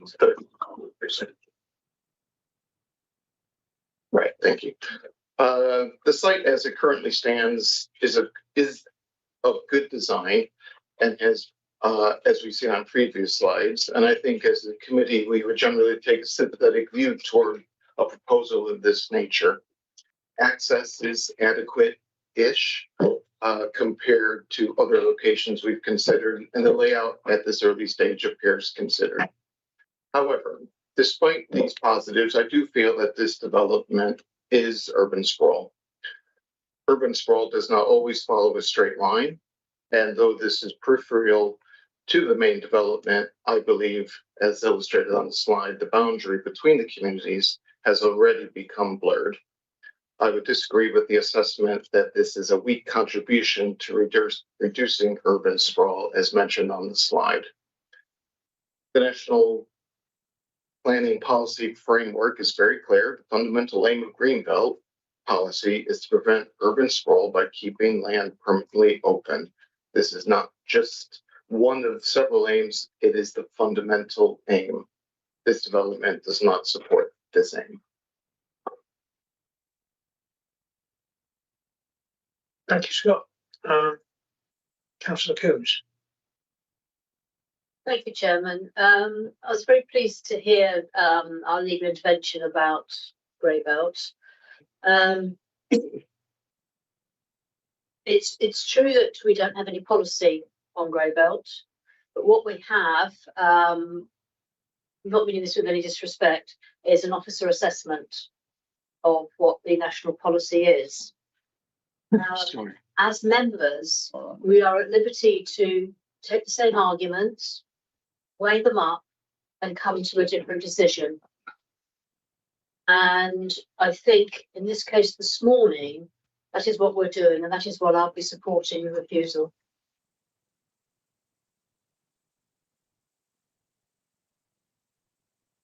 Thank you. Thank you, Tony.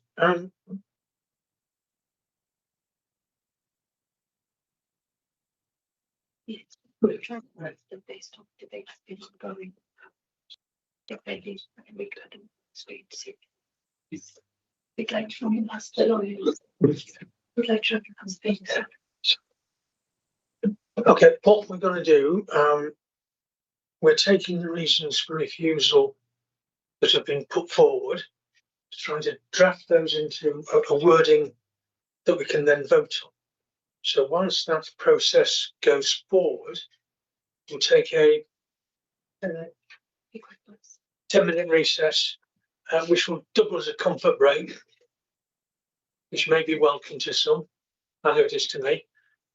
And then we'll resume here at when the clock says past, or when my watch will say 26 minutes past. Is that okay? Yeah. Okay.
Thank you, David.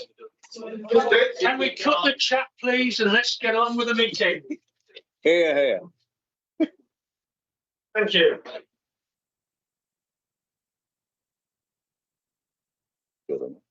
Okay. We're now going to restart. We've got the officers are going to present what they believe are the reasons for refusal that have been collectively identified across the room.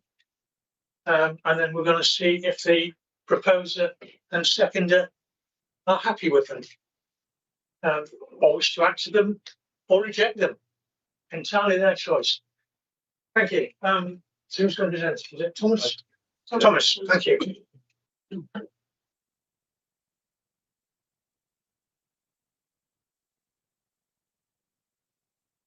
Right, thank you, Chair. If I just bring the slide up.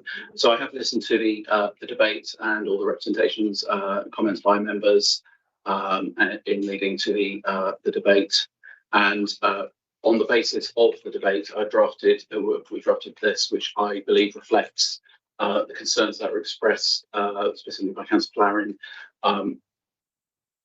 recommending moving to refuse the application. Would you like me to read that out? Yes. Yeah. So I'll, if I just read that out, the reason for refusal is that the development is considered to be inappropriate development in the greenbelt, as it would utilise a parcel of land which is considered to strongly contribute to purposes A and B of the greenbelt, as set out in paragraph 143 of the National Planning Policy Framework, and the site does not constitute greybelt. The development does not benefit from any of the exceptions set out in paragraph 154 of the National Planning Policy Framework, and would erode the separate physical identity of the individual settlements of Cold Hill and Wimborne, and result in a reduction of the open area around the conurbation. The benefits of the scheme are not sufficient to clearly outweigh the harm that would be caused to the greenbelt by way of the loss of openness and separation between the towns of Wimborne, Minster and Cold Hill. Very special circumstances to justify granting planning permission do not therefore exist.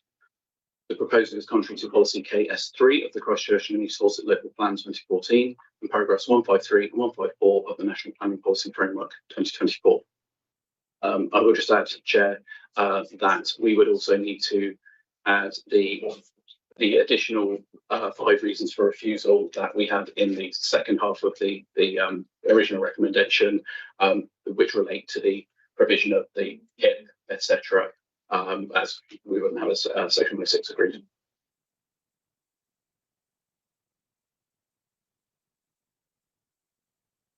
Thank you, Thomas. Spencer. Thank you, Chairman. A perfect interpretation of my reasons for refusal, and I agree with the addition of the 106 points that the officers just set out. So I'm content to confirm my reasons for refusal. Okay, thank you, Spencer. Thank you, Chairman. Alex. Thank you, Chair. I agree with all this, but in the bit where it says that outweigh the harm that would be caused to the greenbelt and loss of biodiversity. Should we put that in? Hold. Will that hold? Because it is a special piece of undeveloped land. Is it possible, where it says loss of openness and separation, but there's also the loss of...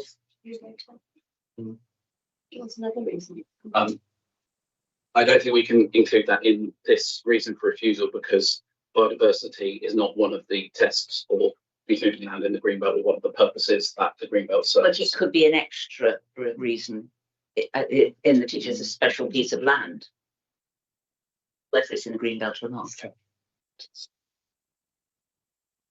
Sorry, Mr. Crowther. Thank you, Chair. Just to be clear on the process, it was Councillor Flower's proposal, which was seconded by Councillor Brenton. So Councillor Flower would have to be happy with an amendment to the reasons that he gave in order to proceed with your suggestion of additional reasons, and take also into account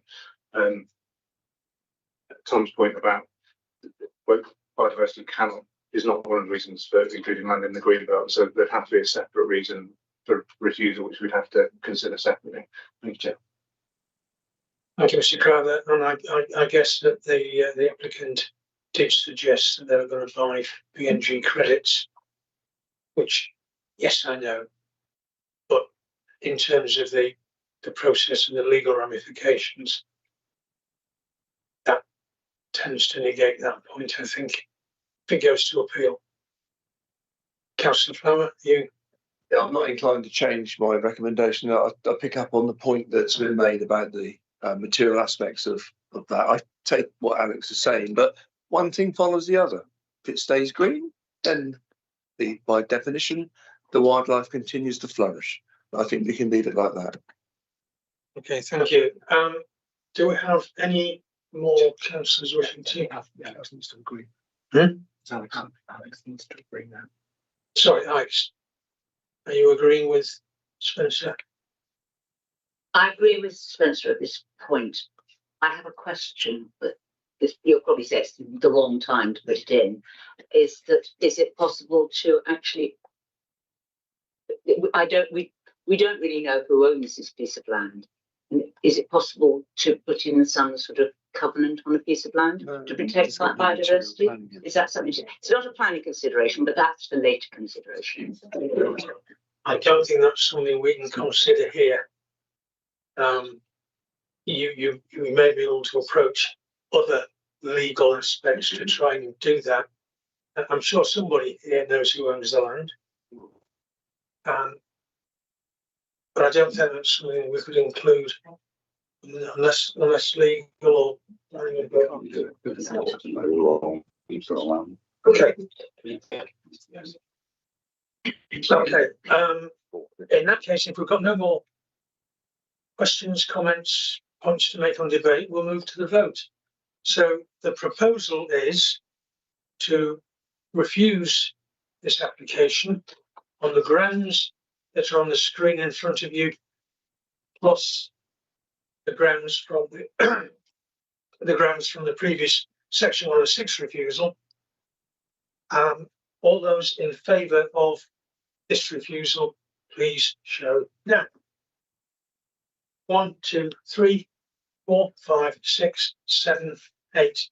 That's unanimous.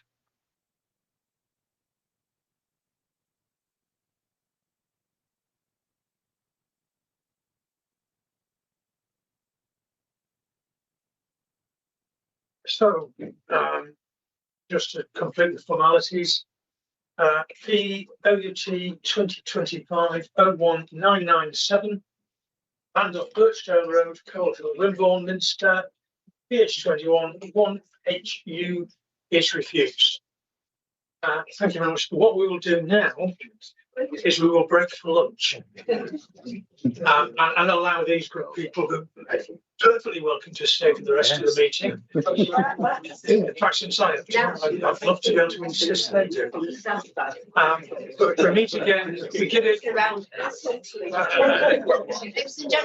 We'll break for lunch, we'll reconvene.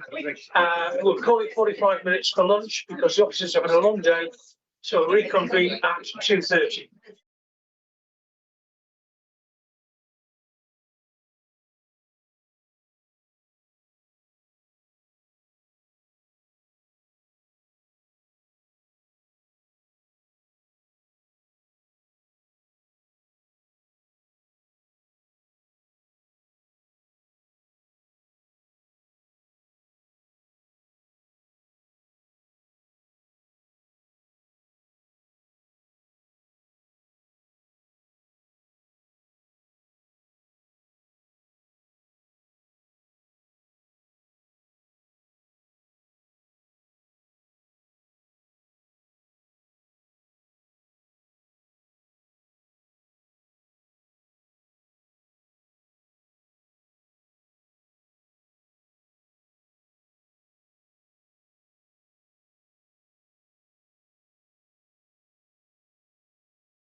to the afternoon session of this meeting of the Eastern Area Planning Committee. As I said this morning, my name is David Took. I'm the chairman of this committee. I won't repeat all my introductory remarks, but basically it's a public meeting to which the public are invited. So it's not a public meeting, it is a meeting to which the public are invited. So we need to avoid interruptions that are out of order. And we have a number of public speakers who will each have 3 minutes.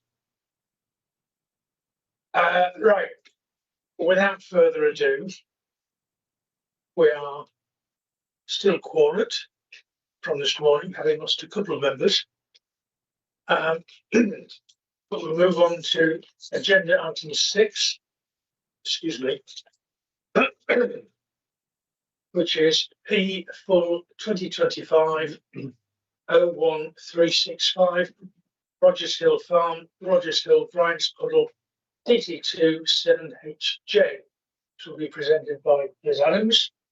And we will have 4 public speakers afterwards. But if you're ready, Liz, where you go? Thank you, Chair. Good afternoon, members. The proposal before you is for a replacement larger wind turbine at Rogers Hill Farm, Bryant's Puddle. This is the first non-micro wind turbine application that the council has received since the MPF was revised in 2024 to remove the restrictive tests imposed in 2015. For about 10 years, proposed wind energy development has been limited by development planning policy that made onshore wind unacceptable unless it was in an area identified by development plan and the proposal had the backing of the affected local community. These policy restrictions coincided with the removal of subsidies for onshore wind, and you may be aware that we did have the 4-turbine Alaska wind farm constructed not that long ago in East Stoke, but that development was actually approved at appeal in 2010 before these changes to policy. So more recently, with the changes in 2024 that have removed these restrictive tests, onshore wind can now be considered again. And the application before you is here because of the balanced nature of the recommendation of approval. So in terms of the context, the UK has a statutory duty to reduce greenhouse gas to net zero emissions against 1999 levels by 2050. And we have binding commitments associated with that aim, including the target of a 68% decrease by 2030. And the Climate Change Committee reported in July 2024 that the 2030 target was in reach, but required further action if it's to be achieved. We know that in Dorset, if we are to meet our own demands for renewable energy, then significant additional capacity is needed. And opportunities for wind turbine generation are limited by the quality of our landscapes and by the available grid connections. In this case, the proposal will replace the existing turbine, which has 0.5 megawatt capacity, to a larger one with a 2 megawatt capacity, which is anticipated to increase power production on site by more than 7 times, providing energy equivalent to serve approximately 1,288 households. The proposal would assist in tackling climate change and help to meet national and local targets and ambitions for reducing greenhouse gas emissions, and it would add to security of supply. Now, it is recognised that the height will result in visual impacts and also in less than substantial harm to high quality designated heritage assets. So these things have to be weighed in the balance. It's my balanced recommendation that permission should be granted for the turbine in this case, because it's my judgment that the benefits outweigh the harm, and that is the matter before you today for consideration. So Rogers Hill Farm lies northwest of Beer Regis, down here. The red line here shows the approximate location of the application site. The existing turbine is up here, and this was where the new one would be. I'm sure many of you are probably familiar with the existing turbine as you've passed it on the A35. That turbine benefits from a 25-year permission that expires in 2037. During the application, the site plan was revised to move the turbine away from the 2 hedges on the site boundaries here in the interest of bats. The proposed replacement turbine is about 250 metres south of the existing one. And as you can see from the land sloping here, it's about 15 metres lower. Permission is sought for a 30-year period. With a tower 80 metres high and a maximum height of 125 metres, the turbine is the equivalent size to those permitted at Alaska wind farm, and it is almost twice the height of the existing, which is only 40.5 metres to the hub. Just to give a little bit of context, this is actually a relatively modest size in current terms. Recently published guidance for assessing onshore wind applications explains that modern turbines typically have blade heights equivalent to 150 to 200 metres, with rotor diameters increasing from around 120 metres in 2018 to over 170 metres today. This turbine would be anticipated to be a refurbished model from Europe, where I think turbines are probably getting bigger. And the existing turbine is also intended to be reused, reducing carbon emissions. So because of the increased size of the turbine, has a greater sweep, and the benefits also from stronger and more consistent wind speeds, which allows it to increase energy generating capacity. Whilst it will be more visually prominent, the larger turbines have a slower moving blade, so it's about 14.5 rotations per minute instead of 30, which is gentler, has a mitigating impact on the aesthetics. So policy E3 of the Purbeck local plan sets out the requirements for renewable energy projects in the Purbeck area, and the criteria are set out in paragraph 14.3 of your report, which then explains how the proposal aligns with those criteria. So I'm just going to run through them relatively swiftly, hopefully. So starting with A, the proposal is for replacement wind turbines. So we know the technology is suitable in this location, and the question is whether the site can accommodate the increased scale without harm to landscape character and visual amenity. The site is on land which is currently used for motorcycle training, practice and competitions. So it is quite undulating and well used. It's within the non-designated landscape character area, as you see here referred to in the officer report. The main impact is in this open chalk downwind area. The wind turbine is approximately here. The application site is approximately 4.4 kilometres from the nearest edge of the Dorset National Landscape to the northwest. To the south, there's a 9.5 kilometre separation, and all these pink and green lines on here are public rights of way. Valued characteristics of the national landscape include the collection of fine landscapes, uninterrupted panoramic views which allow appreciation of the patterns and textures of the landscape, tranquility, remoteness, and the undeveloped rural character. As a result of the increased height of the turbine, it's anticipated it will be perceived as a substantial man-made moving structure in elevated views from the north and northwest. But due to the distances, these are only identified as having a moderate adverse impact. Great weight is to be given to any harm arising, however, and the council is required to seek to further the purposes of the national landscape. So these slides are visual representations of viewpoints from the Landscape and Visual Impact Assessment, that's the LVIA, with a few updates to reflect the repositioning of the turbine away from the hedges. The photo montages here are for illustrative purposes. I'm aware that on the screen you're probably not going to be able to see them very well. I really hope that you have familiarised yourself with them. Visibility obviously changes with climatic conditions, and just to try and help, I have put a red arrow on the above where the existing turbine is shown on the photos, and a blue on the illustrative proposed turbine. The first viewpoint here is from the bridleway south of the A31, so you can see the little patch here to show you the direction it's taken from, and it's about 850 metres from the application site, looking over the chalk, open chalk down and character area. So again, you've got the little markers there to just try and give yourself the orientation. This is the same view, but it's more representative of the impact. The turbine will be experienced in the context of the motocross track and the arable farmland, and the A35, which is between this viewpoint and the wind turbine. So overall, moderate impacts on landscape character have been identified. And these first three visuals, so this one and the next two, are all taken within 2 kilometres of the turbine, where major/moderate adverse visual effects have been identified by officers as we consider the high magnitude of change and high to medium sensitivity of receptors. So yeah, this one is close to the A35 slip road at a distance of 1.28 kilometres from the wind turbine location. And you see the wind turbine closer with an increased visual prominence. With that.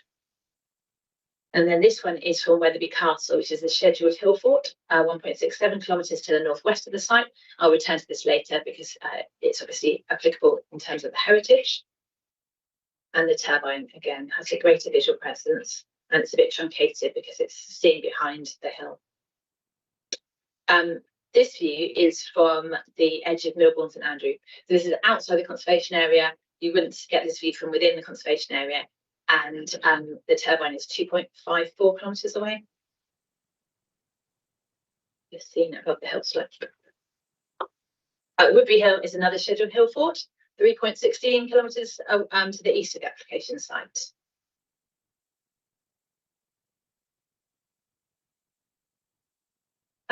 This is a great view because actually it's completely covered by the trees, so we haven't got a close up here. This is from Park Hill, Dewlish, in the national landscape now, but it's a reminder that in some views the turbine is hidden. The views are intermittent, dependent on topography and intervening natural and built form. So these views now are from more than 5 kilometres away. In this view, from the right of way on raised ground northwest of Winterbourne Whitechurch, it's about 5.24 kilometres away, and the wind turbine can be distinguished. Probably not on this screen, but and you will also see it in the context of the 4 turbines at Masters Pit, the Alaska wind turbine farm. With clearer skies, the turbines will be more prominent, but I don't consider that the proposed turbine would have an unacceptable impact when viewed cumulatively with the wind farm. This is East Lascombe view, which is 5.75 kilometres to the north. And then you've got from Fishmore Hill, which is 6.32, again, northwest. And this one's 8 kilometres from the site at Rose Hill, again, within the national landscape.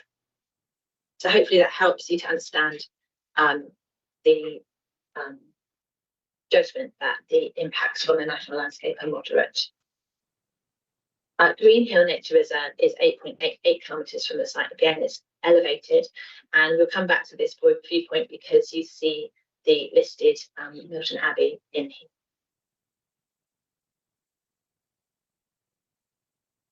So you can see it more clearly there. And again, in the distance, probably not very visible, but you see Alaska and Farm. And then from a bit further away, 9.4 kilometres again. So the wind turbine is still just about evident. And then the remaining 8 viewpoints in the LVIA are also in the national landscape, but they are, again, even further away, where the impact is considered to be of a lesser nature. So I've just provided one actually from the south because there weren't any others from the south. This is just the most fantastic views from the Five Marys, a scheduled monument. But in these views, the impact is considered to be negligible or low.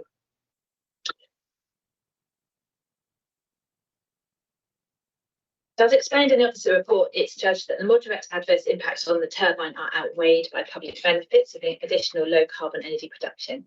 But to accord with the National Landscape Management Plan, policy C1A, it's necessary to consider mitigation measures and to secure compensation to offset the residual adverse impact.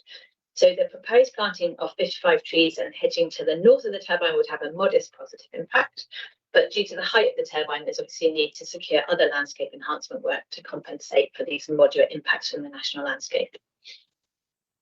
The planning obligation has been drafted, which would secure an annual contribution payment of 0.47% gross revenue to be paid so each year up to a value of over the 30-year lifetime of the turbine.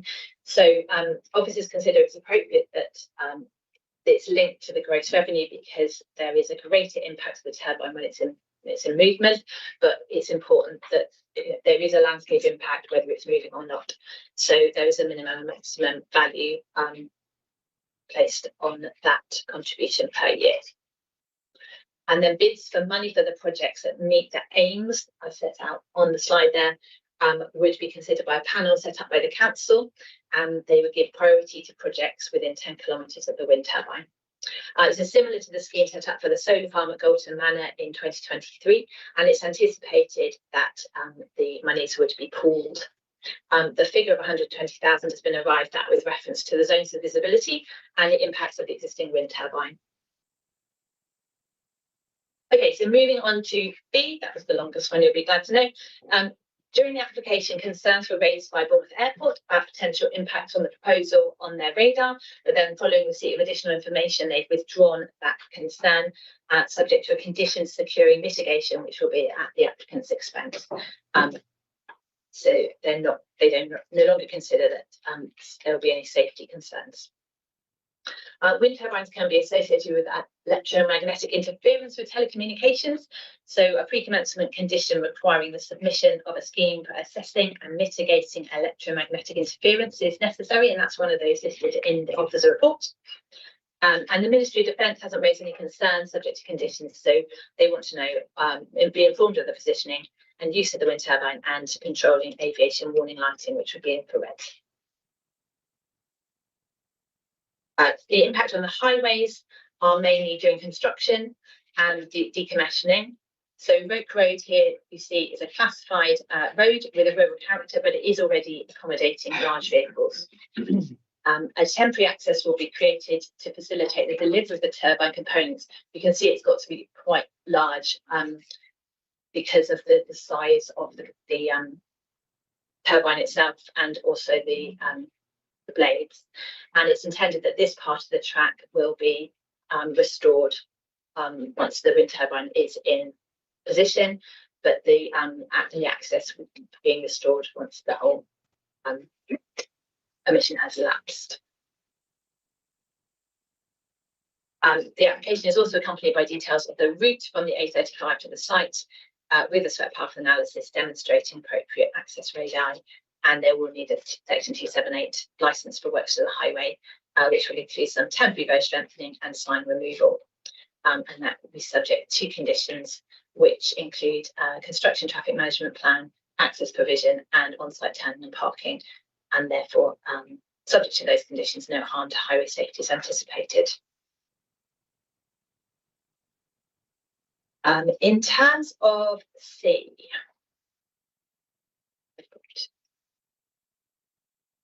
so C, we're looking now at harm to the immunity of neighbours.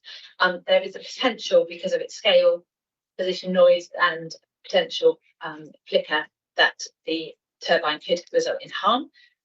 But as set out in the report, your officers have not identified any harm that would justify refusal. Just working through quickly the different houses that are going to be affected. Rogers Hill cottages are the closest, down here at within a distance of approximately 1 kilometre, and within 900 metres, so that is 10 times the size of the wind turbine blades, shadow flicker can occur. The assessment on this occasion is that if it does occur, it's likely to be quite weak because the properties are somewhat already distant, and therefore, so in case you're not aware, shadow flicker is when the light intensity fluctuates because of the turbine rotation, and it's proposed that any granted permission is subject to a condition requiring pre-commencement schemes to assess with and mitigate any flicker that does arise, and that would be by turning the turbines off at certain times of day if necessary. So Roke Barn is up here, that's within approximate position where flicker might happen, along with the Rogers Hill farm cottages down here. There are 4 dwellings in the courtyard at Rogers Hill Farm and further dwellings off further up the road here. views of the turbine from the dwellings will be oblique and anticipated to be mitigated by vegetation. The existing turbine is prominent from in the setting of Haywards Farm cottages here, and potentially from Rokedown Barn, which is a listed building, and Shepherd's Cottage. The new turbine will be larger, but it is slightly further south and on slightly lower land, which would slightly mitigate, or obviously it's a lot higher. Keep going for now. So this is 1 and 2 the Gallops, which is to the north here, and they look towards the field opposite. So there's a potential for the turbine blades to become visible. This is Roke Barn here, and we're looking here in that direction towards the wind turbine over here. Again, you can see that the land levels change, which impacts on how much of the wind turbine will be visible.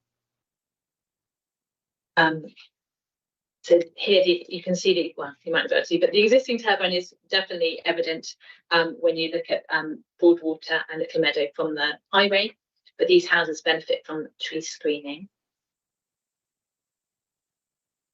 And then the turbine is currently screened from Ashley Barn to the east.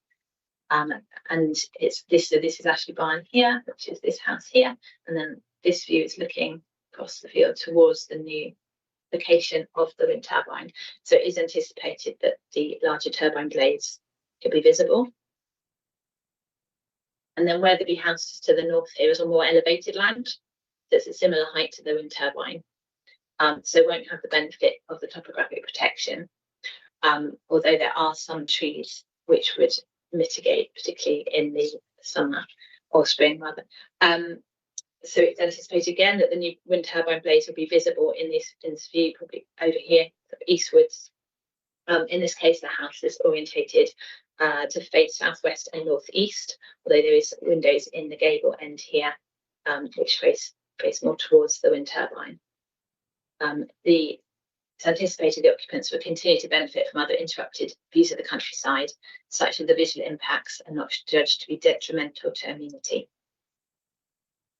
The visual impact assessment identifies moderate adverse effects will be experienced by residents where the proposals result in notable change, such as in the instances just shown. But due to the distances involved of approximately 1 kilometre for these last 2 properties, for instance, officers consider the turbine will not impinge on the overall level or visual amenity enjoyed, and no properties will become unattractive or unacceptable places to live as a result of the proposal. Finally, on amenity in relation to noise, as set out in the officer report, the levels will be below that which is identified by current government guidance for onshore wind turbines. So no adverse impacts to residential amenity from noise are anticipated. There isn't any requirement for wind turbines to be inaudible, only that increases in ambient noise levels should be kept to an acceptable level of 35 decibels, which is it's apparently the equivalent to sort of rustling leaves, supposedly quiet and unobtrusive. Ashley Barn cottages, Weatherby House and Rogers Hill Farm, that's these properties down here, were originally excluded from the noise assessment, but supplementary documentation has been provided which demonstrates that noise levels from the wind turbine are not expected to exceed the appropriate levels for the properties. A condition is proposed which would require appropriate noise levels to be maintained and require an investigation to be carried out if complaints are deemed to warrant investigation that are received by the council. The wind turbine model that's proposed has 3 different operating modes that can be used to assist if mitigation is required. So overall, the officers have judged that the proposal will avoid significant harm to amenity of existing neighbours, such as to comply with policy E12. Moving on to heritage. As set out in the report, there is a wealth of heritage assets in the locality. In this report, I'm just focusing on those where the harm has been identified. So Historic England have raised concerns about the impact of the larger wind turbine on the setting of the Grade 2-star registered park and garden of Milton Abbas, which provides the setting for the Grade 1 Milton Abbas listed building. The applicants have provided wireline drawings to demonstrate the modest visual impact of the turbine in views from the Abbey, which would be further reduced by intervening vegetation. But officers recognise that the scheme will visually intrude into the landscape designed by Lancelot Capability Brown, intended to frame views down the valley to and from the Abbey. The house, as seen here again, is intended to be the key visual focus in views from around the park, and this designated setting is a key aspect of the significance of the Grade 1 house, which is now Milton Abbey School, and the setting has changed little since its implementation in the 18th century. Historic England considers that the turbine would be visually conspicuous, resulting in harm to the setting of the Grade 1 listed house. It's recognised that the turbine is a distant feature, but accepted that less than substantial harm to a heritage asset of this value is to be given great weight.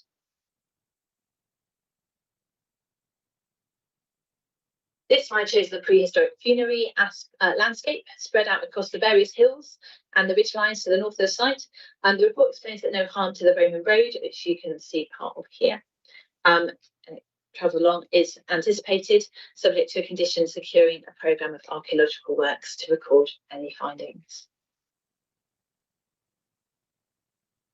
Less than substantial harm has also been identified for the setting of the scheduled hill fort Wetherby Castle. Historic England have advised that the agricultural land around the hill fort contributes to the understanding of the original defensive function. It would have been built to command the surrounding landscape, and the turbine will exacerbate existing visual impacts from the existing turbine, which does appear alien in that context. And there were similar concerns in relation to the setting of Woodbury Hill Fort. Protective earthworks were similarly designed as a protective enclosure with a defensive function. And again, the turbine, due to its size and moving nature, will increase the visual intrusion into this open rural setting. So these are assets of significance against which great weight is given to the less than substantial harm identified. And then of the conservation areas in the vicinity, the majority are not judged to be affected by the proposal because of topography and distances and lack of intervisibility. But less than substantial harm is identified for Beer Reeders and Milton Abbas, the latter because of the value of the conservation area being bound up with the significance of the listed house and garden, and it hasn't been demonstrated that the setting would be unharmed. And Beer Reeders Conservation Area because it derives value from its siting within the surrounding landscape and in relation to that landscape. And looking west at the junction from Burt's Lane here, you can just see the hub of the existing turbine. Admittedly, when the vegetation screening is reduced during the winter time, but it's anticipated that the additional height of the new turbine would increase opportunities for the industrial nature of the turbine to feature within the views of the countryside from West Street. So this would have a small erosive effect, resulting in less than substantial harm to the setting of the conservation area. So taking into account the concerns raised by Historic England and that the Council's Conservation Officer as well, it can't be concluded that the development would not harm the significance and setting of all heritage assets, and those affected are of high significance. The proposal is contrary to the Historic Environment Policy E2, which seeks to protect and enhance all heritage assets and their setting. Moving on to E, we have a draft decommissioning and restoration strategy with this application. Decommissioning would take about 12 months following cessation of electricity generation. The upper parts of the wind turbine foundation would be removed to a depth of 60 centimetres below the surface to avoid additional damage from any further excavation. And then the crane hard standing and the site access margins are also to be restored, with the land regraded and reseeded. And then in terms of suitable mitigation measures required by this policy, it includes the tree planting on the site, the choice of the wind turbine colour, its positioning away from the hedges and on the lower land within the site. And then on this final requirement, I think this is covered in the highway safety section. Officers are satisfied that the site can be safely accessed. Another issue that was raised in the report was biodiversity. So the impacts and the supporting documentation were considered by the Council's Natural Environment team.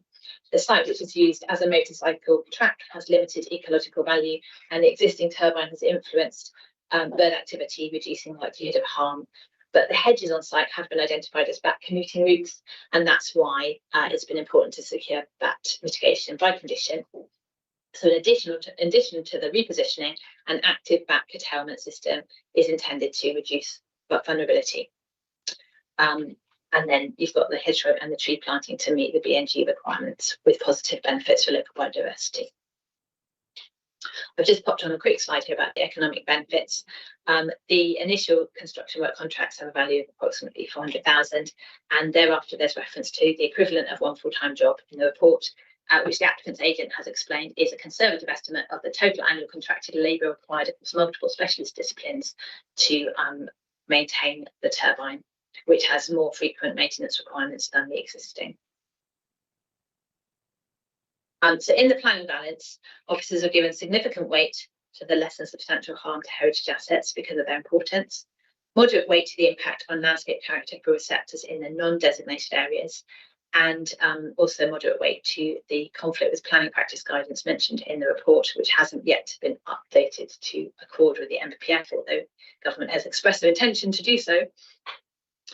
And then in the light of the landscape enhancement fund to be secured by planning obligation, officers have identified limited positive impact for the national landscape, moderate impacts for arising from BNG, and economic benefits associated with the scheme that have given substantial weight to the renewable energy creation benefits associated with the upgraded turbine.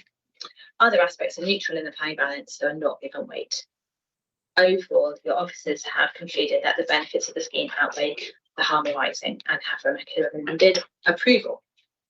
Subject to, we've got 21 conditions set out in your officer report, and I do have a couple of updates. So on the temporary permission, my colleagues have pointed out that if we want to remove the wind turbine if it's not going to be used, so we've popped in there if cessation of electricity production at height site takes place earlier, then we need the turbine to go. And another one I had omitted was the removal of the temporary extension of the access road surface at the entrance after the wind turbine is in operation. And the final one is just a point of clarity because the description doesn't include the height of the wind turbine, although it is shown on the plans. It's suggested that final condition be added as well. Thank you, members.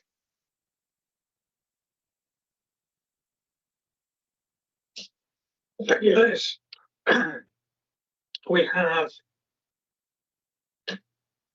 4 public speakers on this. First one is Sylvia Messent. If you would like to take a chair at the little table there. And then you will have 3 minutes from when you start speaking. Okay. And you'll get a 30-second warning from my Vice Chair, Councillor Sally House. You know to start. If you should that one, it's the big one in front of you. Yeah. Okay. Yeah. Okay. Lovely. Thank you. Well, good afternoon. My name's Sylvia Selina Messent. I'm a registered nurse and have been for over 45 years plus in my profession. And I live at Wetherby House and speak against the industrialisation by way of a giant turbine the size of Salisbury Cathedral spire, the visual impact dwarfing the beautiful part of Dorset. Firstly, to get the turbine in place requires 987 tonnes of concrete, 55 tonnes of steel. Our house being elevated and the bedroom windows in line with the proposed turbine will be greatly affected. To build the turbine, they are planning to put in a new road behind us and desecrate the historic monument of the Roman road, and will greatly impact traffic and communities using Rope Road. The existing turbine has caused me significant negative effects on my well-being. Salisbury Cathedral spire close to households will exert significant negative external effects on residential well-being, beyond unpleasant noise emissions. I do speak for the effect on birds, bats and other living mammals in general, and insects, and very recently discoveries of worms, not wanting to go anywhere near it. For humans, from 100+ scientific studies that have looked at infrasound, low frequency noise, wind turbines and human health. You do not need to hear it to be affected. The body can respond to infrasound and low frequency noise below the level of hearing. Health symptoms worldwide include sleep disturbance, headaches, dizziness, vertigo, ear pressure, and fatigue and stress, and physical and mental health problems. Low frequency noise behaves differently. It travels long distances and penetrates homes easily, and often worse at night. Turbines don't act alone. Waves can overlap, pulse, and amplify. This creates fluctuating pressure and throbbing sensations. Evidence overwhelmingly supports that the acoustic emission from the turbine can cause adverse health effects in a substantial segment of the population. Thank you. Thank you. Next speaker is Richard Besant. And likewise, you'll have 3 minutes from when you start speaking. Right. You get a 30-second warning. The microphone's all set up ready for you. If I go? No, leave it alone. Leave it alone. Okay, thank you. Yeah, I'm speaking to object to a proposed eyesore. My wife's mentioned the height of Salisbury Cathedral to give you an idea of how high it would be. We're already affected by the wind turbine, and significant harm, we feel it subjectively. It's a difficult thing to prove, but it's well documented that infrasound can cause problems. More of a concern to me is hearing Elizabeth, the planning officer's comments regarding the airport and their consideration. And I was also concerned that no weight is given to aviation safety, which seems to me to be inexplicable. The airport, and I quote from their letter of the 28th of December, says the reliance on mitigation rather than avoidance indicates that the proposed site is inherently unsuitable. The site hasn't changed. The airport thought that mitigation would be impractical and would cause operational dysfunction. I cannot understand how the airport can take a view which was the opposite of what they said at the beginning of the year. That seems to me to be inconsistent and would require further inquiries as to why this has happened.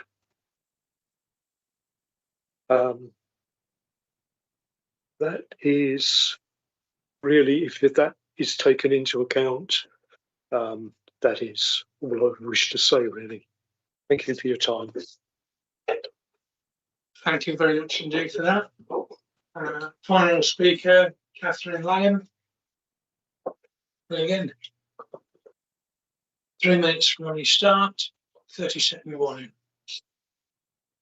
I also represent Dorset CPRE. I would argue that this is contrary to policy E3A on landscape. The slides, I would say, are misleading because I can see the turbine and the turbines at Wool every day from where I live, or close to where I live, and they appear much larger in the landscape than they do on those slides. Photography can be quite misleading. So I strongly object to this proposal because it will be really damaging to landscape and views from the North Dorset Downs, part of the Dorset National Landscape. It'll also have a serious adverse effect on the important heritage assets of Grade 1 Milton Abbey and its Grade 2 star Capability Brown Parkland. As we know, it'll be larger than double the size of the current one and taller than Salisbury Cathedral. I profoundly disagree with the officers who state that this much taller turbine will not significantly alter the views from surrounding landscapes.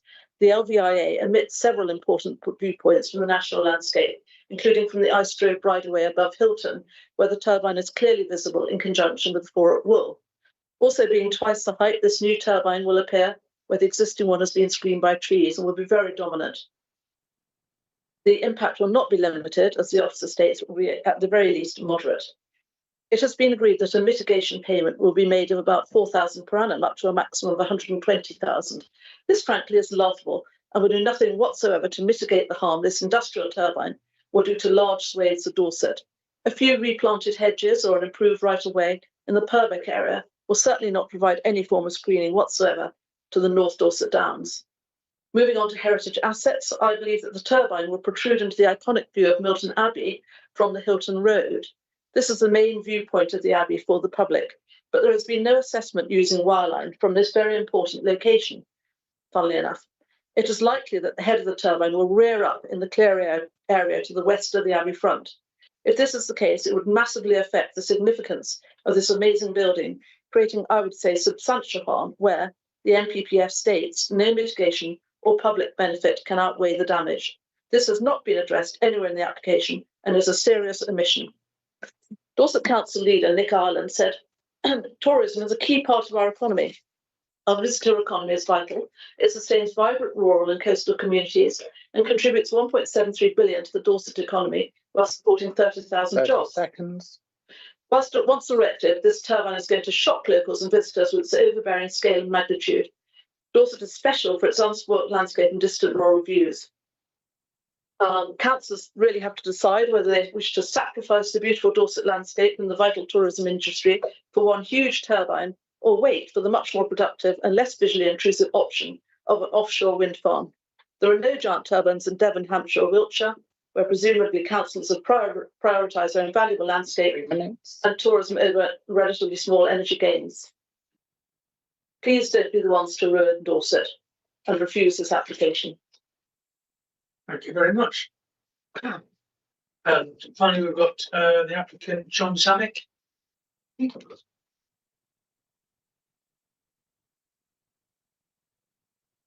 And John, you need to turn the microphone with the button on the right. Good afternoon. Sorry, John. If you turn the microphone on the button on the right. No, that's the big one from the there you go. Okay. Thank you. Good afternoon. And thank you, Chair. Thank you, members of the committee. I started this chair in 2008 in response to UK energy security concerns and climate change issues. This proposal makes a worthwhile contribution in both areas of concern. I'm speaking today in relation to the application before you, which seeks to repower the Rogers Hill wind turbine located between Tolpuddle and Beer Regis.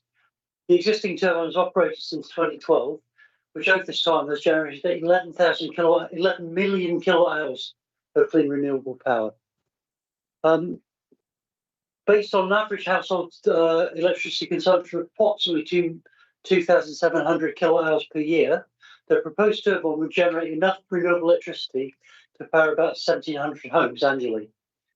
As set out in the comprehensive office report before you, this proposal seeks to replace the existing wind turbine, which has a tip height of 59.5 metres and a capacity of 500 kilowatts, with a larger turbine with a tip height of 125 metres, about double, and a generating capacity of 2 megawatts. The rotor capacity of the new turbine will be 90 metres versus the 40 metres of the existing turbine. The new turbine will generate approximately 6 times the electricity of the existing turbine. This increase in generation will deliver a pro rata increase in its associated and ongoing community payment benefits, which we have been making to Beer Regis Parish Council since the turbine was instituted voluntarily. The replacement turbine has been sited within the existing motocross track at Rogers Hill Farm to minimise its potential impacts on ecology, and the turbine will be located 15 metres down the hill at a lower elevation than the existing machine. Additionally, the rotation speed will be 9 to 14 revs per minute RPM, less than half the 30 of the existing turbine, thereby reducing both noise and visual impact. Members should also note the replacement turbine will partially reuse the existing access track and grid connection, reducing construction impacts, and that this proposal has been carefully designed to deliver a net gain in biodiversity. Both new and onshore wind development and repowering proposals are now strongly supported by national energy and planning policy, and your officers have concluded that the proposal is compatible with the local development plan, subject to the proposed conditions. There are no objections to the proposed from any statutory consultees or from the host and neighbouring parish councils, and the 14 objection letters have been balanced by 14 letters of support. Aviation concerns by Bournemouth Airport have been addressed and their concerns have been withdrawn. As I said, I started this. 3 minutes. Okay. Thank you. I therefore respectfully ask the committee to agree with your office recommendation and approve this application, given the range of benefits which to deliver. Thank you. Very much indeed. Okay, can I ask the officers, is there comments in there that you wish to respond to? Thank you, Jack. If I could just come back to the concerns about the airport. So the airport originally raised an objection. They were concerned that they didn't have enough information to them. They've got a new radar system and they wanted to ensure that this wasn't going to cause a problem. They had understand following their objection, a meeting with the applicants who had commissioned some additional information, and following discussion, they were satisfied that mitigation is now possible, and therefore removed their objection and recommended a condition. I think that's all at this stage. Okay. Okay, thank you, Liz. Members, can we start with anyone who's got any questions? Councillor Skeets was first. And you. Good afternoon, Mr. Chairman. Andy Skeets from Westmoreland and Three-Legged Cross. Going through your report and just listening to your report, I unless I missed it, because I might have done, as I was reading something else, the Dorset Council Conservation Officer raised an objection, and I didn't see that flash up. So was that because that's been overcome, or is there something just missed out? Yeah. So the council's conservation officer raised an objection. Her thinking aligns with that of England in terms of the impact is less than substantial, but it's two significant assets. And she raises an objection on that ground. It hopefully set out in the officer report for you. Yeah. Yes. Thank you. Yes. And that was the second part of it. It also went on to say that attention drawn to the impact on designated viewpoints, considerable cumulative impacts, no heritage benefits, and that I take it the officer still stands with. Yeah, there's no heritage benefit to the turbine that could overcome the harm. Yeah. Okay. As a second question, clearly this is a significant difference in size, and it's 3 times higher, approximately. Well, the actual tip of the blade is nearly 3 times higher than the tip of the blade on the first one. Is that correct? So, no, here and there. Twice, maybe. Twice. Okay, so it's pretty significant. So, and looking at the views, obviously, we've seen these views before when we've seen applications of this come before us, and often the view is let's say less impacting than the reality that people find after the event. So I'm just bearing that in mind at the moment. Thank you, Liz. Happy with that. And any other? Councillor Brenton. I know that the existing turbine pays a sort of community benefit to Beer Regis. There was some comment in there thing about Turner's Puddle, Puddle, Bryant's Puddle Parish Council wanting some community benefit. Is that being settled? I can't find it now, but through you, Chair. Yeah. So in terms of comments from the parish, so they really just had a pecuniary interest because they benefit. Puddle had asked if they could be party to the community benefits, but because that's a situation that's outside of it, it's not part of the planning. That's not what we do. Yeah. So that's really nothing else to between report. the parishes and the applicant. Yeah. Thank you, Liz. Alex, sorry. Yes, I just I remember when the first one went up, and there was considerable comments from people, particularly on the sort of Puddle, Toll Puddle side about possible responses. Have we had in the comments or objections, have we had any from what would it be called? Bryant's Puddle Hollow? Because they raised some objections many years ago, saying that it would have, the flicker as you approached the A35, as you joined the road, that would be very disconcerting. I was just wondering if they'd come back with any, like, we have suffered and we don't want another one, or anything like that. Thanks, Alex. Liz. Just looking at Hollow, I haven't got any comments. No. Okay, not from the public of Bryant's Puddle. Okay. So.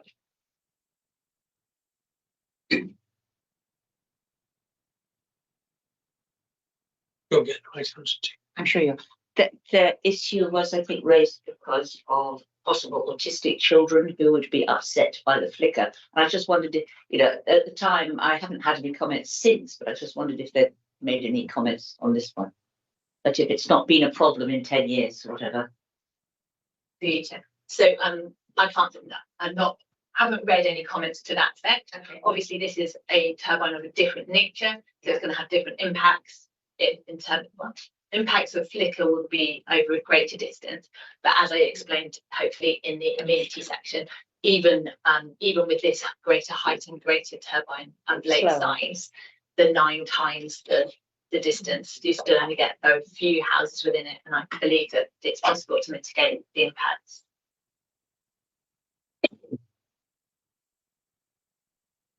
Thank you. Thank you. Just Scott Florrick. Thank you, Chair. Scott Florrick, Corknell. Having never stood underneath a wind turbine before, the sound, the audible sound that is generated, is it similar to living within distance to like a motorway if there's a hum? Yes. Teacher, I would love to be able to describe it to you, but I don't think I could do it fairly. All I can say is that the government guidance is that the audible sound increase shouldn't go above 35 decibels, which is a rustling leaf type. But I mean, it's difficult to describe, isn't it? I think all I can go on is the 35 decibels is what's allowed, and the noise assessment shows that it would be under for all the properties. That answer your question, Scott? Yes. Yeah. Councillor Sally House. Councillor Sally House, Corfmullen Ward. Well, as some of you will know, this is my heritage for about 400 years, having been brought up. I'm not that old. I'm wearing well, but having been brought up in Beer Regis, I know this landscape very well. The impact that we heard on particularly the Roke Road, I don't recognise that. If I think back to when I was a child, Roke Farm was quite busy with milk collections from it. There was the dairy at processing at Millbourne St Andrews, which came back through to Beer Regis onto the A35 from there. And I also remember, even on a sunny day in Beer Regis, being in shadow of a steam cloud from the Wentworth Atomic Energy site. So this is a very different situation that we're looking at here. I do have the benefit of having stood beneath a wind turbine as part of a holiday, and it is practically silent. That there isn't an intrusive noise at all from them, and I would suggest considerably less than the scramblers that currently use the field. Where I have experienced wind turbines have been in very popular tourist destinations, and they're seen as a benefit and a statement of that area and their commitment to green energy. and these are next to UNESCO World Heritage Sites. So I'm not sure that it impacts on tourism, especially with many people choosing greener destinations for their holidays. This does represent an increase in size, but it is substantially smaller than many operational turbines elsewhere. We speak about Salisbury Cathedral, we're all familiar with that, but of course the bulk of this wind turbine is significantly less than that of Salisbury Cathedral. Indeed, it's only 4 metres taller than St Paul's Cathedral, and I think when we look at the landscape around that now, we think how small that looks, and yet that was one of the tallest buildings in London at one time. It's only 2/3 the height of the BT Tower, which you can see in some places when you go across Hyde Park. So it's not, I appreciate it's bigger than it is at the moment. There's the structure, it's not that big. So I'm very happy to propose that this be granted, and I'm quite happy to skip through the material considerations as to why. The established principle of development is already there. It's long established. That is a material consideration. There's a strong national and local policy in Dorset Council for renewable energy. That's a material consideration. Significant climate change and carbon reduction benefits. That's a material consideration and sits with Dorset Council policy. Efficient use of land and infrastructure. That's a material consideration and carries a material weight.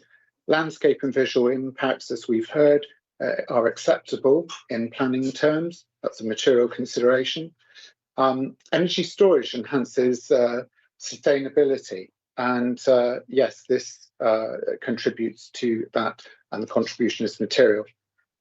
Community and socio-economic benefits, and these that we heard are voluntary, and I'm sure are hugely appreciated by the parish council at Beer Regis, the parish which is most greatly impacted by the view of the wind turbine. I have seen wind turbines of this size and smaller. The rotation is much slower than the smaller ones, and after a while you hardly see them at all. There's no overriding environmental or heritage harm identified, and that's been clear, and that's a material consideration. And positive overall planning balance is a material consideration, and the planning balance itself has said that this is acceptable. So for all of those points, I would propose that this be granted. Thank you. Next, I mean, there wasn't a question then, that was straight to debate, so that's fine. And I would agree, I'm a frequent visitor to Denmark, where wind turbines are all over the place, and they are very well accepted there. And I've been there, and they're not particularly noisy, I have to say. I've got Councillor Essard. Thank you, Chairman. Councillor Beryl Wareham. And I was going to say that it made reference, the planner made reference to the Alaska farm, which has got 4 wind turbines. It's right on the edge of my ward, which is actually still in Beer Regis as this one is, and ward. And I must say that I've had no response from any neighbours or anyone saying about a noise nuisance or a sound nuisance or any other effects for their health.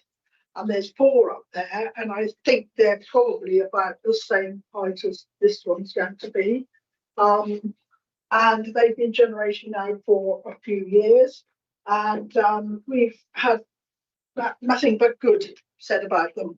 Isn't it about time they started working, which was they take a long time to actually get up and running.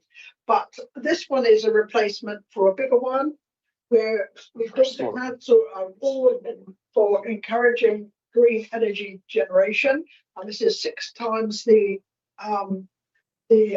electricity will be generated. So yes, I will second Councillor Surrey House's proposal for taking this forward as the planner says to grant it. Thank you. Thank you. Councillor Coombs. Thank you, Chairman. Councillor Tony Coombs, Lowood Ward. I'm a little bit uncomfortable with this one. I don't have any issues over noise or anything like that. It's purely on the visual impact. On my travels to and from County Hall, I obviously go down the A31 and I'm aware of the existing turbine, and I do notice it every time I go past. And I consider it on the levels of acceptance at that current height. I find that this proposal at double the height very uncomfortable. I particularly dislike, considering the beautiful Dorset landscape, that the analogies, and apologies to the Vice Chairman, that it's the same size as the Post Office Tower and various other buildings. This is not London, this is Dorset, and it's not an urban landscape. And to my mind, that's a marked difference. So I'm afraid I will not be supporting the proposal on the table today. Thank you, Tony. Councillor Skeets. Hi, yes, I fully endorse what Tony said. I do think there's a significant difference between Dorset countryside and any urban situations, Salisbury City or London. I actually like wind turbines, ironically, but because I like the engineering and I like what they deliver. But what I don't like is their visual impact on the countryside. And when you take something that stands out that far, you can see it from many miles. So I have reservations on that side. And at the moment, I can't support that proposal that's been put through at the second. I think we should have a little bit more discussion on this, to be honest. I think this has been closed off just slightly early, in my opinion. We haven't closed anything off. No, well, there is a proposer and a seconder, so somebody moved it to that level. It doesn't close it off. Doesn't close it off. We've got other contributions that we want to make. Okay. A couple of other speakers. Alex. Councillor Brenton, Richard Lapton. Coming back on because I was around at the time that the first one went up, I'm aware of the issues that people thought they would have. I remember having to visit a couple, a lady who insisted that the flicker from the wind turbine was causing her menopause to come on early. So, there is an element of, if there's something you don't like, you tend to blame it for all sorts of things, whether or not they would have happened anyway. On the issue of the landscape and the one big thing sticking up, I mean, I hate to say it, but one phallic thing sticking up does tend to draw the attention. If you've got half a dozen, it's not a problem. You go to Cornwall, which I do regularly, their wind turbines along the top of the downs, in about the most visible place you can find, are actually a feature, and people like them. They're not seen as phallic, they're seen as a giant birds flying over the down. So if anything, my issue would be, why only one? But I know there was an application as well years ago for 6 along that brow, which was turned down because it was just too imposing. And so I think, like the little sort of Teletubby version we've got now, one that would be a little bit bigger and bolder without being too up, would be perfectly acceptable. And I look forward to seeing it as I drove along the A31. As you come down the hill come down Poole Road into Beer, you always look ahead and, oh, it's moving today. And it's a little bit like a landmark, like the ones on the Alaska farm. You don't really notice them until you're quite close, and then you see them slightly from a distance, and then when you get really close, you go, "Wow, I didn't realise it was so big." This one you won't actually be able to get so close to, which is a bit sad in a way. So I think we need to accept that the world is changing. I would rather have half a dozen wind turbines there than 300 acres of solar farms. And, you know, when we're talking about going in for alternative energy systems, they don't take up as much land as solar farms.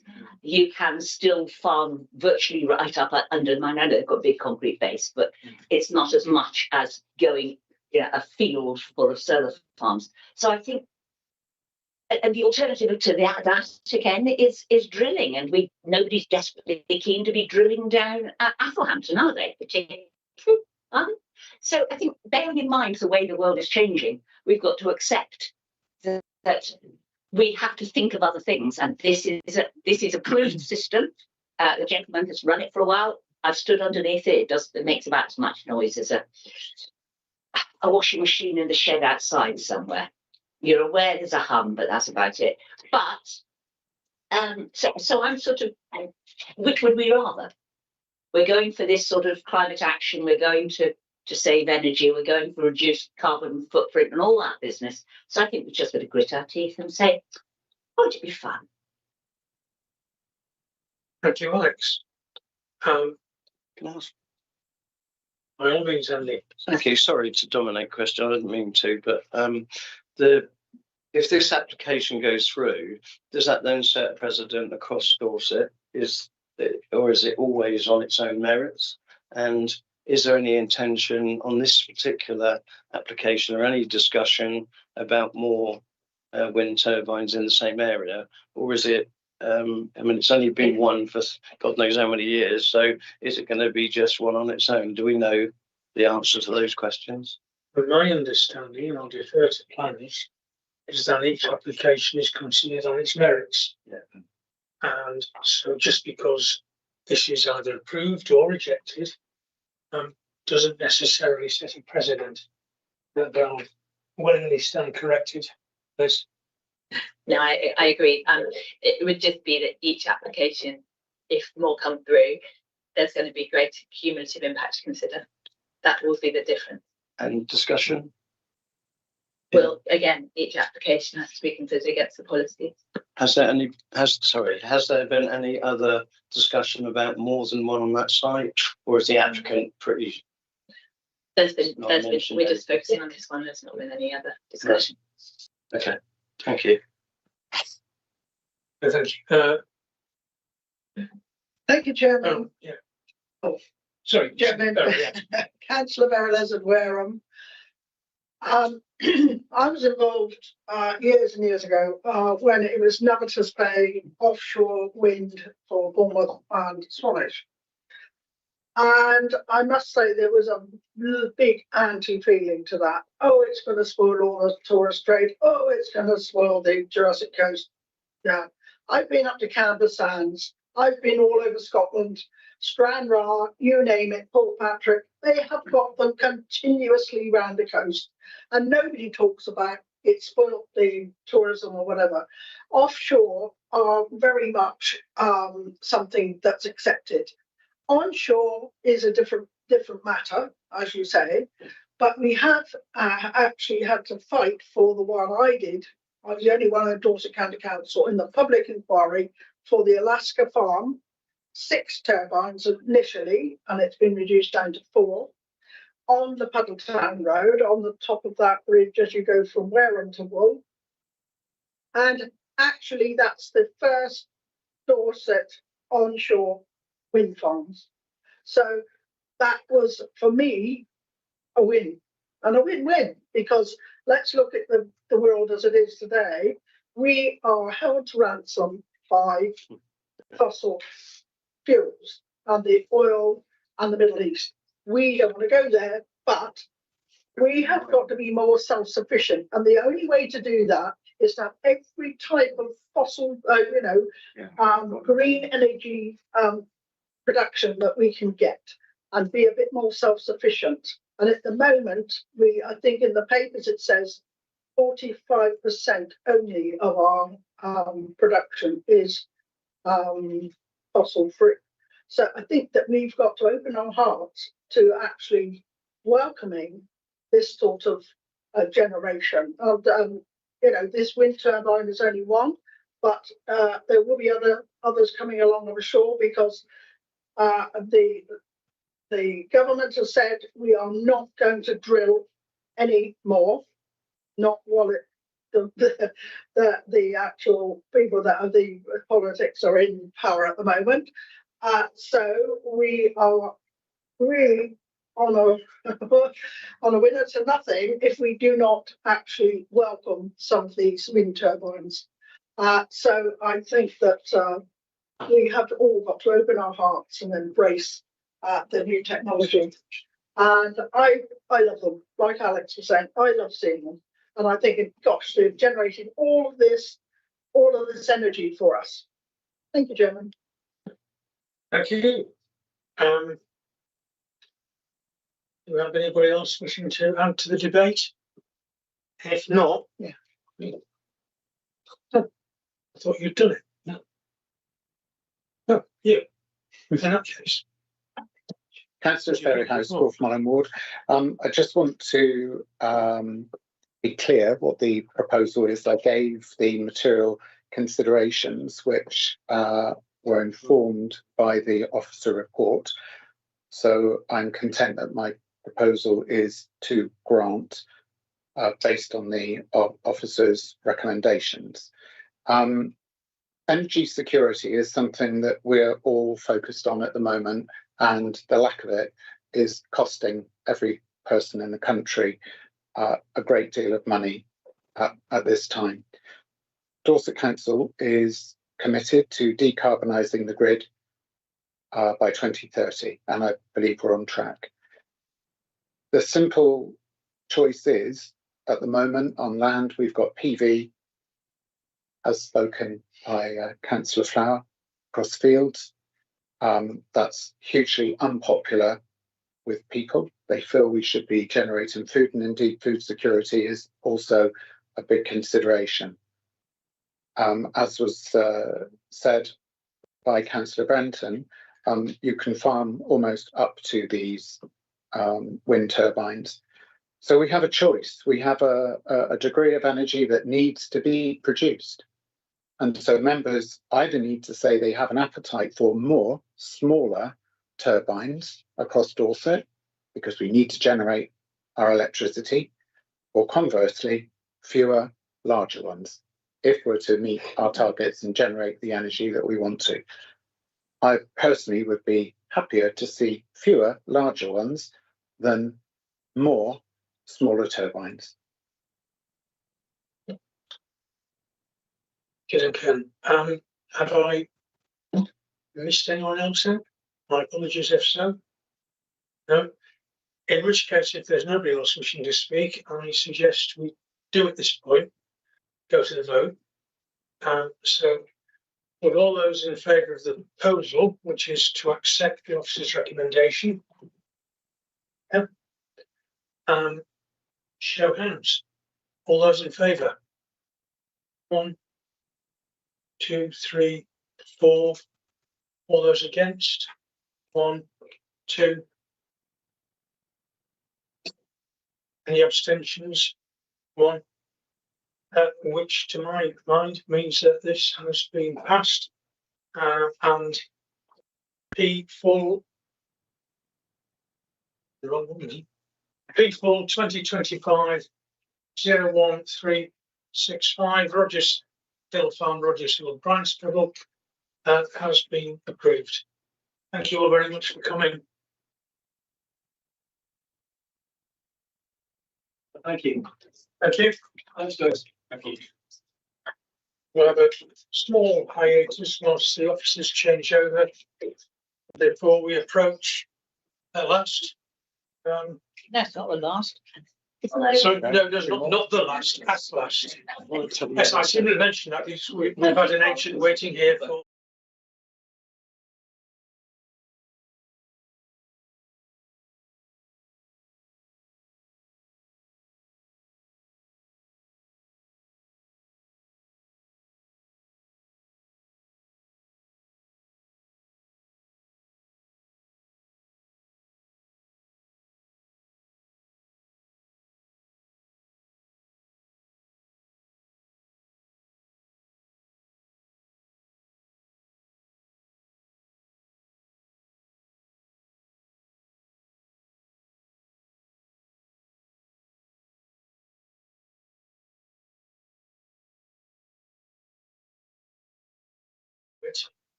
So I hope it won't take a great deal of time.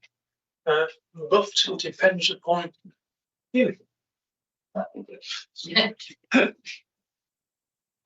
probably just nipped because you mentioned comfort break. He's very suggestive. There he is. You're not allowed to go home yet. Thank you, Scott. Okay, we're going. Are you? Yeah, just joining the meeting. Okay. We'll give it. We'll hear the presentation. We'll hear the public speaker, and we will have a debate. Sure. And the length of the debate is entirely in your gift. Thanks, Chairman. You could leave that if it's a flash.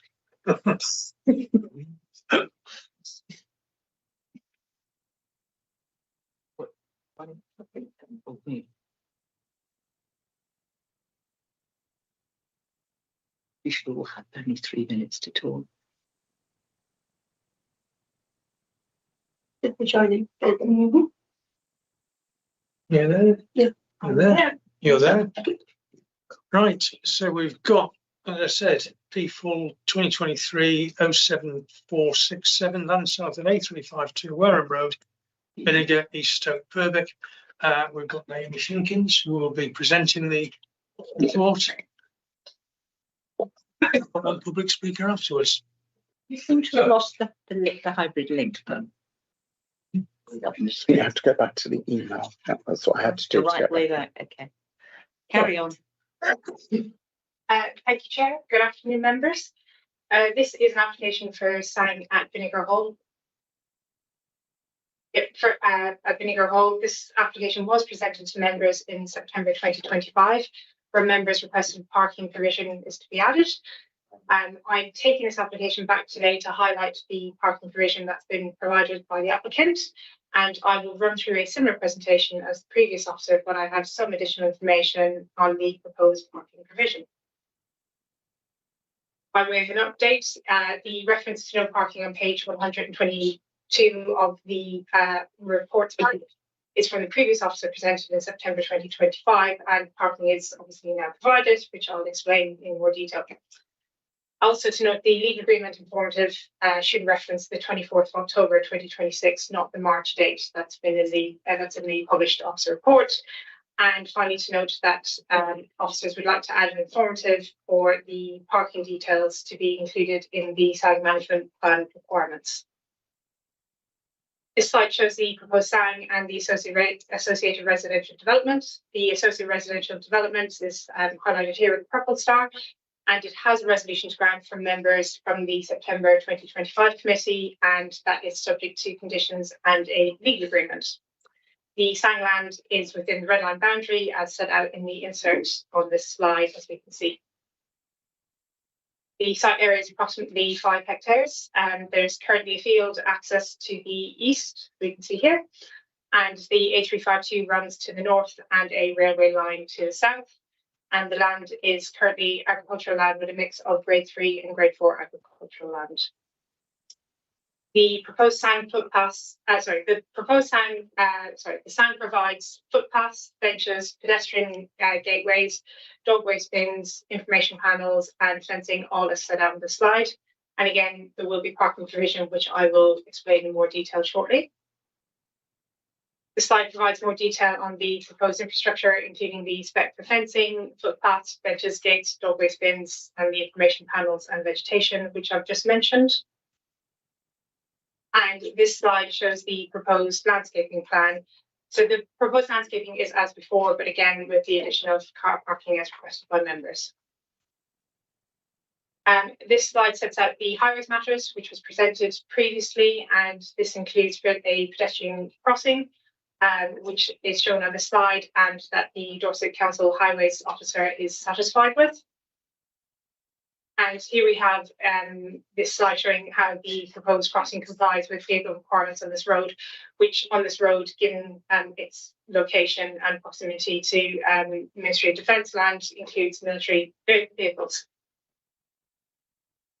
In September, the officer presented the parking provision as being at the community hall and within laybys adjacent to the sign.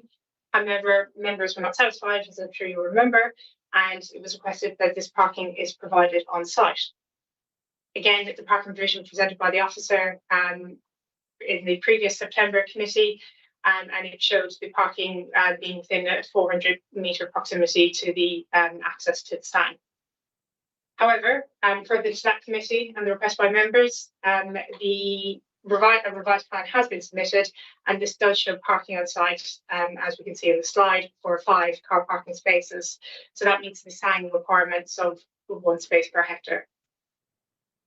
The car park is contained by post and wire fencing, pedestrian gates, and 5-bar gate for maintenance access, and information boards and waste bins will be located within the car park itself. And this slide shows the parking in more detail. So spaces will be marked using timber pin posts. The 5 spaces are 2.4 metres by 5 metres, which meets the Dorset Council standards for parking spaces. And there's sufficient space beside the end space here to meet the requirements for disabled parking. Also, the details for parking will be secured in the sign management plan, as I've set out in the informatives that I'd like to add to the officer report. In terms of additional parking considerations, the Highway Authority have no objection to the proposed parking subject to conditions added to the officer report. There's no objection from Network Rail, but they do note their asset protection procedure must be adhered to. There's no objection from the Heathland Mitigation Officer, and there's no objection from the Parish Councillor or ward members, but they do request restrictions for overnight parking and to ensure people aren't camping within this space or using it as an overnight facility. In terms of further considerations, the parking provision does not impact the principle of development previously assessed and presented to members in September. There are no highway safety impacts subject to conditions set out by the highway officer. There's considered to be no further impact on the national landscape due to the size, location and screening of the parking, and there's no further ecological or environmental impacts that need to be considered. In terms of some additional conditions, some are required in terms of the parking to be proposed. So these include turning, manoeuvring and parking construction. The access gradient to be 1 in 15. The ground plan for the access construction and landscaping.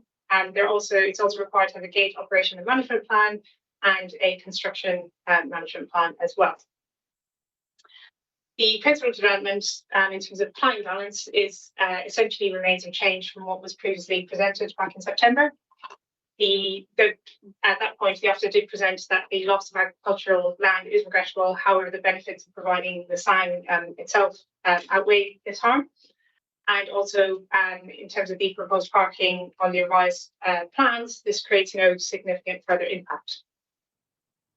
So in terms of conditions, there are a number of conditions required, most from the previous presentation. So obviously your standard expiration condition, the plans, which includes the updated landscape plan, which includes the parking, the requirement for the pedestrian crossing, sign management plan, tree pre-commencement meeting, soft landscaping and ecological mitigation, and then the further conditions requested by the highways officer, which is for the turning parking, access gradient, access construction and gate management plan, and also the construction management plan. So therefore the officer recommendation is to grant, subject to those conditions, and also the completion of the 106 agreement, which is a joint 106 agreement for the residential development and the sign land, and is currently in the process of it's being progressed at this point with the resolution to grant for the residential development.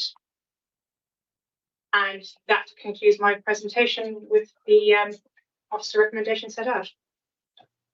Thank you, Naomi. We have one public speaker on this, who is the agent, who is Adam Bennett. I'm sure you know what to do, Adam. Thank you, Chair. Good afternoon, councillors. The application seeks permission, as you've heard, for change of use of the parcel of arable land to Sang. The applicant listened to members' request, and the applicant the application is now back before you with the 5 parking spaces provided within the SANG, meeting parking needs in full on site. As we discussed last time, the application site was identified as the right location for the provision of this SANG to provide the necessary recreational mitigation associated with a residential scheme at the Brenninger Hall site immediately to the north. And this was following a lengthy engagement process, multiple meetings and stages with Natural England and Dorset Council's heat and mitigation officers. The application site is both accessible and available, and most importantly, there's a realistic proposition of members of the public using the SANG for recreation from the Brenninger Hall site as an alternative to the protected site of Dorset Heathlands at the Walgret Heath in the immediate vicinity. The SANG site in this regard is positioned closer to the residential scheme, and a dedicated access is provided to ensure it can be accessed safely by all members of the community. The site doesn't comprise best and most versatile agricultural land, as you've heard. There'll be no loss of a valuable resource in this regard, but instead the site would become a valuable open public space to be enjoyed by the community. The applicants work closely with Dorset Council and Natural England to define the design and arrangement of this SANG, specification of its infrastructure elements, and detailed discussions about the future management and maintenance of the land have occurred with all technical consultees, all of whom are content with the arrangements of the site, and that there will be clear benefits, including to biodiversity interest generated through the landscaping scheme. A detailed landscaping scheme and planting plan support the application now alongside the landscape management plan, which sets out how the site should be managed and maintained, and the responsibility for according with this will be enshrined within the 106 legal agreement to be prepared. The Council is well versed in the requirements of such agreements, having dealt with many SANGs at this stage, and these have been brought forward successfully and delivered significant benefit to the local community. In this case, this application will bring forward just under 5 hectares of green space, which will have naturalistic and maintained areas and provide an excellent facility for all members of the community to use, whether dog walking, meeting friends, picnicking, playing ball games, or just generally enjoying the outdoors. Members of the public will be able to walk or cycle to the SANG or access it by public transport with bus stops located in the vicinity. And if the choice is made to drive, you've got parking spaces on site, but also additionally, the other parking that we've already committed within the Brenninger Hall site as well, and its attractive walking route through the woodland. The SANG is designed to be usable in all weathers and seasons with a mix of paths. Your officers have set out clearly why this development addresses all of the relevant policy criteria in the DHPF. Highways officers don't object. There's no harm, members, clear public benefits, and we ask that you vote to grant permission. Thank you very much. Thank you, Adam. Is there any response you wish to make? No, Chair. Yep. The first question from Councillor Sally House. Duncan. Councillor Sally House, Porthmolyn Ward. I've just got one question. Gate management plan. Can you just tell me what that's like? Through you, Chair, yes. The gate management plan is condition 11 in the officer report. It requests the gate opening, closing hours, gates to open inwards, details of owner, operator or management body responsible for the gates, locking, unlocking, monitoring and maintaining the gates, and the 24-hour emergency contact, appropriate signage and maintenance review. Thank you. So is that a gate to get into the car park, or is it from the car park into the SANG? Any gates associated with the SANG, so all gates involved. I think what you're possibly asking is if there's a gate from the road to the SANG. No. Sorry. Yes. Yes. There's no gate proposed here. If you can see on the slide before you, there's the maintenance gate here and the pedestrian gate here, and there's currently no gate from the road to the car park itself. Lovely, thank you very much. I welcome this application coming back to us. I'm sure we all remember it very well. And I think it's really good that the applicant has clearly listened and responded positively to what committee requested. I welcome the additional space to provide a disability accessible parking spot. That's very, very good. Nothing else has changed except what we asked for. So I'm very content to go with the officer recommendation with one condition. which is if we could condition a height barrier, just to ensure that there's nothing untoward that goes on in the car park, such as camper vans and all the rest of it, and I'm very content. Thank you, Duncan. Would you also add to that no overnight parking? That would be tricky to, how would you enforce that? Well, in terms of what we can certainly add signage. Yeah. As a deterrent, but in terms of enforcing it, as it'll be privately managed, that would be for the management of the sign itself, but we can request signage. Thank you. Thank you, Chairman. Councillor Lizard, Wareham Ward. It's not within my ward, but I'm very familiar with this area. Yes, I welcome this as the car parking arrangement. Yes, the height restriction, definitely a barrier, because it's been actually used in other areas. I'm saying no overnight camping or no overnight stay. That's been quite effective on other signs in my ward. So I would go with that.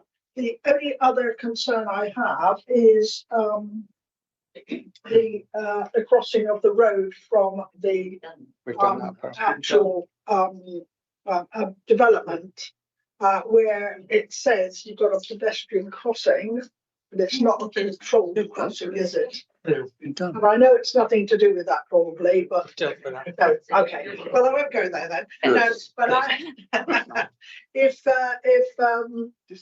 Councillor Surrey House was proposing it, I would definitely second the granting of this now that it's approved. Thank you.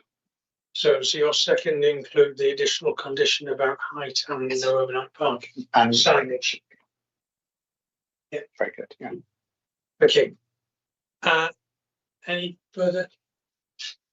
Very quick point, and that's about 90% of camper vans, PWs and transits have got pop-up tops, and height barriers don't really work with them, but there you go.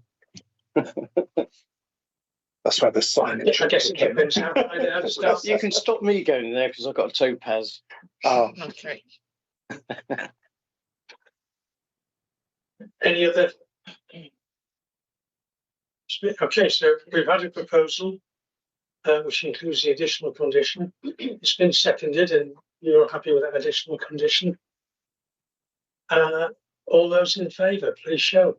1, 2, 3, 4, 5, 6, and unanimous.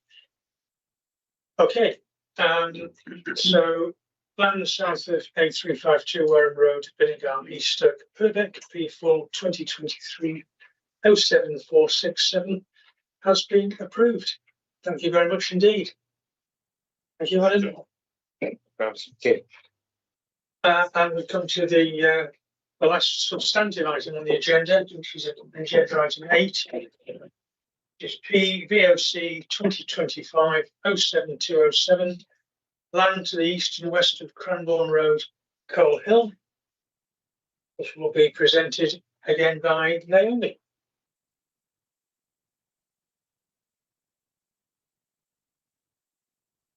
So whenever you're ready. Yep. Sorry, one moment, I'm just loading the presentation.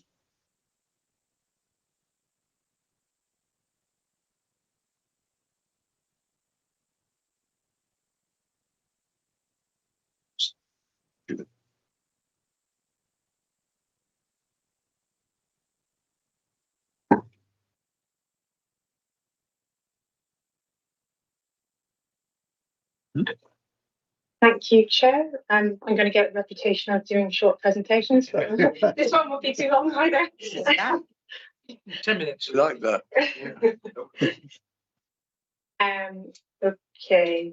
This is an application to vary condition 9 of a previous outline application as set out on the slide. The changes are to remove criterion 11 from condition 9, and the application is before members as the town council are objecting, which is contrary to the officer recommendation. In terms of location and context, this slide shows the indicative location of the site within the Eastern Committee area, you can see it's in Wimborne. The slide shows the application site in relation to where the signalised junction under condition 911 is located, which is down here, and I'll explain in more detail because it's very close to this building.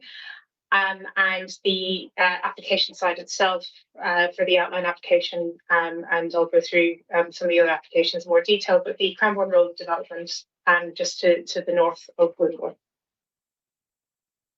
This is where the signalised junction is proposed for under condition 9, and it's obviously not very far from us here on Allen View Road by the fire station, so between the fire station and the Teachers Building Society building. And this is the image which shows the existing crossing with tactile paving beside the fire station, the crossing islands in the middle of the road, and tactile paving on the other side as well. In terms of the site history, this site forms part of policy WMC7 as set out in the slide and has a very long history of planning applications. This is the policy plan for WNC7. As we can see, residential development, first school, SANG, and allotments. And this is the outline application that was approved in 2017. And this slide shows the land use parameter plan that was approved under that application. So we have the residential uses in yellow, the first school in red, the SANG in green around it, allotments to the north here, and the blue is a local centre site. This is an aerial view of the site almost as it stands at the moment. Phase 1 and phase 2 of the residential areas are either complete or under construction, and obviously where they're completed, they're occupied. And the northern part of phase 2 is still under construction, probably more of a build at this point than it shows here. So this is an image from Google Earth. The first school is complete and occupied, and you can see the building here. And the SANG is completed and transferred to Dorset Council. The allotment site is still under construction, and the local centre site does have approval for reserved matters.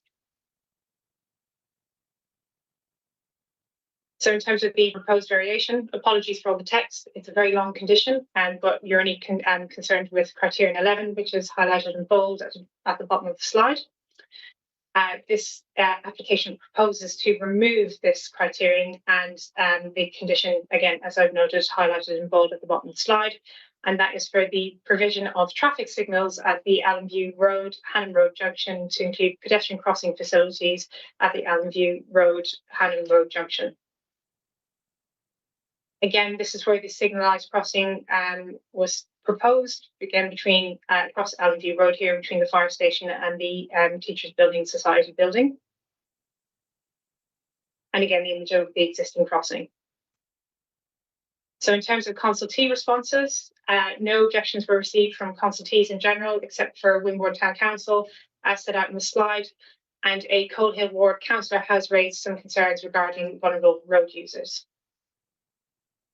In terms of the principle of development, the proposed, again, is to remove the requirement for a signalised crossing outside of the application site, as set out in the slide. The applicant has advised the crossing is no longer required or deliverable, and the Dorset Council Highway Authority has raised no objection to this. The proposed is considered acceptable in principle, subject to all other material planning considerations. In terms of impact on highways, the Dorset Council Highway Authority have been consulted and advised that the removal of criterion 11 is acceptable due to constraints as shown on the slide. So there's physical constraints in the site, specifically the proximity to the Wimborne Fire Station, which we can see here, and the police station to the rear of the fire station, and the clearway requirements that are in front of the fire station. Also to note that the morning and inter-peak junction delays previously caused by the school crossing patrol when the requirement for the signals at this location was conditioned is actually no longer operational. And also to mitigate the impact on the Hanham Road roundabout, additional infrastructure and or signals would be required to incorporate the roundabout, and this would not be feasible and would actually be beyond the requirements of the condition 9. In terms of safe routes to school, the impact on vulnerable road users again has been raised as a concern. Under policy WMC 7, a first school was proposed and is now built and obviously in use. The approved travel plan and safe routes to school plan, as shown on this slide, does refer to the highways improvements, including the signalised crossing at the Ellenview Road. Just to note, officers have discussed the previous crossing provisions provided at this junction with the Dorset Council Road Safety Officer, where, as I mentioned, a school crossing patrol was provided, and that was provided until 2023. The road safety officer has advised, due to a lack of pedestrian traffic, the crossing didn't meet the criteria for a school crossing patrol. And again, the school crossing patrol ceased in 2023, and it has not been considered necessary for this to be reinstated by the road safety team. So in terms of conditions, conditions from the previous outline application are transferred over where applicable and revised to compliance conditions where required. These are shown on this, as set out on the slide and in the officer report. And again, for the conditions, there was a lot of conditions given it was a significant application. And in summary, the proposed is generally acceptable as set out on this slide, again, in terms of the principle of development and impact on highways. And therefore, the officer recommendation is to grant, subject to the conditions in the officer report. And that concludes my presentation. Lovely. We have one public speaker on this, which is the applicant, who is Rob O'Carroll. So, Rob, if you turn on the microphone with a thank you. Okay. You've got 3 minutes from where you start. Lovely. Just by way of context, Bloor Homes have been delivering the development marketed as Wimborne Chase for almost a decade now. As the scheme has approached completion, the project team has undertaken a thorough review to ensure that all obligations secured either by planning condition or Section 106 agreement are fully discharged prior to the site completion and the withdrawal of the Bloor Homes team. It's from that process that this application hereby before members has arisen. Following a detailed review by Bloor Homes' appointed highways consultant and subsequent discussions with the Highways Authority, concerns were identified with regards to the signals on the junction of Hanham Road and Allenview Road, which is obviously a requirement of Condition 9. In particular, concerns raised were that vehicles would be queuing on the proposed signals would likely to obstruct the existing keep clear markings, which serve as an important function in facilitating unimpeded egress for emergency service vehicles associated with adjacent fire and police stations. Further technical analysis demonstrated that the introduction of a signalised junction at location would also have a detrimental impact on traffic flows and the operation of the two existing roundabouts along Hanham Road. At the time of when the original application for Wimborne Chase was being considered, the school crossing patrol operated in the locality, which ceased operating into 2023. I understand this was due to pedestrian movements falling below the threshold required to justify its continuation. As a result, the delays previously associated with the crossing patrol, which we were advised contributed in part to the original request for signalisation, no longer arise. Notwithstanding this, it is important to highlight that a formal crossing facility already exists at this location, comprising tactile paving, lighting and a central refuse island. Accordingly, variation of Condition 9 as proposed would not result in a substandard or unsafe arrangement. Instead, traffic movements would continue to operate as they do at present, a situation which is considered to function satisfactory in terms of emergency vehicle access, general highway operation and pedestrian safety. In conclusion, this application represents a genuine and pragmatic request to regularise the planning consent to reflect the material change in circumstance that has arisen since the original permission was granted almost 10 years ago. The proposals are also consistent with the advice of the Highways Authority. It is therefore hope that members will be able to look favourably on this application and resolve to approve in accordance with officer recommendation. Thank you. Thank you, Mr. O'Carroll. No, you have anything wish to respond to in that? Nothing further, Chair. Thank you. No, thank you. I think we've got Councillor Flower first, and then That's what I was trying to say to you at the start. I didn't spot for me. No, he won't get his dinner tonight. Sorry, Councillor Coombs.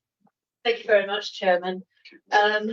On the face of it, I don't have any issues with the application, but I do have a question.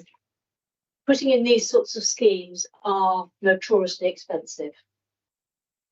Have there been any applications from the developer about viability on the whole scheme? Because if you're talking, someone have to tell me how much this sort of scheme would cost these days, but I'm reckoning somewhere around 100,000. So that's not an inconsiderate amount. So I just want to know about the community benefit, whether that funding could be rolled into one of the other things that were requested as planning considerations, or has there been viability? Just asking the question, really. Thank you, Tony. Naomi, highways. There's been no viability questions about this or information submitted, and this residential development is significantly progressed. Most of it's occupied, as I mentioned. The northern part of phase 2 is still under construction, and so there hasn't been any. What's been approved is being delivered, and this is a variation to that particular condition. But I take the point on the cost and potential cost saving. Thank you. Are you happy with that? Yeah, just profit. Thank you. Spencer. Thank you, Chairman. I think this is quite straightforward, really, so I'm going to move the recommendation. Okay. Second.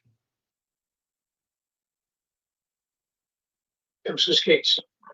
Yeah, Andy Skeets, Westmoreland, the Three-Legged Cross. My only reservation is that obviously there's considerable amount of housing to the other side of the fire station. There's also Allendale and Allenview and all these facilities here. I can't tell you what the footfall is, but what I can tell you is every time I come here, there's usually someone around about or somewhere near that crossing area that exists at the moment. And it must have been foresawn that one point or other that there was going to be significantly enough traffic to warrant a crossing, even though we now know that the crossing patrol has been reduced, but the crossing patrols are being looked to be reduced everywhere in the whole area. So my question is, if the developer had he knew that he would have to pay for that contribution for that crossing, was there no thought to moving the crossing the other side of the fire station so that it actually serves the community, the halls, and crossing the road away from the junction? And if not, why not? Okay, and now you've got it. No worries. Well, yes.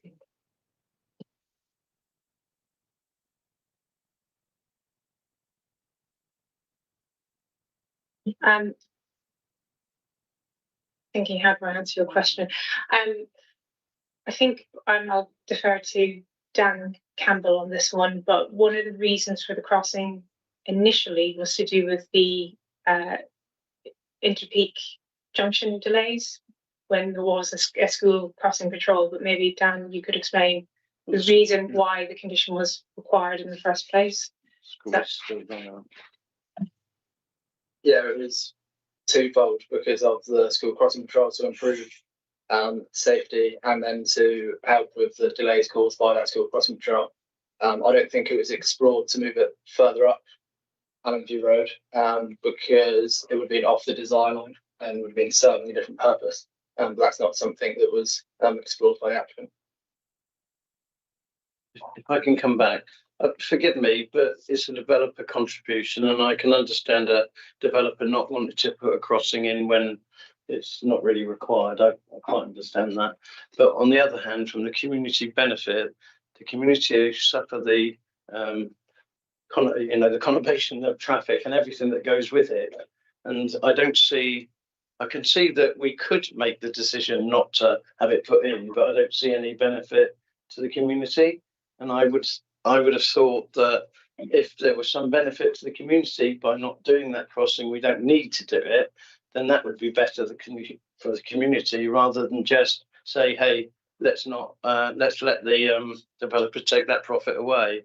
And I'm uncomfortable with it as a decision from that point of view because of the loss of amenity to the community. So, and obviously it was an obligation because it's written, the town council have written, there is an agreed obligation to put a crossing in. And I'm a bit uncomfortable that the developer can agree to do something and then come back later and not deliver what was actually agreed with no benefit to the community. And that's my point. I don't see the benefit to the community. Thank you. Perhaps I'm wrong, but I don't see it. I would have thought that, I mean, what we're looking at is an application to remove the, so the choice I think would be either refuse this application and make them go ahead and put the crossing in. I don't see that we can make them move it further up. That would be subject to another application or another condition or whatever. So the question for us today is, do we let them leave the crossing as it is essentially, or do we force them to put one in? I'll ask another question if I may. Or can I just get the planning to confirm my understanding first? Or legal? Anybody? I don't care who confirms it. I'm happy. 3 minutes. Thanks, Chair. So in answer to Councillor Skeets' overall question, I think one way to look at how you deal with this application is, if the original application had come before you now, would you still be looking to impose the requirement that the developer is asking to remove? Because if there's no need for it, you wouldn't have imposed it, and you wouldn't looking at whether the developer will make a higher profit as a result of this change isn't a consideration, nor is trying to impose another community benefit that isn't necessary as a result of the development. You are entitled to impose different. You may decide that other conditions need to be imposed as a result of this application. So you can either refuse it, in which case the original permission stands unchanged, approve the application as made, which is the recommendation before you, or impose different conditions. I think if you were looking to impose a different requirement for a crossing, we would probably have to defer the application so that could be assessed, but it would have to be a need generated by this development. I think as Highways Officer has explained, moving the crossing would alter its effectiveness and impact. I think that's a fair way of putting it. Okay. Thank you. May I come back on the same thing? Can I come back?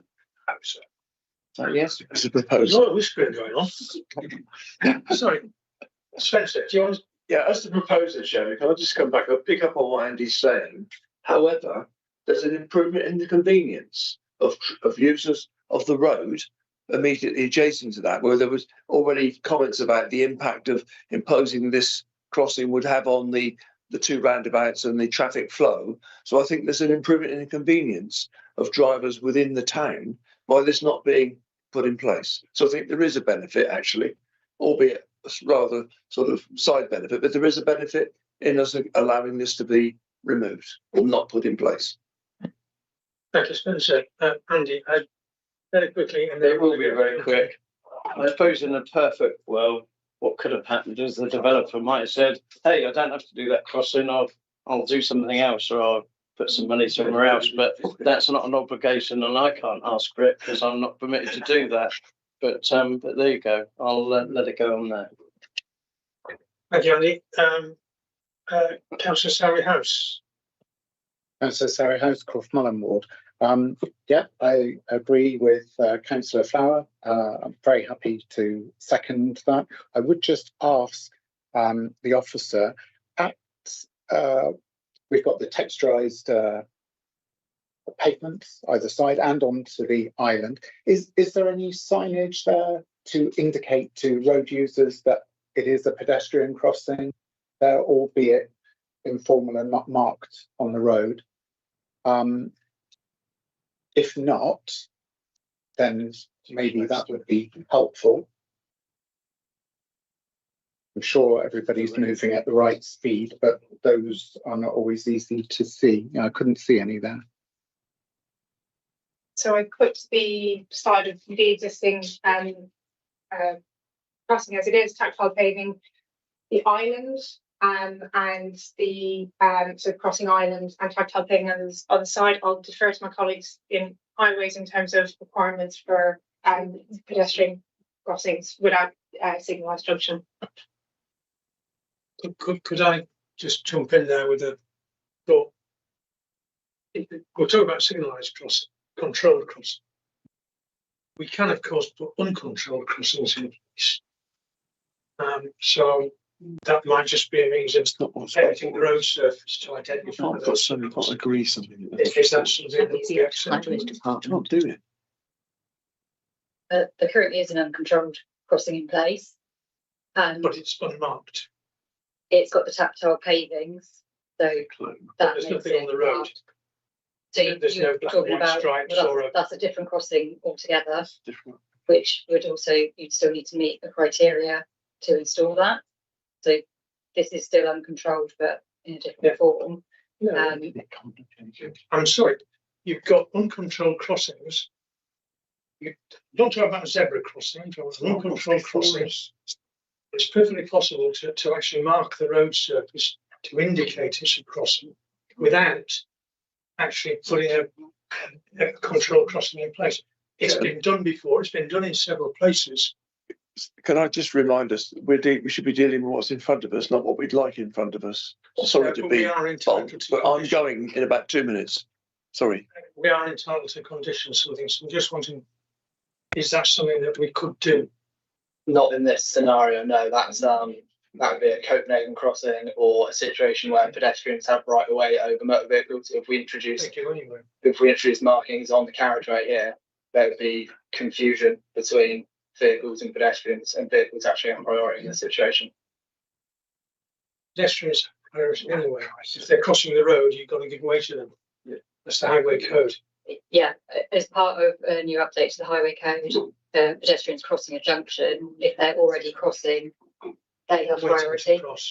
Yeah, the crossing is visible. The visibility line to the crossing for a driver, you can see that crossing. Okay, so you're saying it's not possible. Hey, I'm not sure I understand why.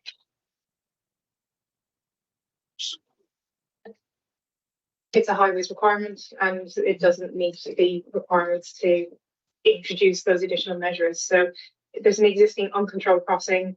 It's considered acceptable as it is, and there's no threshold for it to be changed. Okay, thank you. Thank you, Chairman. All I can say, if it's not a controlled crossing, I thought it was when I looked at it, and I would like it referred so that it can be made into a different planning application, or actually to add that it should have a controlled crossing for pedestrians. It hasn't got one at the moment, so you can't press the button and get the green man to cross. Oh, no. Can I come back? But I'm just asking if it can be referred to add that or not. That's the question. That's what I was trying to establish. Thanks. Thank you. I'm just going to come back on that. So I understand tinkering with a road, it's a nightmare. You don't do anything like that. I was just wondering about the triangular warning signs that we see anywhere along the highway, just to alert drivers that there are pedestrians present. If that's not possible, fine, I accept that. Happy to go with the recommendation that this be approved. Any response from highways to that before we go to the vote? Yes. So is that we want signs or we don't? Oh, you almost had a response then. Almost. All I was going to say in terms of the signage is that would be something that would have to be looked at outside of the planning process because that's an existing crossing. So if there is an issue with that existing crossing not being visible, that is something that would need to be brought up with the community highways team outside of the planning process, and they would investigate. Sure. And that would be for the parish or town council to request it. Yeah. Thank you very much. Okay, thank you. And unless there's anyone desperately wishing to add to this, we'll go to the vote. All those in favour of the recommendation to accept as per the officers? Yes, Spencer. I'm voting, Chairman. I'm ahead of you. Well done, well done. I have to say what's being done before you can vote. Otherwise, Sorry. nobody knows what's going on. So I'm told. So the proposal is to accept as per recommendation. All those in favour, please show. 1, 2, 3, 4, 5, 6. All those against, please show. Any abstentions? 1. So that's carried. So PVOC 2025-07207, land to the east and west of Cranbourne Road, Coal Hill, is approved. Thank you all for coming. You may now leave, Spencer. Thank you very much.